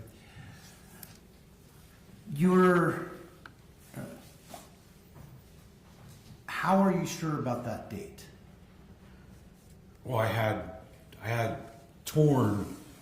my shoulder reattached, my bicep reattached in the bone, and it came loose. And I had a meeting that following Monday with my doctor, and I couldn't go on the camping trip. I was laid up, and I stopped by, and that's it. I don't know what you want me to say there. I mean, that's... So we had a prior hearing earlier. When did you learn, or did you do any steps to kind of narrow in this Yes. date? Judge, I'm going to object to counsel's testimony that he built into the first part of his question and move to strike that. Sustained. How did you come upon that, or when did you come upon that date? The date that I went in to see my doctors on Monday, the 13th of July, Yes.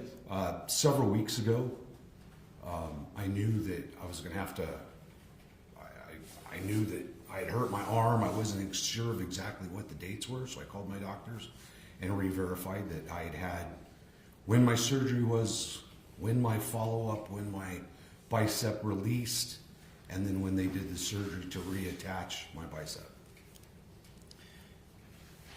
What happened of note while you guys were there on that date? I was helping Dan with my one arm. I think I handed him a couple of fishing poles or something.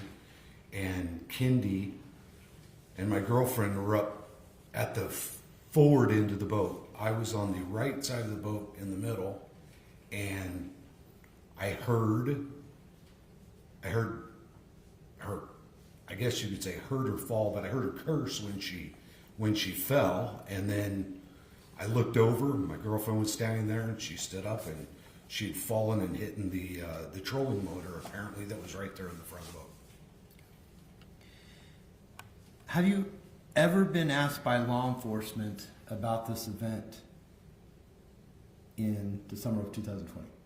No, the first time anything was when we testified the last time. Law enforcement never contacted me ever anything about this incident. Okay. In the 3 years? Yes, yes, sir. Now, is it fair to say? Well, let me back. How did you learn of Kendy's passing?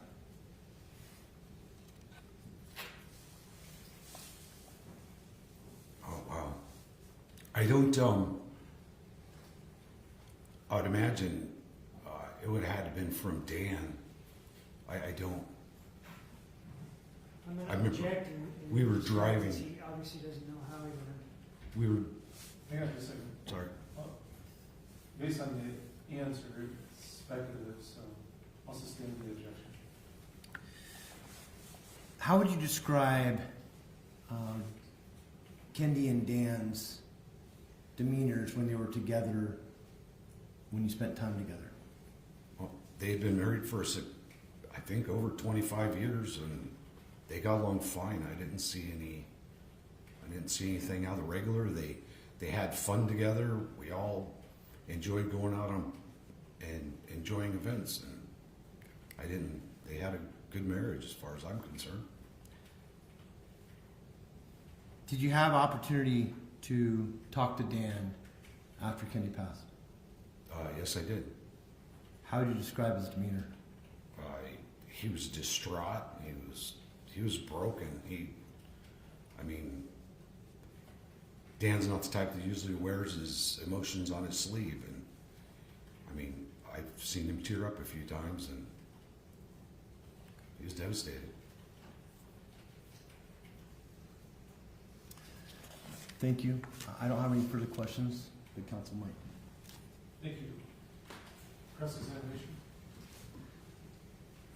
Didn't you go through a divorce, like 2018 or so? I did. And that was, what, high conflict divorce? After 32 years, I don't know that it was high conflict, no. Didn't you learn some lessons from your divorce? Objection, relevance? Response. I can move on with the next question. I think it'll become relevant. All right. You move on. Didn't the lessons you learned from your divorce lead to you giving Dan hints Objection, about Your what Honor. he should Objection, do? Your Honor. May we approach? Sure.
The objection's overruled. You may continue.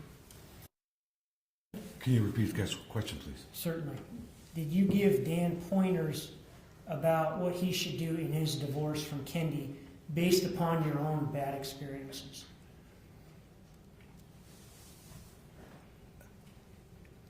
If you're talking about in jest, I talked to him about it and I said it's better to agree on things and not have to go through, I forget what it's called, you pay somebody and you sit in two different rooms and you agree and disagree on different things. Sorry, I can't remember what the name of it was. But you would come to agreements that way, and I was saying that I would have much rather come to agreements with my now ex-wife, and agreed to everything without having to have the courts so much involved. So when you go to the court, everything's already agreed to, and then you move forward from there. Dan and Kendy had a number of high-dollar personal property items, right? I believe so, yes. They had a camper, They did have a camper. they had a boat, Yes, they had a tractor, yes, they had a motorcycle. yes. And these are things that you advised Dan that he should sell them to you cheap so they wouldn't be part of the divorce split, correct? Was that said? Yes, that was said in jest. So you did tell Dan that? It was in jest, yes. You told Dan to sell the camper to you cheap so Kenny wouldn't get half of it, right? In jest, I stated, you can always say that. You can always sell me your stuff for cheap. Because it was in jest, it was brought up to my girlfriend, and supposedly Kendy responded back to her, but it was in jest. It would have been illegal. You told Dan to sell you his motorcycle so Kenny would not get half of it, right? No, I did not. You told Dan to sell the camper so Kenny wouldn't get half of it, right? No, sir, I did not. I did not mention any specific thing. It was in jest. It was surely in jest. So you were referring to all of their personal property when you made this joke, is that it? It was in jest, and there was nothing specifically identified. What were you referring to if it wasn't the personal property? It was in jest. I wasn't referring to, I was referring to what I had gone through, and somebody else had said that to me, and looking back now, sure, I shouldn't have said it even in jest. Dan is your friend, right? Yes. And that's why you made the offer to him, correct? Again, it was in jest. It wasn't an offer. It was, we were speaking about the whole process. I'd been married for 32 years. I had a significant amount of stuff, and somebody had mentioned it to me. Hey, they knew somebody that sold the stuff for $500. So in jest, I said that to Dan, and that was it. It was not serious. It was not meant as anything real, and there was nothing identified, or even, I didn't even think about any of his property. You and Dan have gotten a lot closer since Kendy's died, haven't you? Yes. You spend more time with him now? As a neighbor, yes. He's your close friend now, isn't he? He is a friend, yes. He's your close friend now. Yes, he's a isn't close he? friend, yes, sir. So back to this July 2010 incident that you remember because you hurt your shoulder. And it sounds like you went back and refreshed your memory with some medical documentation. Is that what you're telling us? Well, I knew it was in June, July, or August, I believe. I knew that my arm was, I was having my issue with my arm, and I'd had my surgery. And so it had to be during that time frame. So all I did was recheck with my doctors when the dates were, when I had my surgery. They didn't have the date when my bicep popped out, but they had the 13th when I went in to get it checked out, and then they had me, I went back into surgery. Because it's the VA, it took 8 days for me to get back in. But 8 days later, I had it reattached, my bicep. And that gave you the date of July 10th? That gave me 2020? That gave me the time frame of when my arm was hurt, and that I couldn't do a whole lot. I couldn't go camping. I couldn't do a lot of these things. And I know that's when this was that this happened, and I looked it up and the dates, and yes, that's... And this was at the request of Mr. Johnson? No. This was at the request of whom? It was on my own. It was... Why were you doing this? Because I knew I needed to know my dates. I don't want to get up here and perjure myself by giving the wrong dates. Why did you need to know your dates?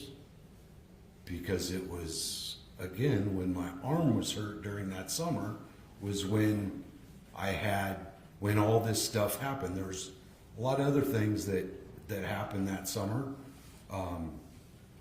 But during this portion of it, that's when this happened. And why is July 10th of 2020 important? Why did you need to remember it? It's my mother's birthday, and on the 13th was the day that I went in. I had pulled, my bicep had detached from the bone and was running along the side of my arm. I get that, but why are you testifying about that in Dan Howard's trial? Because you asked me. No. What this was date? brought up by Mr. Johnson. Why? Why are we talking about that? Because it happened around the time frame that Kendy fell and hit her chest on the trolling motor. Okay, so this is a attempt on your part to show how she got some injuries back in July of 2020. Is that accurate? I'm not. Your Honor, mischaracterization. He didn't ask the questions. It's a fair question. I'm not attempting to do anything. The prosecution ordered me to come here to testify. I'm here to testify to the truth, what I saw, and what happened, and that's it. You understand you're testifying for your friend, Dan Howard. Do you understand that? No, I understand. I understand that I was asked to come here by the prosecution. I was told. I wasn't asked. I was told to be here today by the prosecution and to come here, and I'm here to testify to the truth of what I've seen, what I've heard, and what I've been asked. I'm not testifying for either side. It sounds like you're familiar with the Howard's boat back in 2020. You've seen it before. Yes, I've seen it before. All right.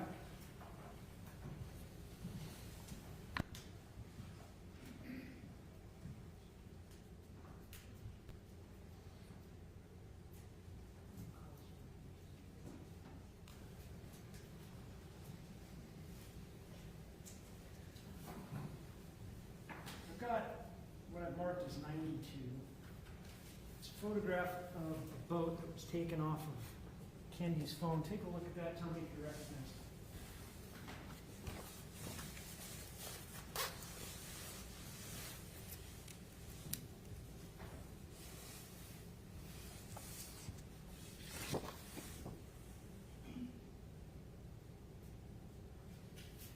That appears to be it. I don't know I didn't ever memorize the numbers off of the boat or anything, but That looks like best a of boat. my recollection, it is.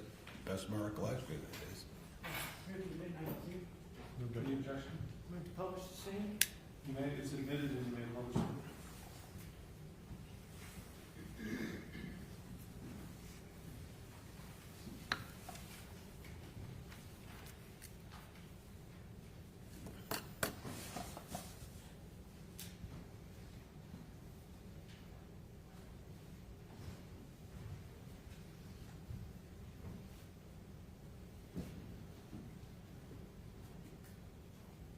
Sir, I don't know how well you can see from the side there. If you need to step out to look at it, you're welcome to. It's the same picture I saw, Your Honor. I believe so. All right, so can you show us where the trolling motor is? Would you like a pointer? So you don't have to walk up there? How would you like me to do it? Well, whatever's easiest for you. You can either walk up there or The trolling motor, use this right here. And so you talked about Kendy. Well, let me get this straight. Did you see Kendy fall or didn't you see Kendy fall? I was standing, I did not see her chest hit the trolling motor. Okay. Let me ask it again. Did you see Kendy fall or not? I saw her head go down. Okay. Where did you see her head go down? At the front of the boat. Okay. Where were you when you saw her head go down? Yeah, right. Yes, please. I was standing over on this side. I was standing over this side about in the middle of the boat. And to my recollection, I handed up a couple of fishing poles to Dan, who was standing inside the boat. Carrie and Kendy were up here somewhere, heard commotion. It was like same time I looked, head went down and came back up, there was a curse. What do you mean they were up there somewhere? Well, my girlfriend and Kendy were up forward, apparently putting stuff up in the front of the boat. So- I wasn't watching them, I was helping Dan. So you couldn't see him? Out of my periphery, yeah, but I wasn't watching them, yes. Okay, could you see them or not?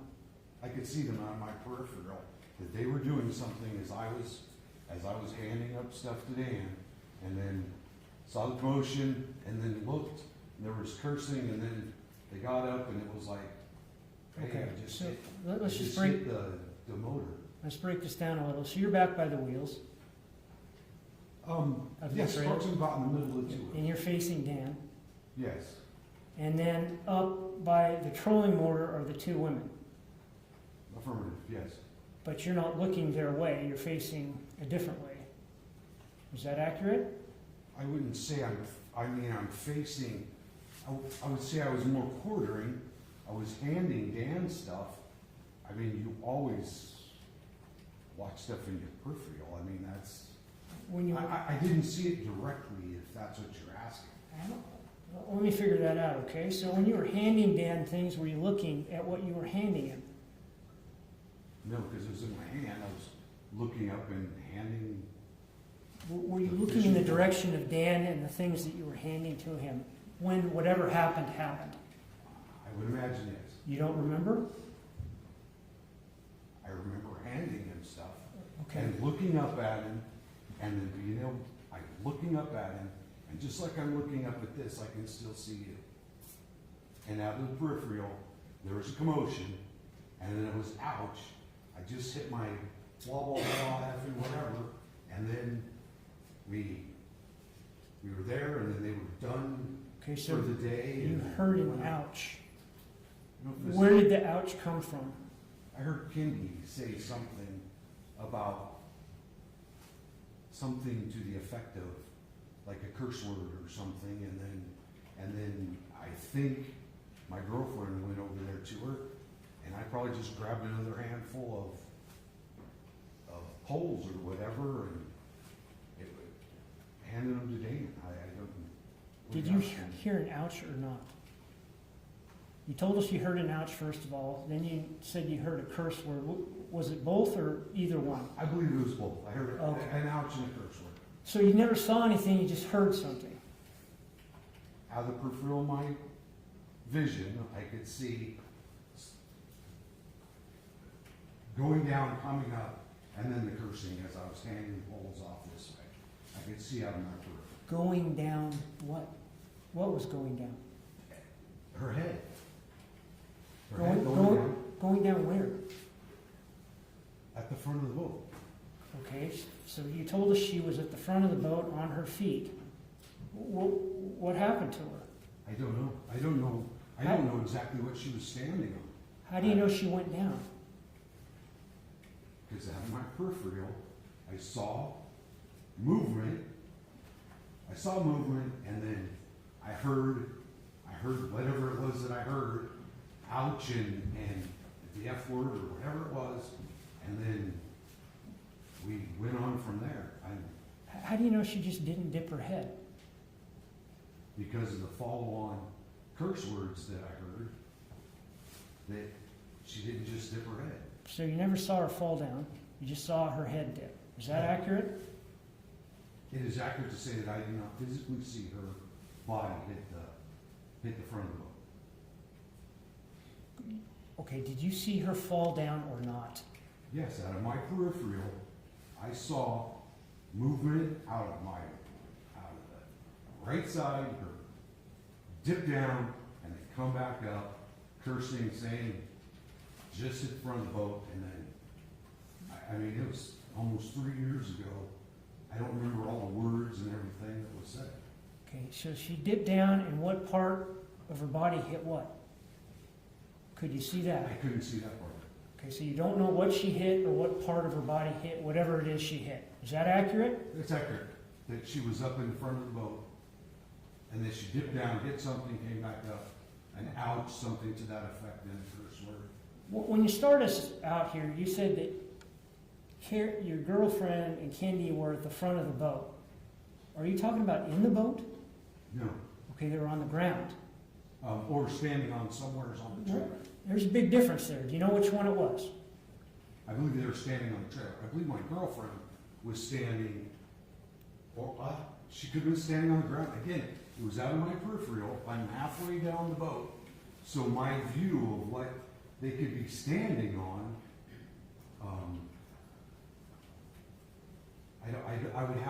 I would have to stand there on that boat and look again to see if I could see their feet. I don't remember anything about the feet or whose feet were where. Well, it sounds like you don't know where they were standing. Is that accurate? Specifically, no, I don't know where. You don't know if they're on the ground or on the trailer, right? From my vantage view, yes. And you don't know what Kendy hit, if she hit anything, or what part of her body hit, if it hit anything. Is that accurate? Yes, that is accurate, but there was the boat motor up there was the only thing that was logical. She either hit the boat motor or the front of the boat. I don't know. She hit something and then she came back up again. How would she hit the boat motor if she was on her feet in front of the boat? Well, she was elevated. If she was standing on the ground, I wouldn't be able to see her. So she had to be standing on something. She could have a step ladder. She could have been standing on the frame of the trailer. That I'm saying that I can't. I didn't see that part. That I don't know. I don't know what. I know the camper was there. They had loaded the camper. They were just stopping by to say hi and help them load the trailer. And that's. Well, this whole stepladder business. Did you see a stepladder? No, I didn't. Where did you come up with a stepladder? I'm just saying I don't know what she was standing on. Is what I'm saying. Well, then, if you don't know what she was standing on, how do you know what she hit? Because of where she was located on the boat. Because she was all the way up at the very front of the boat. If I had, well, I'm not gonna guess, we're in court. I would assume that she was standing. You can't assume, sir. You have to tell us what you saw, okay? You have to tell us what you saw, okay? Yes, sir. All right. And it sounds like you didn't see anything, did you? I have my proof for all Objection, the time her argument. head come down and her fall. Well, he answered the questions. Overrule the objection.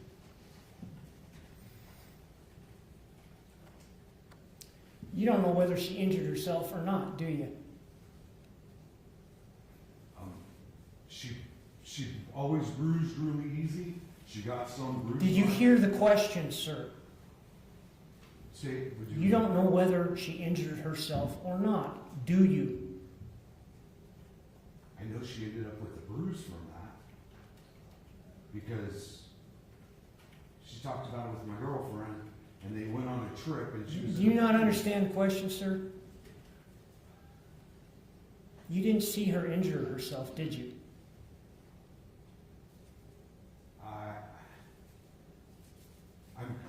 I'm guessing. You can't the answer to guess. that is that I can't say that I definitely saw her injure herself. Well, you just got done telling us you didn't see anything. Do you remember that? No, I didn't say I didn't see anything. You saw her head dip. I saw that she was elevated. I could see the top of her. She was my girlfriend swimming in her. I was on the side of the boat. She went down. There was an ouch or something to that effect, some cursing, and then she like, ow, that hurt, and then we went on. I don't remember what else was said after that. I think you can take your seat again, sir. Thank you.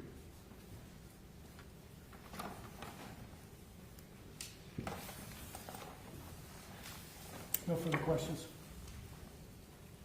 Thank you, Reader.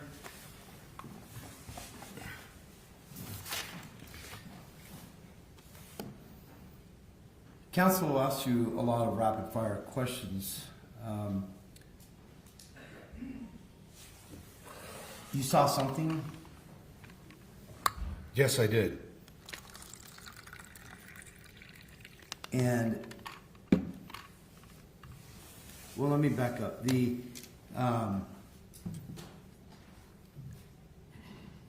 Did you, in answering council's questions, did you have try to interject a script or a narrative that you previously had worked out? No. Okay. So he's asking a lot of questions, but you saw something. Yes. Did you hear something? Objection, leading 2 times in a row now. The second one wasn't leading. I'll overrule the last question was okay. Did you hear something? Yes. What was that? I heard something to the effect of ouch and a curse word, and it wasn't a boom, but there was a loud, I would guess not a loud, but a noise up front, a disturbance up front with where my girlfriend and Kendy were at. How tall would you say Kendy was? I would guess she was 5'3", 5'4". I don't know. If you were to stand up, how tall would she be compared to you? Do you think? I believe she was about here. Okay. And so what you saw, would it be consistent with her standing on the ground or not? I don't believe I could have seen her if she was standing on the ground, and that's why. And there was no lying on the ground in agony. Objection, Or, I'll rephrase.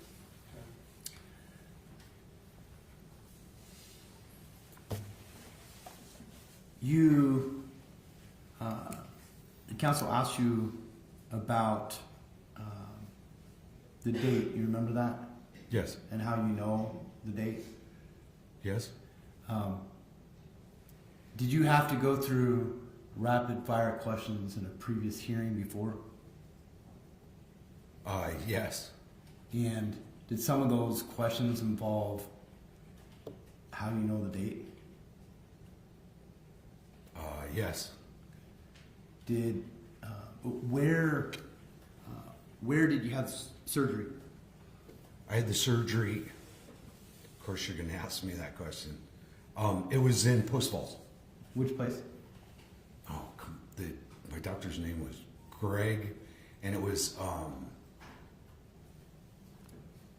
Orthopedic and Physical Security. It's right there in Ironwood.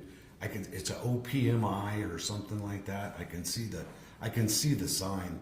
The VA, the VA. It's whoever the VA sends you to, and that's who I got. So I didn't search them out, or that's just who the VA sent me to for the surgery. You were referred? Referred, yes, sir. And you said it was Dr. Gray? Greg. His first name was Greg. I don't remember his last name. He was. Okay. And is that why you took it upon yourself to kind of narrow in when that happened? Yes, because I'd been asked questions before, and I didn't know when it was. I knew my arm was hurt. I knew I had just pulled my bicep, and so that's when I contacted the doctors, and I'm like, hey, when were these dates exactly? And then that is what nailed it down to, for my memory, exactly what day it was. Okay. I have no further questions. Judge, may I ask a couple of additional cross questions pertaining to this hearing? Mr. Johnson brought up on your direct. I'll allow it to the extent that was new information. Thank you, Judge. Counsel, I'm going to approach what was hearing testimony on page 11, lines 1 and 2. Yes. Excuse me, it's page 12, lines 1 and 2. So I just want to ask you some specific questions about that hearing we testified to before, okay? Yes, sir. Since that issue came up. And I'd like to direct your attention here to page 12, line 1. Line 1, Mr. Johnson is asking you some questions. Is that accurate? By Mr. Johnson, By Mr. Johnson. Did you see her fall? Yes. Yes, so then he asked you on line 2, did you see her fall? What did you say there on line 3? May I move it so I Yes, can read it?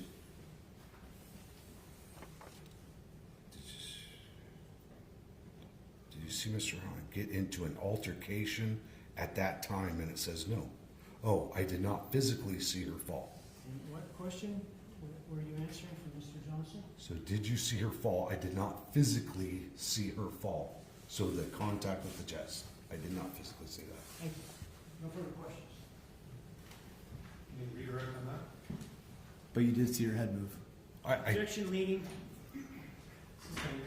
What did you see? I did see that there was commotion up front, and then her head went down, came back up, there was cursing, and then we went on from there. Thank you. No further questions. Thank you, sir. You guys sit down. Thank you, Your Honor.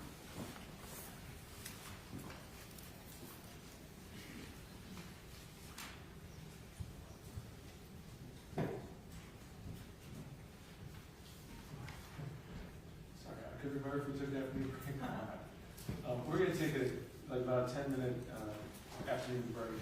We'll be in recess though. Please rise for the jury.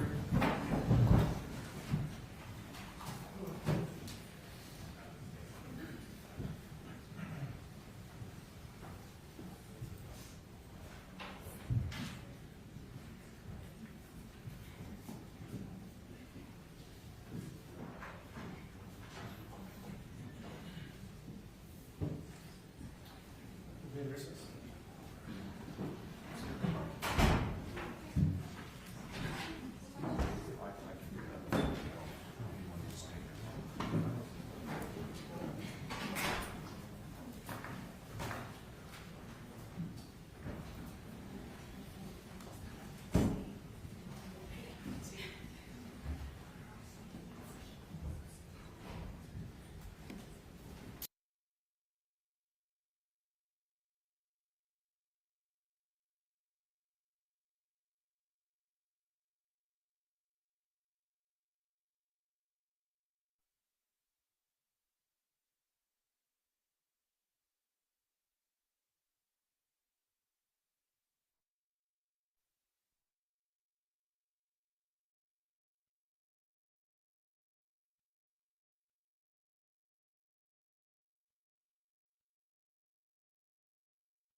You may be seated.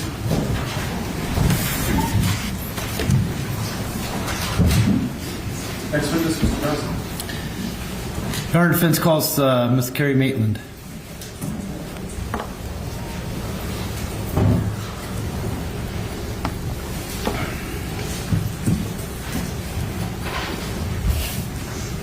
Good afternoon, ma'am. Could you please come forward? Have you face my clerk and raise your right hand and be sworn in? Do you solemnly swear that the testimony you're about to give in this case will be the truth, the whole truth, and nothing but the truth, so help you God? Thank you, ma'am. You can have a seat there at the witness stand. And as best you can, if you would speak in the microphone. You may depart. Good afternoon. Can you please state your name and spell your last name for the record? My name is Carrie Maitland, Maitland. And where do you live? I live on Wheat Ridge Road, neighbor of Dan and Kendy's for 20 years. And do you know Brett Gunderson?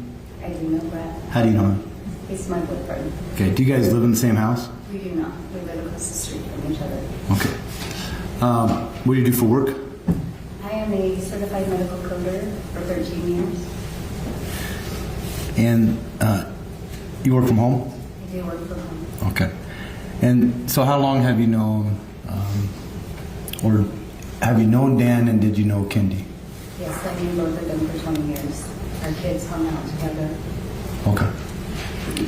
So prior to you moving to that area? Prior to that, moving up there, no, I did not know them. Okay. We moved in about the same time. Okay. Did you have many interactions with the family? Yes, many. Can you explain just in general what kind of types of interactions you had? Well, they would have barbecues and we would go over, or the boys would hang out together, so I would have Wyatt over at my house, or Nicholas would go over with the Howards. He went camping with them, went fishing with Grandpa Howard and all of them. I watched Kendy's granddaughter, Kenley, when Dan was up on the slope. I would make sure Kenley made it to the bus stop, and then I'd pick her up from the bus stop on those days, and so Kendy or Brooke would pick her up. I interacted with Kendy a lot. We communicated most often personally. Okay. Okay. She ordered bath bombs from me and that kind of thing. So. When, before she passed, would you say that you were closer to Dan or Kendy? I was closer to Kendy. How would you describe your friendship? We were fairly close. Kendy would come over and we would hang out periodically, and many times we would, have a beer, or we would just sit on the front porch and watch. I have a daughter that's 10 years younger than Wyatt, so we'd watch Amelia play in the front yard and that kind of thing. We were just friends. Okay.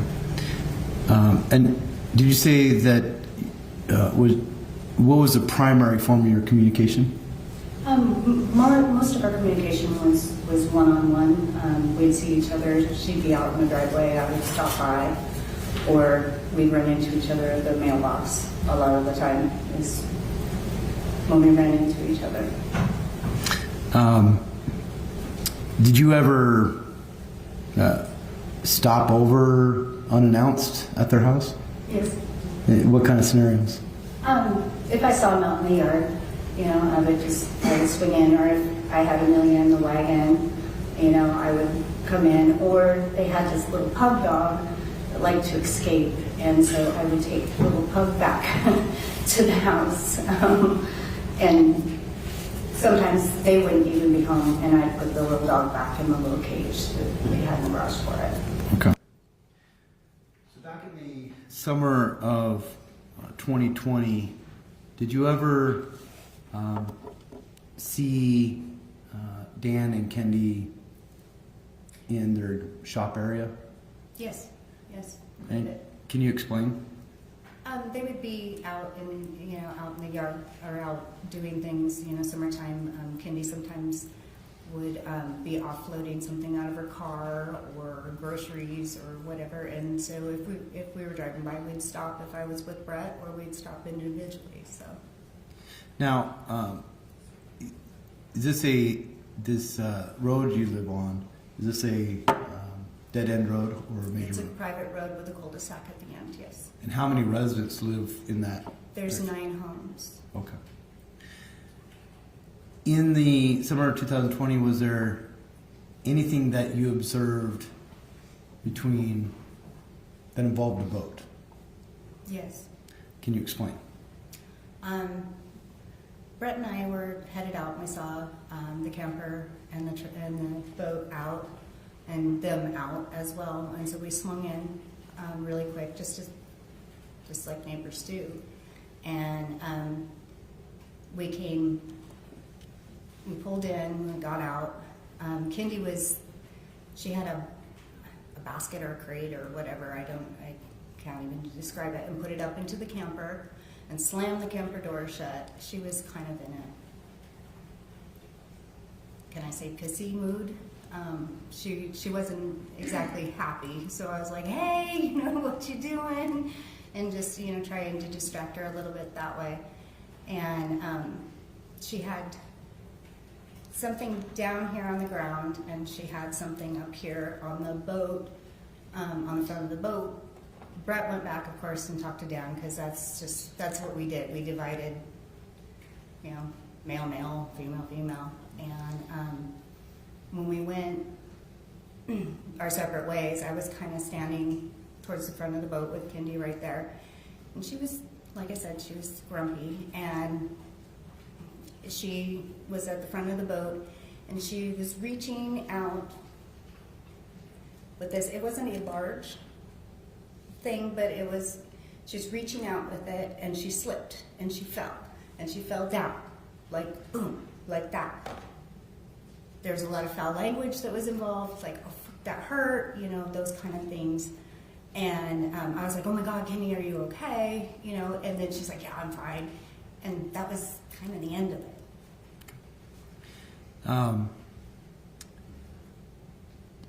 Were you ever asked by law enforcement about that event?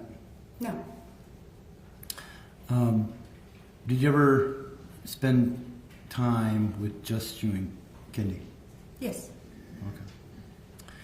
Now, is there an experience that stands out that's significant sometime in the fall involving you and Kendy? Yes, sir. Objection relevance, and I think a specific instance of conduct would not be permissible at this point. This might, maybe we approach this. Okay.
seated. We were talking at the bench here, and Mr. Johnson, you indicated you were intending to ask about an incident in which the witness was concerned about Ms. Howard's harming herself. Is that right? Yes, Your Honor. And I won't say that what it is right now with her on the stand, but there is a specific incident, not a vague observation, but a specific incident where, again, I don't want to give too much details, but where there was concern revolving one of the key elements that Dr. Hanger testified about previously and is relevant in this case, and directly addresses some other testimony put on by the state regarding demeanor and of Ms. Howard. And so I think it's directly related to what the state has presented. It is close in time, and it is her personal knowledge of this incident, obviously subject to cross. Mr. Herr? Judge, my suggestion would be that counsel put on an offer of proof through questioning of this witness so we know exactly what it is she's going to say. That way, I think the court can make an informed decision about whether or not to admit this evidence. Are you all right with that, Mr. Johnson? I can, Your Honor. Sure. Okay, go ahead. So, Ms. Maitland, you said there was a specific incident in what month did you say it was? It was the end of September, 1st of October. I don't know the exact date. Okay. Can you describe that incident? Yes. Kendy came over to the house, and we were talking. We were out on the deck. We had been, we'd had a couple drinks, and she was super excited about getting this costume for this costume party down in County. And as the conversation went along, that's when she admitted to her relationship with someone else. And I proceeded to say to her, you can't do this again. You need to make a choice between this person and your life, and you can't do it to your kids. And it got to be a very emotional conversation between the two of us. We brought up several things. We talked about how after the incident at Down's work, he changed a little bit, and how she felt like she was abandoned, and she got very emotional, and I use a term called broken. And it escalated, and it continued to be a very heated. It went from anger to sadness to just watching someone kind of fall apart in front of you. And we proceeded to drink, of course. It's like, hey, we hugged. We were friends. And Kenny confided in me, and what Kenny told me stayed with me, and she knew it. This wasn't the first time she confided in me. And I just told her, you gotta make a decision. You can't do this. I'm like, if it's just about the money, then just take out $100 every time you get groceries so that you have something, so that you can move forward. If that's all it is, if you actually love Dan and you want to stay with him, then you stay with him. We can't do this again. You just can't. And it proceeded that way, and she was very upset. And like I said, she went high, angry, low, and finally it was like, Kenny, I gotta take you home. You're shitty drunk. We're not getting anywhere here, and I knew she had to work. So I took her home. And when I took her home, I was afraid for her. I was seriously freaking afraid for her. I'm sorry. And I told her,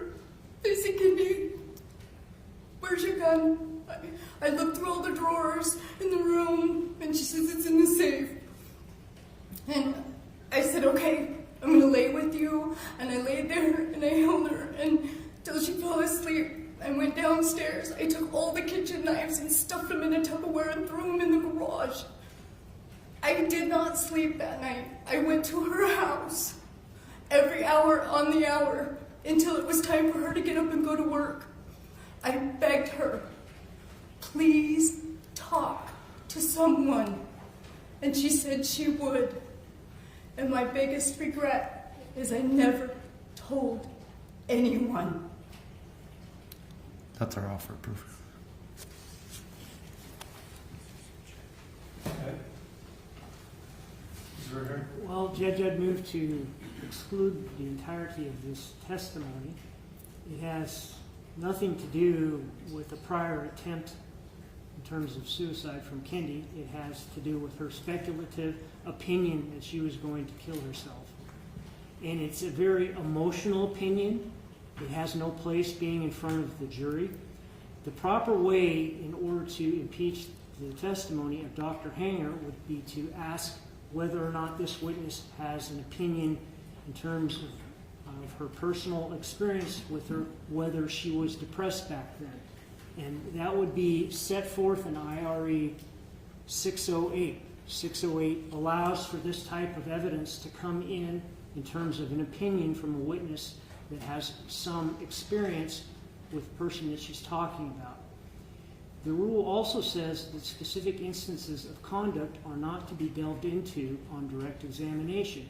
And so essentially what we're doing is we're presenting opinion evidence in a fashion that the rules say we can't do it. And we're doing so based upon the speculative nature of this witness's feelings about what Kendy may or may not have been thinking. We're also doing this in an emotional fashion, and we're also bringing up the incident that occurred back in 2013. So, number one, this evidence is not being admitted pursuant to the rule. It's not being admitted properly to impeach Dr. Hanger's evidence. It's impermissibly emotional, and it's based on speculation from this witness about what Kendy thought she might do. Moreover, if the court were to review the testimony of her account of this in terms of the grand jury, it's completely different. That's on page 455. It goes forward from there. I don't know that that's really the point. Nonetheless, Judge, this type of evidence is impermissible pursuant to the rules. Thank you. Any response, Mr. Johnson? Well, first on the grand jury, she tried to give other answers to the grand jury, and obviously was non-responsive because it wasn't an answer to a direct question. Secondly, again, law enforcement has never talked to this witness in the 3 years since her passing. Third, Dr. Hanger specifically said that prior acts of suicidation can increase one's susceptibility to suicide. We already have the foundation for one. It's not subject to this right here. Here's the foundation of another one. And I do not intend to elicit, I let her continue for an offer of proof. I do not intend on getting into the 2013 case with her at all. So that's not what I intend to do. But this is not speculation, I would argue. This is someone who's known her for 20 years, watched her kids grow up basically together, has an intimate relationship with her, very personal relationship, and lives across the street, sees her all the time. It's more than just speculation, and it is an isolated incident that is, I think, should be allowed. All right. Well, having listened to the testimony, there was nothing from this witness that said Ms. Howard spoke of suicide or had suicide ideation. I'm concerned about a couple things. One is she repeatedly said what she told Kendy, which was, "Can't do this again," which suggests and puts in front of the jury that this had happened before, which is not admissible as a subject of motion limiting. Both parties agreed that's not admissible. There's reference to what happened with Dan's work, which again, I don't think defense wants to get into. Both parties have agreed that's not admissible.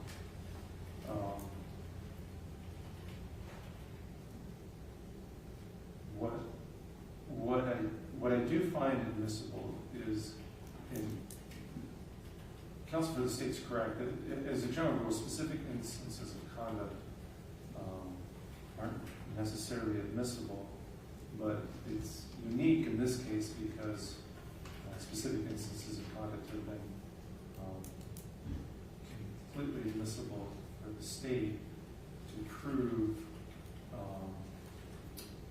conduct inconsistent with suicide. That's how come the state has been able to talk about so many things of specific conduct, the buying a home, the various things that she did inconsistent with suicide.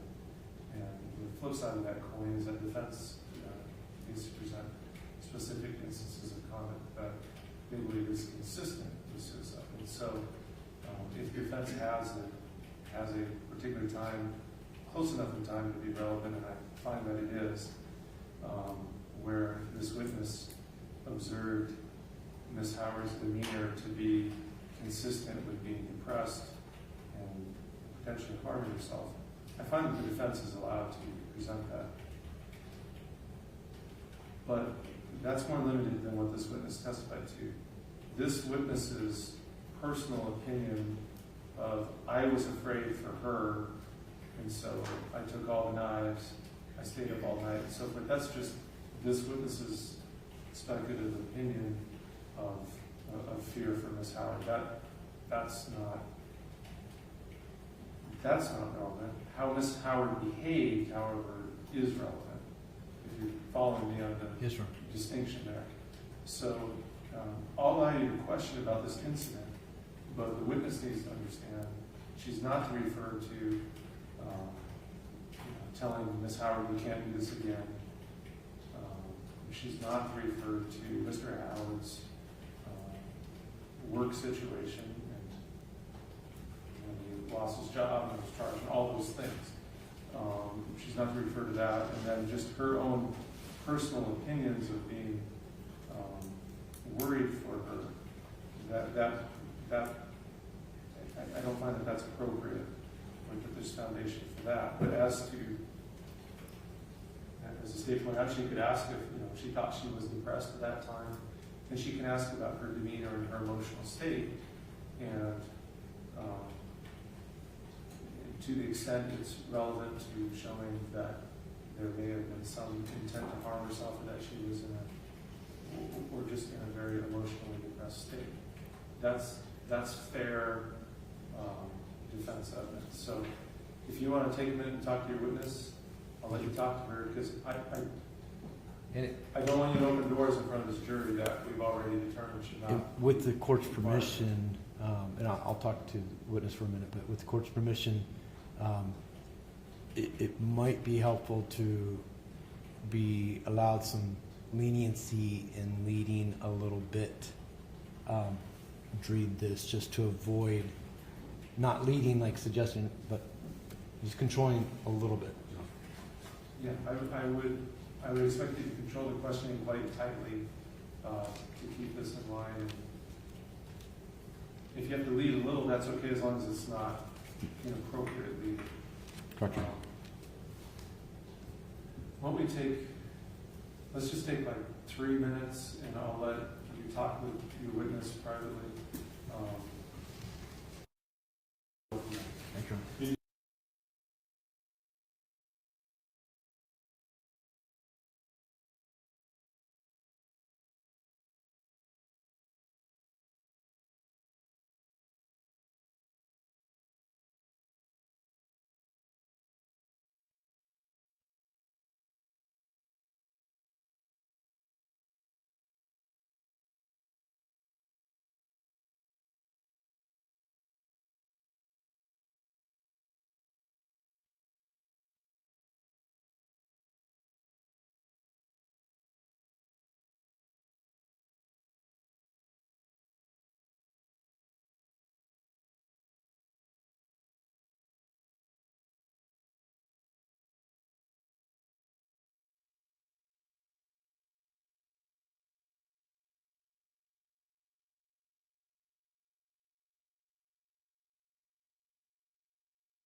bring the jury back in?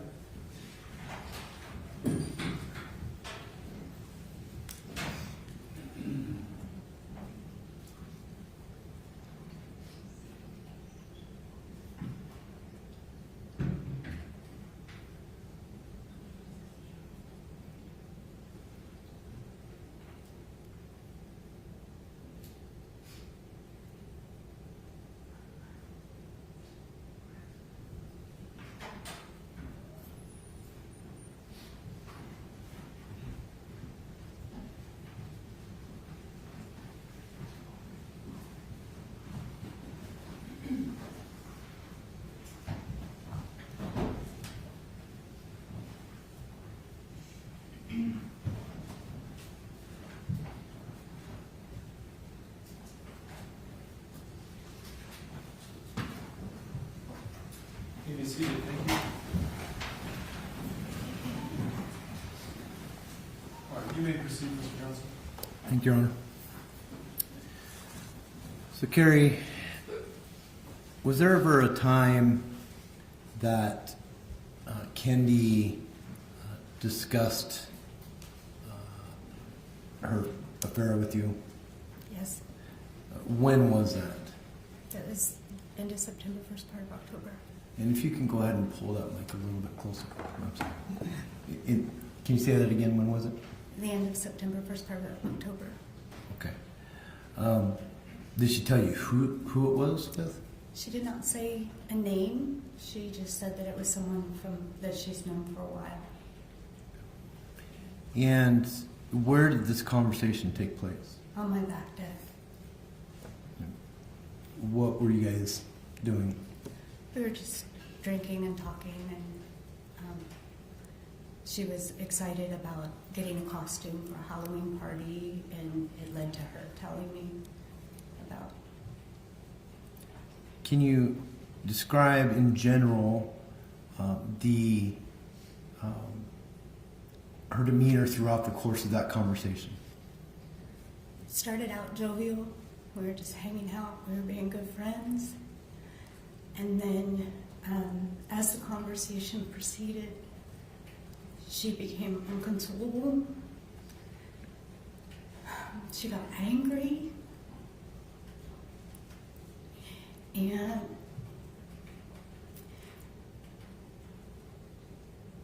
she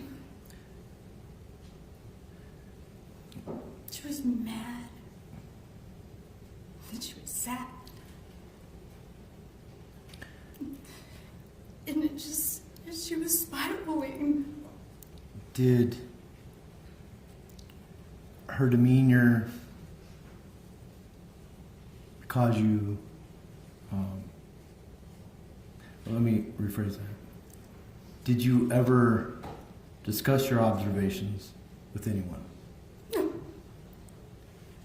Do you regret that?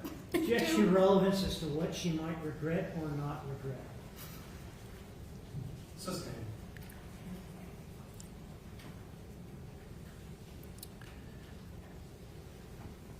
And Carrie, how did you learn of Kendy's passing? Brett had an appointment at the DMV, and we were leaving, and there was police cars. Objection to the narrative form of the answer. Overruled. You can continue. And the coroner's truck was there, and so I messaged her on Messenger, "Are you okay? I'm worried about you," and I didn't get any response. Brett also tried to contact Dan, and it was later. Same objection. I can ask another question. All right. If you direct another question. Overruled. Did you have an opportunity to talk to Dan after Kendy's passing? I did. Can you describe his demeanor? He was very solemn and withdrawn. When he would get emotional, he would walk away for a moment and collect himself before he would come back to the conversation that we were having. I had organized the dinners for him and Wyatt during that time with all the other neighbors. And he was gracious about that, but he was grieving. I have no further questions, Your Honor. Thank you. Cross-examination. So this incident that you described at the end of September, early October, you didn't get us to a year. Was that 2018 that happened? No, sir, that was 2020. Did you ever tell anybody it was 2018? No, sir. Okay. You sure about that? Yeah, I'm sure of that. Okay, so it was 2020, September, October. Yes. Okay. So 5 months before she died? About 5 to 6 months, yes, sir. And she got drunk. Yes. And she got upset. Yes. And I'll bet that's happened to you, hasn't it? Did in November, yes, sir. That you've gotten drunk and you've gotten upset. Yes, I did. I bet that's happened to most people, hasn't it? Objection, speculation. Sustained.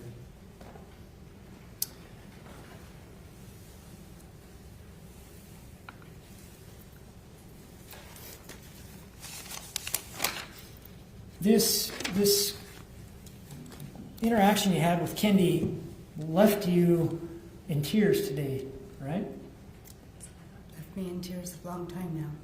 In just a few questions from Mr. Johnson, you were crying about this incident that happened with Kendy, right? Yes. Yet you never told the police about it, right? The police never talked to me, sir.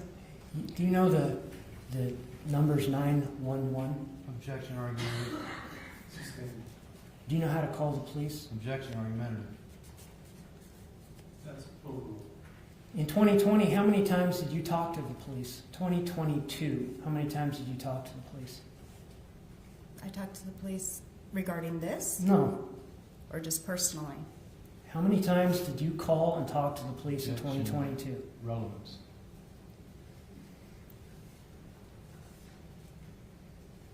I'll take it. I'll have a question just as it is.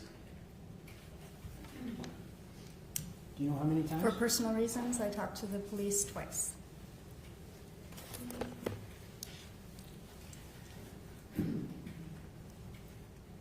You talked to the police on August 29th of 2022, right? Objection, relevance.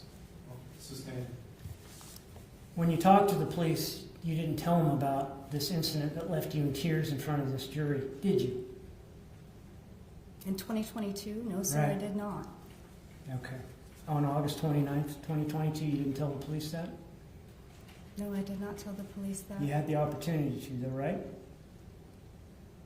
2 years later, yes, sir, I guess I did. Okay. But you chose not to tell them? It was irrelevant to what the situation was, sir. 4 months later, in December, you called the police again, right? Yes, sir. And you had the opportunity then to tell them about this thing that left you in tears here this afternoon, right? Yes, sir. But you didn't do that, did you? No, sir, because it had nothing to do with the situation that the call was about. So back in September, October of 2020, you knew how to get a hold of the police, didn't you? I did. After Kendy died and this investigation was launched, you knew how to get a hold of the police, didn't you? Yes, sir. But you chose not to do that, right? Yeah, I And you- suppose I did. And you chose to do that today in front of this jury in tears, right? Yes, sir. Did you plan that out, ma'am? No, sir. Objection, argument. Sustained. In terms of this incident where you say you saw Kendy fall, Yes, sir. you remember what year that was? 2020. I think you told us this. Told you what? Thank you.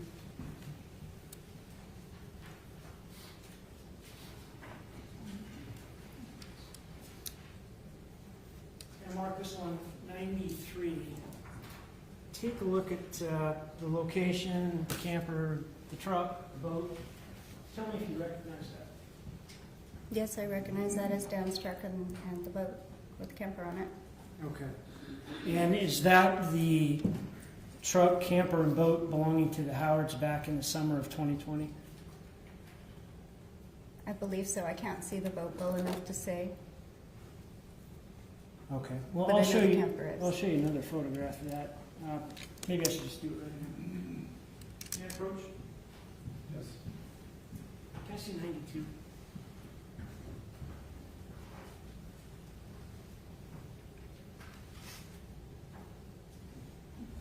All right. So I realize you can't see the boat very well in 93. But what about in 92? Close up there. Does that appear to be their boat?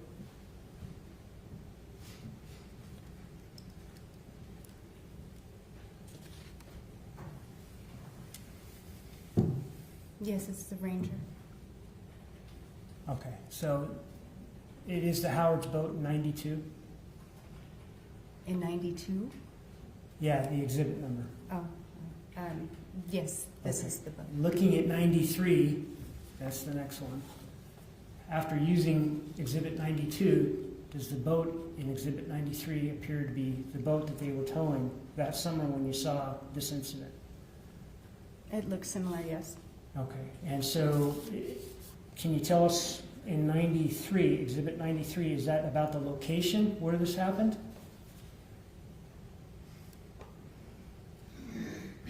No, sir, it was pulled over a little bit. It was what? It was pulled over from the shop. It wasn't straight out from the shop. So it how was many more towards the garage. How many feet towards the garage did this happen? Feet from the garage itself? I couldn't tell you that, sir. Okay. Does the time frame look accurate? I mean, it's summertime.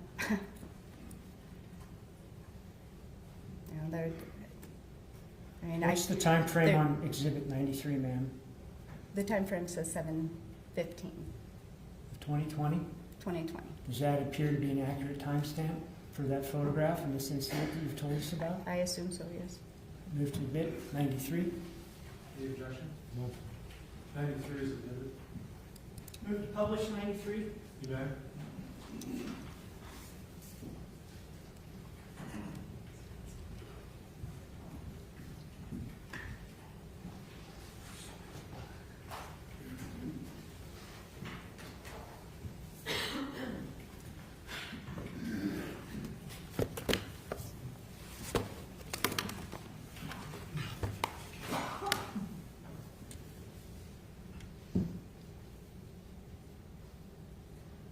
Okay, so we're looking at the truck, the camper, and the boat all hooked up. Ma'am, if it helps you, if you need to step out to see the picture, you're welcome to, or I you can- can see it from Yeah, there. I can see it. Thank you. Is that right? Yes, Okay, and are we looking at their shop? yes, we're looking directly at And the shop. would the garage be more that way? The garage is more south of there, yes. Okay. But is that generally how it was hooked up that particular day when you saw what happened? I do not remember if the truck was hooked up to the boat or not because Kendy was up in the camper Okay. when we arrived. But you said something about her getting something out of the camper and then putting it in the boat, right? No, I did not, sir. Okay. Where did she get whatever she put into the boat from? From the ground. I think they were cleaning stuff because she put the basket into the camper, shut the door, came over, grabbed. It was I don't even know what was in it, to be honest. I don't know if it was towels or what was in it. It wasn't heavy. The thing wasn't heavy. Okay, so she did put something in the camper. She did put something in the camper, shut the door. But you don't remember if the camper and truck were hooked up to the boat? I don't remember if they were hooked up or not because she came out of the camper, hey, and she was grumpy that day. And I was like, hey, what's going on? And so then we just proceeded on over. I didn't pay any attention. That to me meant nothing, whether it was hooked up or not. But the rest of it did mean something? Pardon? But the rest of it did mean something? The rest of what, sir? What happened that day? Her falling? Actually, after she said she was okay, it didn't really you know, she said she was okay. I didn't ask her to show me the bruise. I didn't ask her to, you know, let me see if you're okay. You know, I'm fine. And that was the end of it. We'll talk a little bit more about that in a moment. But I wanted to ask you about when it was that you went over to the house and saw this happen. Was it in the morning hours? It was midday. Okay, so we've got a time there of 7:43 a.m. on that. Yes, sir. Does that appear accurate or not? Objection. I couldn't tell you what the day looked like at 7 o'clock in the morning 2-3 years ago. I'm sorry, sir. Okay, but you're sure about the date, July 15th, or not? That's what it says on there, yes. What about your memory? Does July 15th of 2020 seem right to you? I'm not understanding what you mean by Well, that. the summer consists of several months, right? Objection. There's an objection. Your Honor, there's, counsel's trying to, may we approach? Yes.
I'm not really sure what the question was, and I bet you don't remember what it was either. The No, exact I can words. tell you that according to the timestamp on that, that's exactly correct, because I have no reference to anything different. Okay. So July 15th of 2020 appears in your memory to be the right date for when they left to go on this camping trip? Objection, mischaracterization of testimony. I'll sustain that. That doesn't seem like that's what the witness was answering in terms of your question. So I'll ask you to, I'll sustain that. Is that the date you saw them leave? Sir, I never said I saw them leave. Did they leave to go camping? They did leave to go camping. The same day you saw them load the boat? No, sir. Okay, so they loaded the boat. How long before they went camping? They were cleaning the boat and the camper, so I can't tell you exactly how many days before. We were going through a situation with Brett. Brett had had a surgery in June, and he had retorn it. And we, on the 13th of July, went to an appointment, and he had an emergency surgery done 8 days later. So I can't tell you exactly when. I know that she mentioned that they were going on their door shack trip because they do that almost annually. Other than that, sir, I cannot tell you the day they left or any of those things. Okay, was it before Brett going to the doctor or after? It was before Brett went to the doctor. When did Brett go to the doctor? On the 13th of July. Okay. And so this photo from the 15th of July, you think that's when they were already gone? I don't know, sir. All right. Well, let me show you another photograph that's already been admitted. And it's the one that has a better picture of the boat. That one in front of you, 92. Okay? Okay.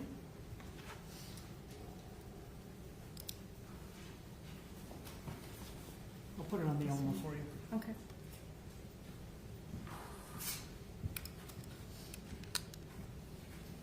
Can you describe for us where you and Kendy were when this incident happened? Can I? Using 92. Can I Yes, point to yes, it? please. So, Kendy was up here in this area. I was standing where this kind of, I don't know what that's called, buoy. Right here, I was just off to the side of her, and we were talking. Where's and Brett? She reached up, fell like this, right here. Okay, so if you're by the buoy, where was Brett? He was back at the back with Dan. Where? Can you show us? He was back in here. He was like back towards the back end. So he was by the back end motor? Yeah, he was back in the back there. He wasn't by the wheels of the I trailer? know, sir, I was not paying attention to where Brett was. I was talking to Kendy. I know that he walked back there. He was standing there, and he handed down a pole. Other than that, not with his right hand. He did it with his left hand because his right hand is the one that had the surgery. Other than that, I wasn't paying attention to the guys. I was paying attention to what was going on here. Okay. So I apologize. No, it's all right. I just want to ascertain where you think Brent was when this happened. You think he was... Oh, when No, just hang on and listen to my questions, okay? Okay. Do you think he was by the back motor, where you just indicated? Yes, by the back Objection corner, calls for back there. factuation. Calls for He was at the back of the boat. He was behind these two tires. He was back there. Okay, I don't know if he was standing by a motor. I don't know. I cannot tell you. I wasn't back there with him. You just know he was back by He the... was back behind me. Let me finish answering the question. A court reporter's trying really hard to get the question and then the answer down, and we're both talking. It's impossible, okay? Okay, so he was by the back motor. Is that accurate? I don't know if he's by the motor, sir. He was at the back of the boat. That's all I can tell you. Okay. Do you know how you have the wheels of the trailer there? Yes. Those are in like the middle of the boat? right? Middle to back end of it. Was he by the wheels? He was behind the second wheel. Okay. Yes. And what was he doing? I have no idea other than he handed down the pole when we got there. I don't know. He could have been holding Dan's hand back there. I was not paying attention to him. I was in my conversation with Kendy. Okay. What do you mean he handed Dan a pole back there? There were some fishing poles when we came up that were right there, same place where he was standing, and he handed Dan a pole. So you watched him do that? Yes, because that's as I approached, and then Kendy came out of the trailer. Okay. So Kendy gets out of the trailer, and did you tell us the trailer? Do you mean the camper? The camper, Okay. yes, sir. What does she have? What kind of camper? No. What does she have in her hands when she came out of the camper? Nothing. She shut the door of the camper. And She then- was done with the camper. And then what happened? And then she went, there were 2 or 3 things on the ground. She grabbed one of them, climbed. Hang on. Let me just ask you. The witness was answering his question, right? Well, he can direct us with this. I just want to take it in steps, okay? So where did she obtain this thing she picked up? They were on the ground. I mean, this picture's not going to depict because the concrete was there. They had cleaning stuff out there. They had buckets out there. They had all sorts of stuff out there. She had some things. I don't want to say under the trailer here, but they were sitting right here. That's why I was back behind it. She grabbed the little container.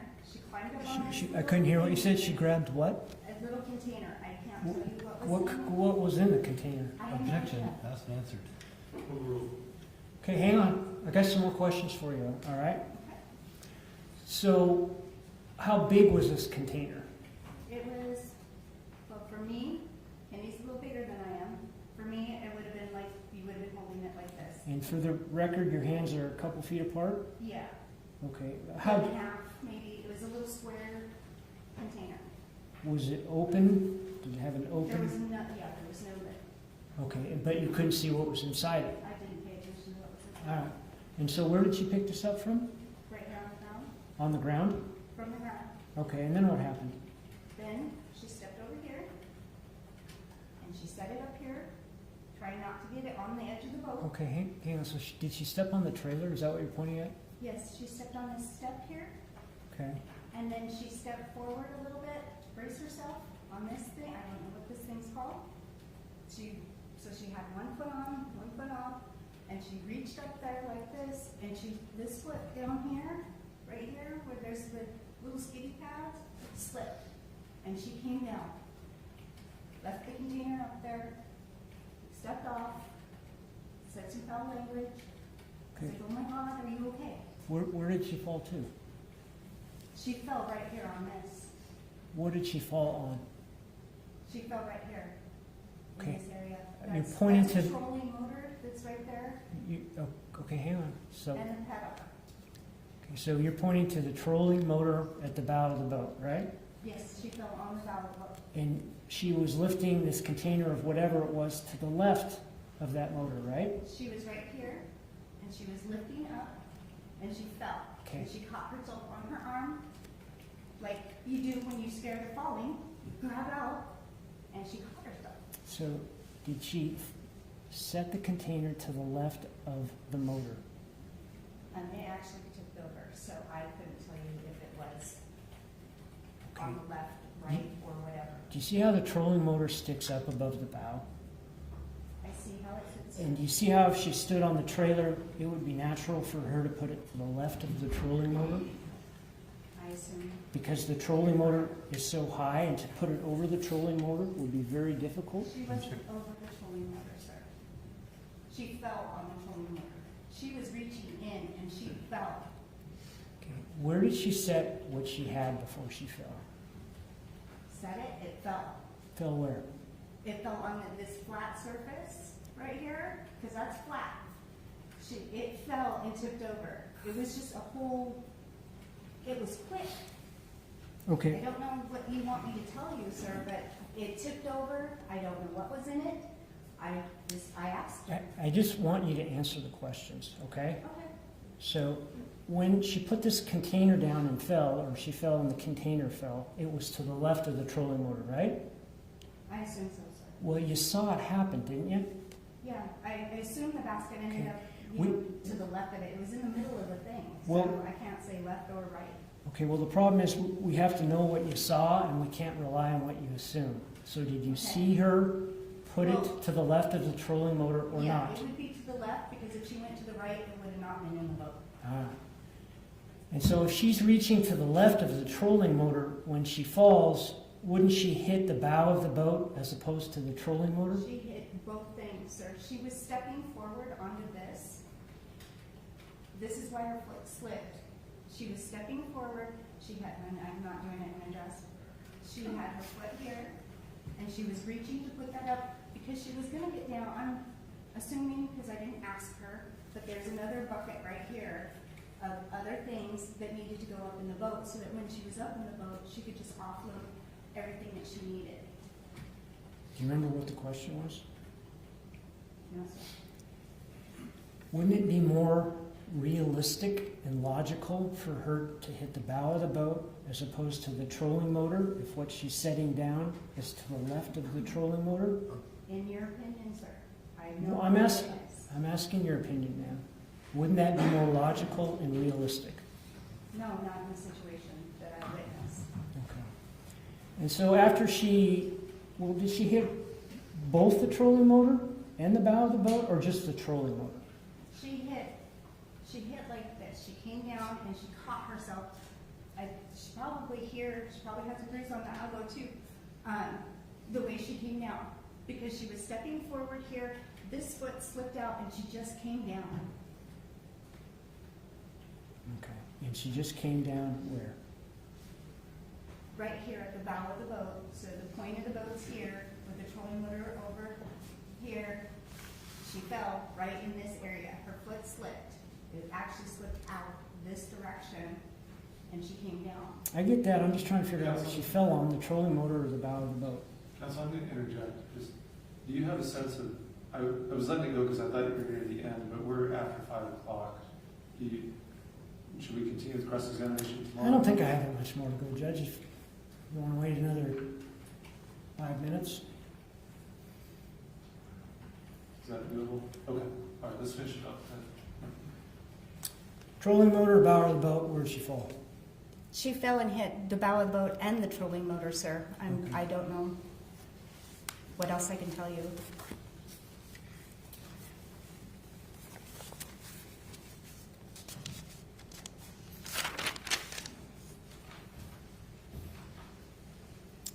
Now, you've talked to us that you were closer to Kendy than Dan. Do you remember that?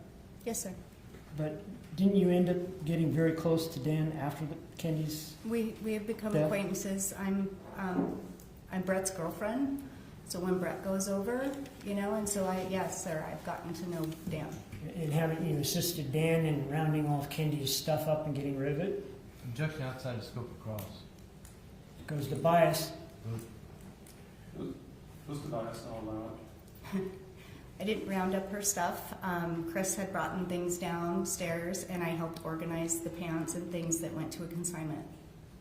So you helped sell Kendy's possessions. I didn't sell them, sir, but yes, I did help organize them. Did you help get rid of her chickens as well? No, sir. You didn't have any part in that? No, sir. Did you have any part in making sure Brooke didn't get any of Kendy's possessions? I had nothing to do with what the family did. You mean Dan? Is that who you mean? Yes, sir. Dan had a part in that. Is that Yes, correct? sir. You have to say what you mean out loud because a court reporter is taking down your speech. I had no relevance to what Brooke was given or not given. I sir. get that. And my next question was, that was up to Dan Howard, wasn't it? Yes, it was.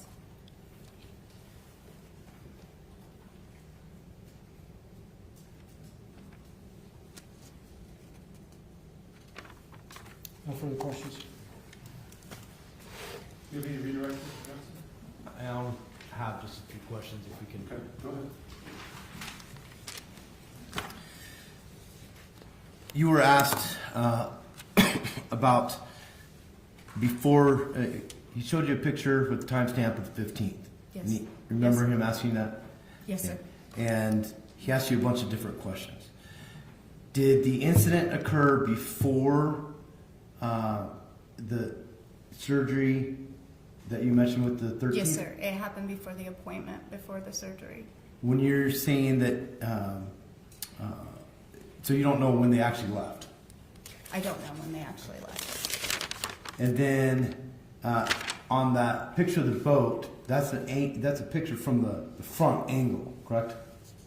The one that I was pointing at? Yes. It's not really a front angle. It's off to the side because if it were a front angle, we would be able to see the point and the trailer and not the step. But it's not a good profile view? No. Okay. I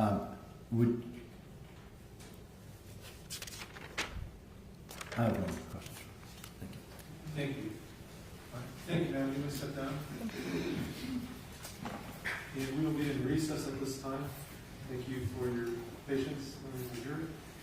I'll excuse you and remind you, of course, not to discuss the case among yourselves or with anyone else. We'll be back tomorrow at 9 o'clock. All rise for the jury.